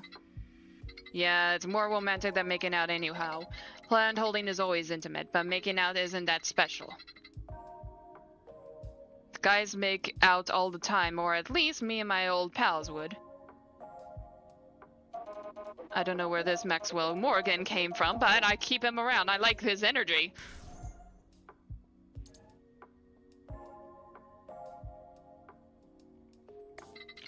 I never actually asked you formally, so tell me about yourself. We've been working together, so it seems prudent to ask. Is that strange to you? Usually only the freaks who fall in love with me ask me that, and you don't seem head over heels for a demon. What's your deal? Looking for a silver bullet to get you out of solving this mystery? No, just basic decency. Is it a sore topic? I guess my view of you was too narrow. Then again, my very nature pre-selects for the worst people. Polite people like you tend to be the ones I'm killing, rather than working with. Fine then, I'm a demon trapped in this tome, but I'm powerful enough to change its shape. It's a phone now, because I thought it'd be cheeky to keep in line with the times. I take on clients and grant their wishes in twisted ways as to feed on blood and anguish. It's both a form of sustenance and a karmic role I play. Those hungry enough to obtain me are usually striving for power beyond their control, and brazen enough to trample anyone in their path. They always get their wish, and I make sure it's deliciously appropriate for their downfall. And the very few that come to me in true desperation when all hope is lost, well, I give them a way out of their plight, at the very least. But everything must come with a price and a body count. That is a constant. Seems like you got a bad deal. Must be hard to enjoy things when you're always working. Everyone needs to clock out sometimes. Well, it's not like I can change it.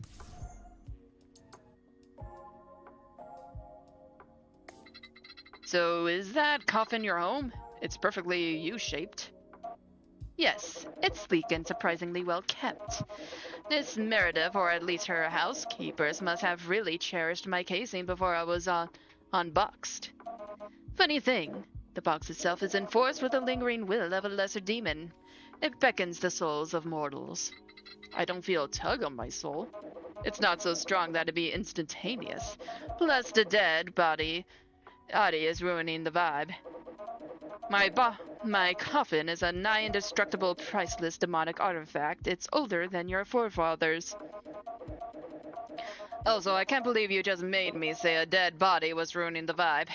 You're so mean. How does that mean?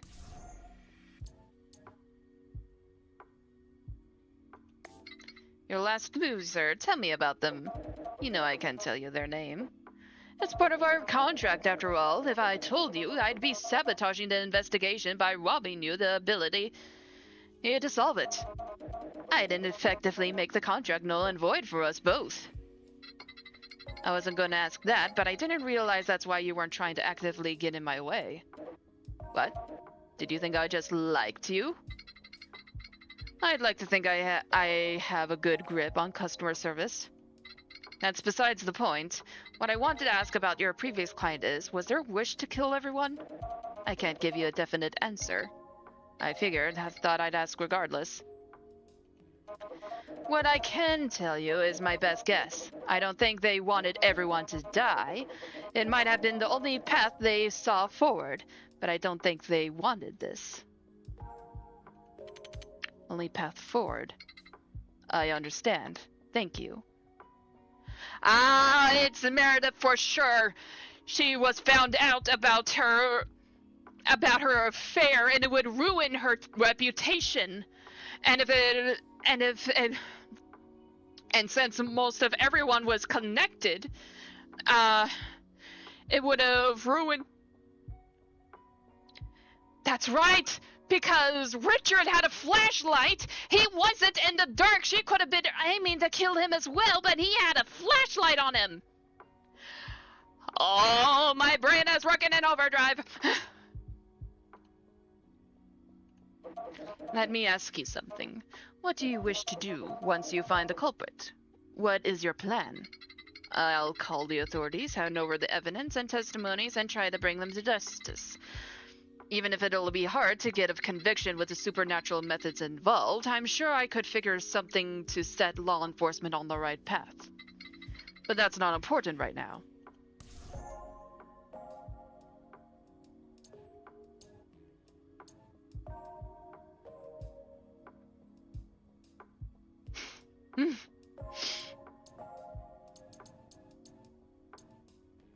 Oh, okay.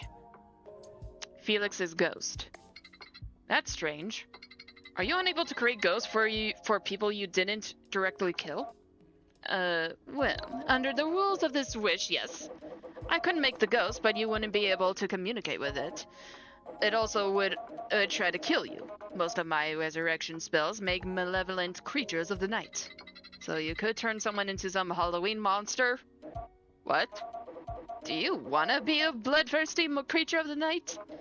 Huge fangs dripping venom with big claws ready to tear and shred? No, I wouldn't want to be bloodthirsty. Why wishes? Why wishes? Right, not specific enough. I just can't wrap my head around why you're a being that grants people's wishes. If you need blood to exist, then why rely on granting wishes of all things? Oh, how to answer. Part of it is that I feed on a mortal soul. I stab into you because you're my battery. And it's easier to get what I need by disguising that fact, becoming a tool that a mortal can use. So what do you get out of our particular deal? Well, you either solve the case, which I can easily see ending in a body count, or I'm freed and can feed on people more directly. Plus, if you get out of this alive, we could renegotiate your wish to work better for you. I bet you deal with death a lot, so it'd be an easy deal with me. For me. We could Have a TV show and call it Necrophone and the Dull Detective. No. Too weird. Come on, we could make a killing. What about Dead Ring? I'd rather not be in a TV show. I get it, because this game is called a Dead Ringer.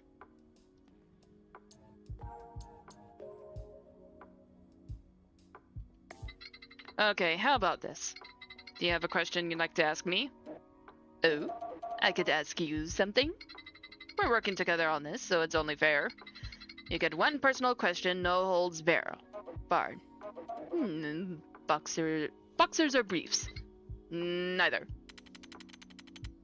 I don't watch boxing, nor do I use a briefcases. I don't think that's what he meant.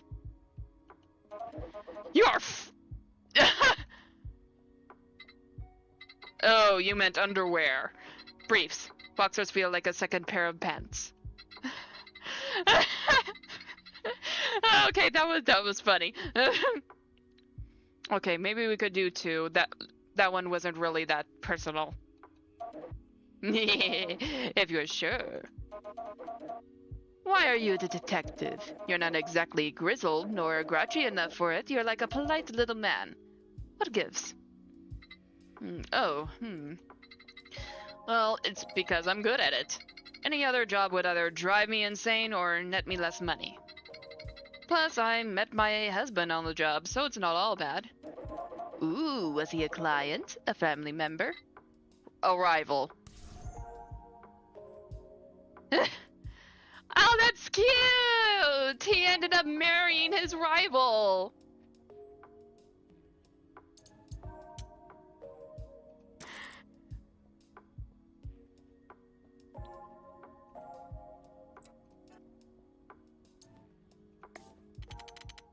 Some things never change. There's always an extra So what am I supposed to do now?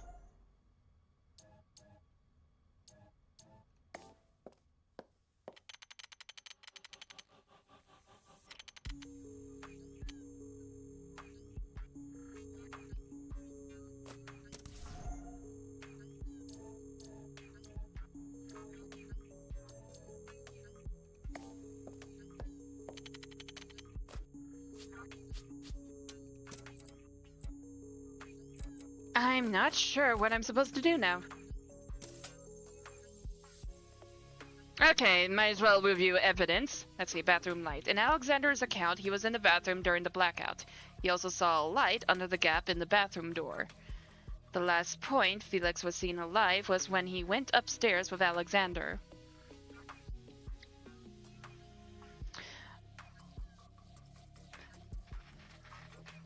Yeah, I can definitely see Meredith being behind all this because well, if the affair got out, it would ruin her reputation. And if she committed a murder, she could make the butler the fall guy because he would technically have a motive as well. Because, well, his husband cheated on him. So, Brooke's account. Last point Felix was seen alive was when he went upstairs with Alexander. Meredith and Richard. Meredith had a meeting with Mikey Gordon during the party, which was interrupted by Richard. Meredith and Richard had an argument, which was witnessed by Alexander. Right before the blackout started, Meredith borrowed a phone and went into the kitchen to make a call.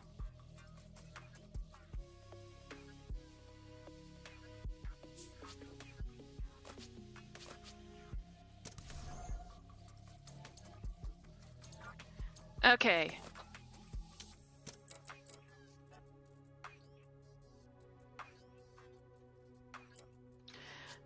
All right. An investigation. Everyone, before the police arrive, I have something to say. What is it now? You're still getting paid, so your work here is done. I just want you all to know that I figure out who the killer is. Would you all like to know? The tense silence spreads out across the room. Alex and Meredith exchange glances, but Richard decides to take initiative and sit up. Regale us, detective. Who is the killer?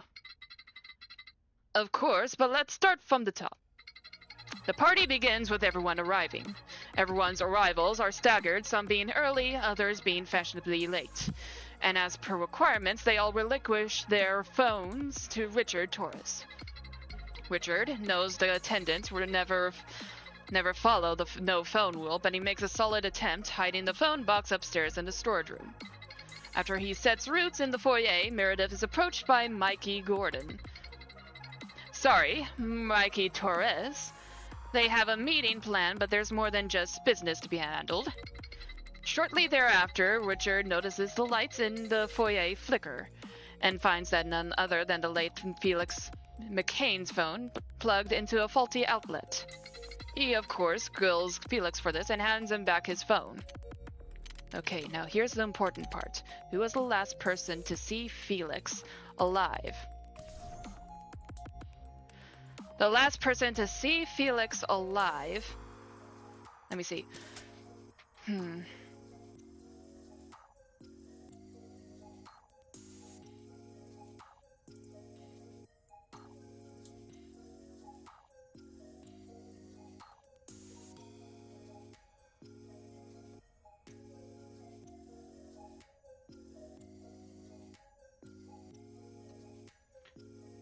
That would be Alexander Florence.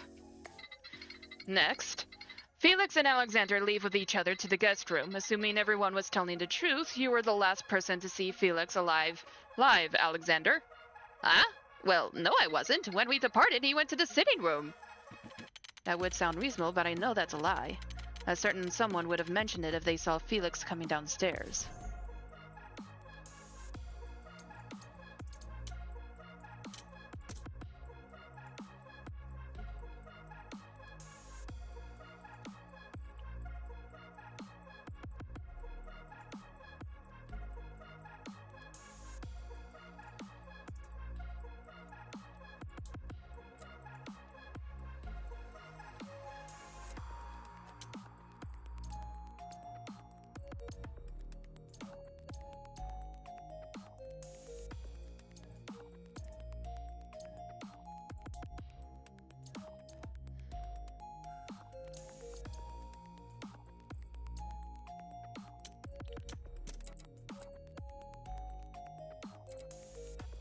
Brooke was the one who said it, so... I can't rely on the testimony of a ghost, but I can manage on another train of thought. I don't think that he went downstairs. I don't even think that he went back into the foyer. Think for a second. For him to end up in the attic, he would have to leave the sitting room, and there's one big problem with that claim.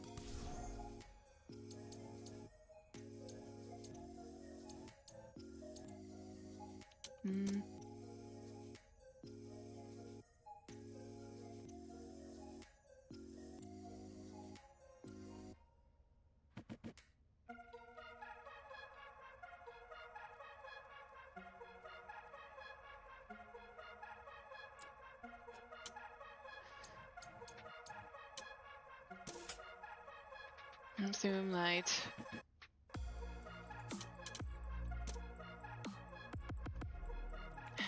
Okay.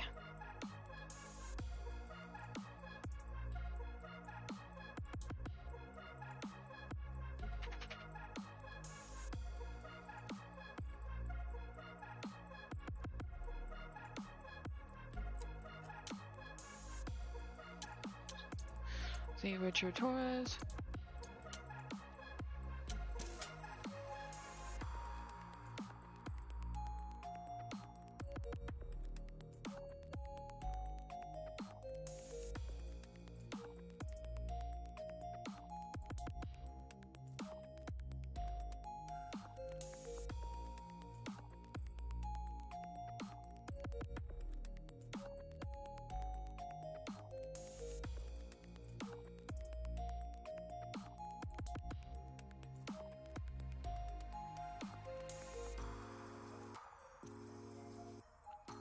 I have to remember where everyone's questions were at. Okay.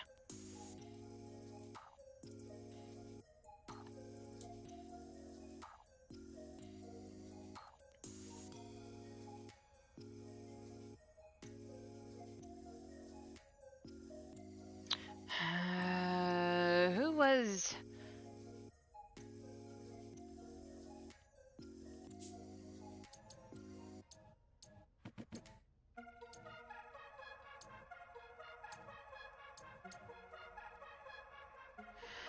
Okay, I don't know.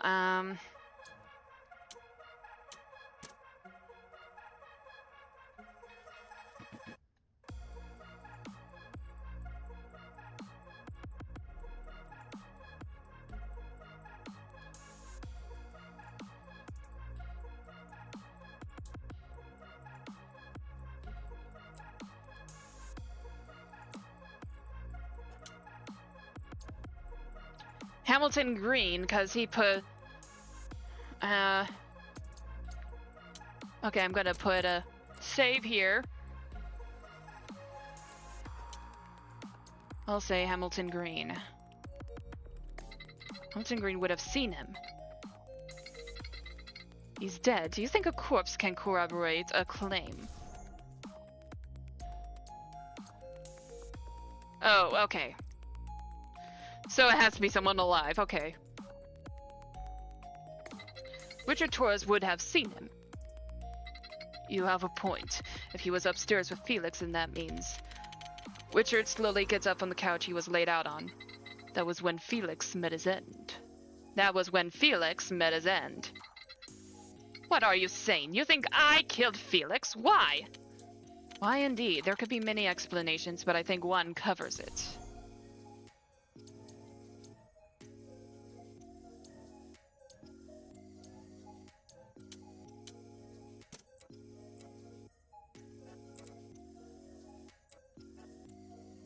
That's right, the Necronomicon was in the bathroom.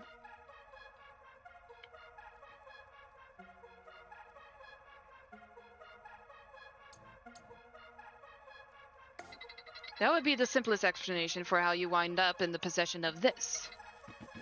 A phone? What does that have to do with... Hey lady, I ain't any normal phone. The receiver moves like a mouse. It looks so old and yet... I present to you all the murder weapon for all 8 victims. Yep, I killed them. It was me. But I can't implicate my last customer, so I won't confirm or deny anything other than slashing up 7 people. Now, we can go and cross-reference the indentation in Felix's skull with this phone. But I trust you all will be able to take my word when I say it matches. Okay, so the phone was a bludgeoning weapon. This doesn't... Richard could have done it too, you know. He was upstairs as well. Do I know anyone that contradicts this?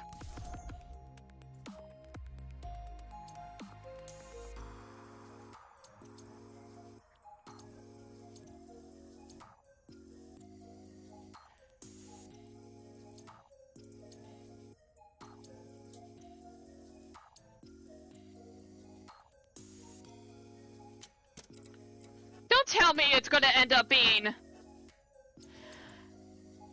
Alexander? I like Alexander! Meredith Eloise. I don't remember seeing Felix for most of the party. How could I contradict that? Okay.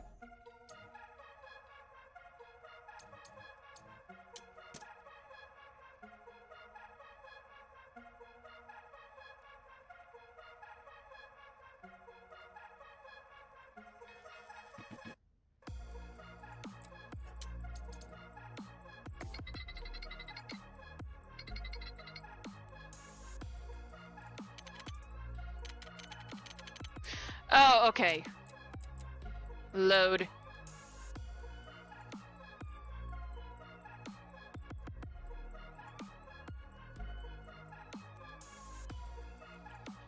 So it's... okay. So...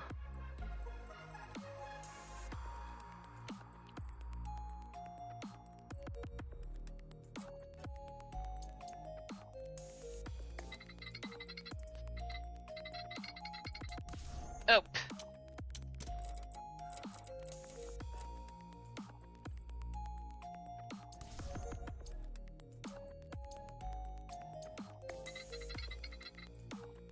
Oh, wait.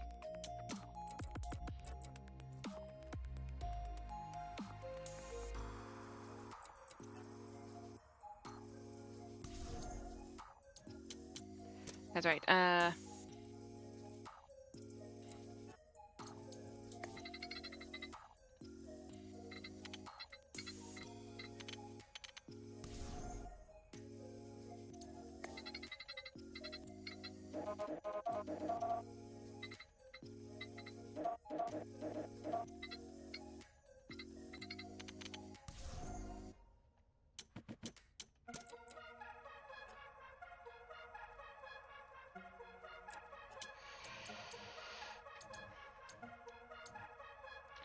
Okay. Your account contradicts all of that, Alexander. When you went downstairs, Richard was talking to Meredith, and they went downstairs together. He would have had gone back upstairs, and I know he didn't from his account and more. What? You're the only person who could have killed Felix, and I can even prove you're the one who able to perpetuate the crime of killing everyone else, too.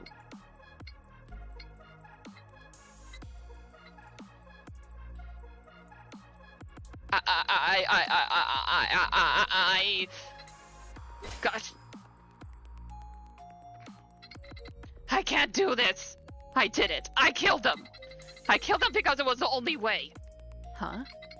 Meredith's husband, Leo Jackson, Mikey Gordon, everyone at this party. They're all part of this twisted mess. And then Meredith, the harm you've done to everyone who's worked for you is incalculable.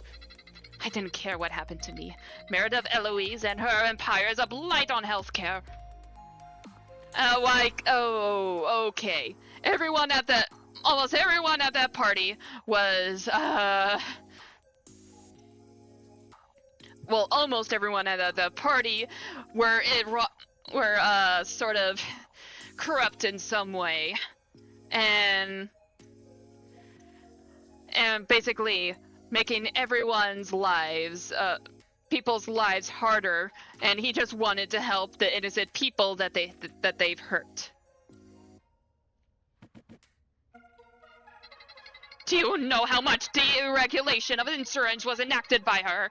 How many more people went without being able to afford health care? How many specialist facilities weren't able to open because Meredith said no? It's maddening. So yes, I did it. My only regret is that you survived, but I guess there's no way around it. The killer will just have to get away. Excuse me? I'm not stupid. In the span of one night, you were able to find out both my affair and Mikey's last name. Then this little twerp over here is a ticking time bomb filled with my husband's secrets. The moment you see the inside of a courtroom, things become a lot more difficult for me. So here's what we're gonna do. Felix killed everyone and then tripped on a loose floorboard. I saw him go insane. Richard here was able to fend him off all by his hands himself. He went back to the attic to hide, and voila, case closed. Why would I go along with any of that? You worked for me years ago, didn't you? Surely you didn't think you'd fly under the radar forever. I'm sure I can find a few people you wouldn't want to see inconvenienced by your repeated lapse in judgment. Well, detective?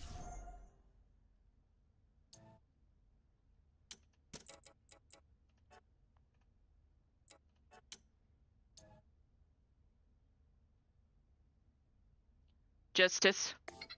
I can't sit on this. I have a responsibility to my job, and I cannot leave this unsettled. You can't be serious. I'm paying you. Money. You're my contractor. You paid me to solve this case, and I'm going to give my recommendation to the police. Faint sirens bleed through the wall. Right then, it's about time I do my job. You can't just do my job. I can, and I will. I can't just let this go. In one swift motion, Meredith grabs onto a lamp. She doesn't have time to think. She just knows that a problem needs to be solved. Detective Maxwell's hands shake as he searches for a way out of this. Okay.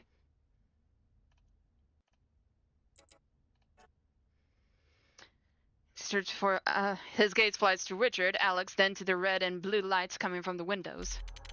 He does not know what he's doing, but in a panic he grabs the first thing that comes to his mind. Oh no, wait, there's one more...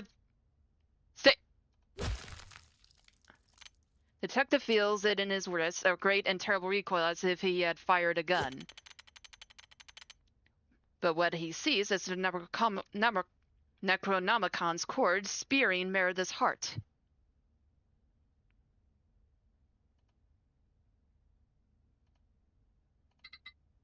Wait.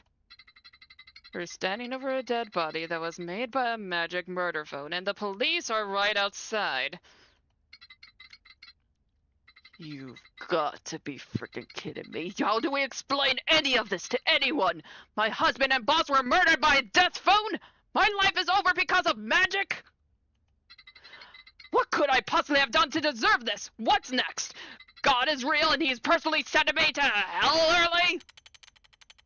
Richard's composure completely falters as if everything he's made peace with suddenly came rushing back to him. What am I supposed to do now? What can we do? Then, just as everyone's gaze glazed over with uncertainty, Alex's eyes widen with an idea. He rushes out of the room, only to return with a knife in hand. His target is none other than Meredith's corpse. He stabs her again and again, slathering blood on his clothes, not with glee nor mania, but with something like calculated hurry. He looks up to Max, shaking from exertion, but with steady eyes. I killed everyone. Is that an acceptable outcome? Why would you do that? I'm getting what I want. I'm ending her empire. With Hamilton's will, I'm sure I could get a good lawyer, and I'm going to lay out every last detail of what I know on record. Her idea of a fate worse than death was to have her dirt exposed to the world, and that's what I'll give her. I'm not one for deception, but I can't exactly expect a magical murder phone to go over well in a courtroom. Not in this district, at least. Before Maxwell can get his 2 cents in, the police have already entered the room.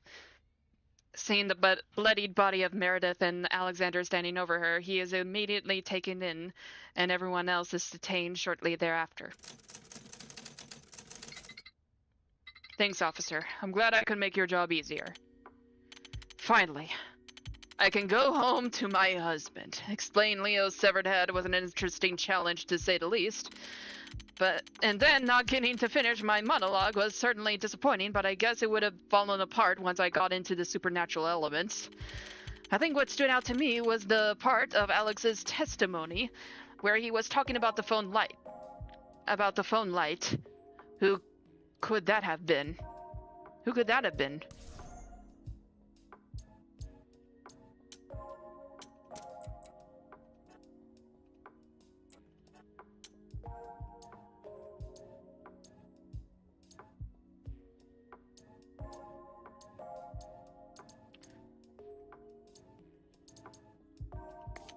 No, it'd defeat the purpose of his kill spell created light. He wouldn't be able to kill everyone, because under his normal circumstances it would be important. After all, Meredith being unable to go along that route, and Richard having the wrong kind of light are things that only make sense the context of the ghost. Maybe not the latter. Necro. He shut up as soon as we were arrested and hasn't spoken since. He certainly was helpful, even if he... Necronomicon? Yes, detective? Why did you do that? Why did you kill Meredith? You went out of your way to save my life without a wish. Why? Aren't demons allowed to commit crimes of passion? My job pre-selects for the worst kinds of mortals, you know. Meaning one I don't want to see fail is rare, let alone one who will keep stumbling on corpses, murderers, and all that good stuff. I want to stick around with you for a little longer. How about it? Want to keep a good thing going? Fine, we can talk about it in the morning. Okay, time to finally get some sleep. Maybe I'll be home half an hour before sunrise if I'm quick enough. Except now I have to show him to my husband. He's going to be so annoyingly excited over a magic ghost phone. But I guess that's why I love Frankie. Wait, do we get to see what his husband looks like? Oh, come on! I wanted to see what his husband looks like.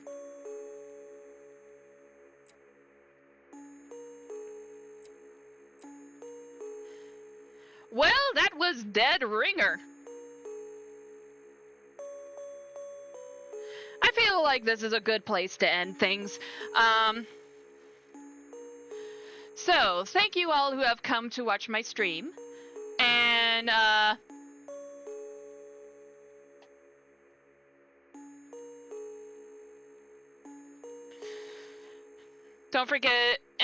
don't forget to like, subscribe, and visit my Ko-fi page where I do art commissions and accept donations. And with that, I wish you all a wonderful life. And also, happy Halloween.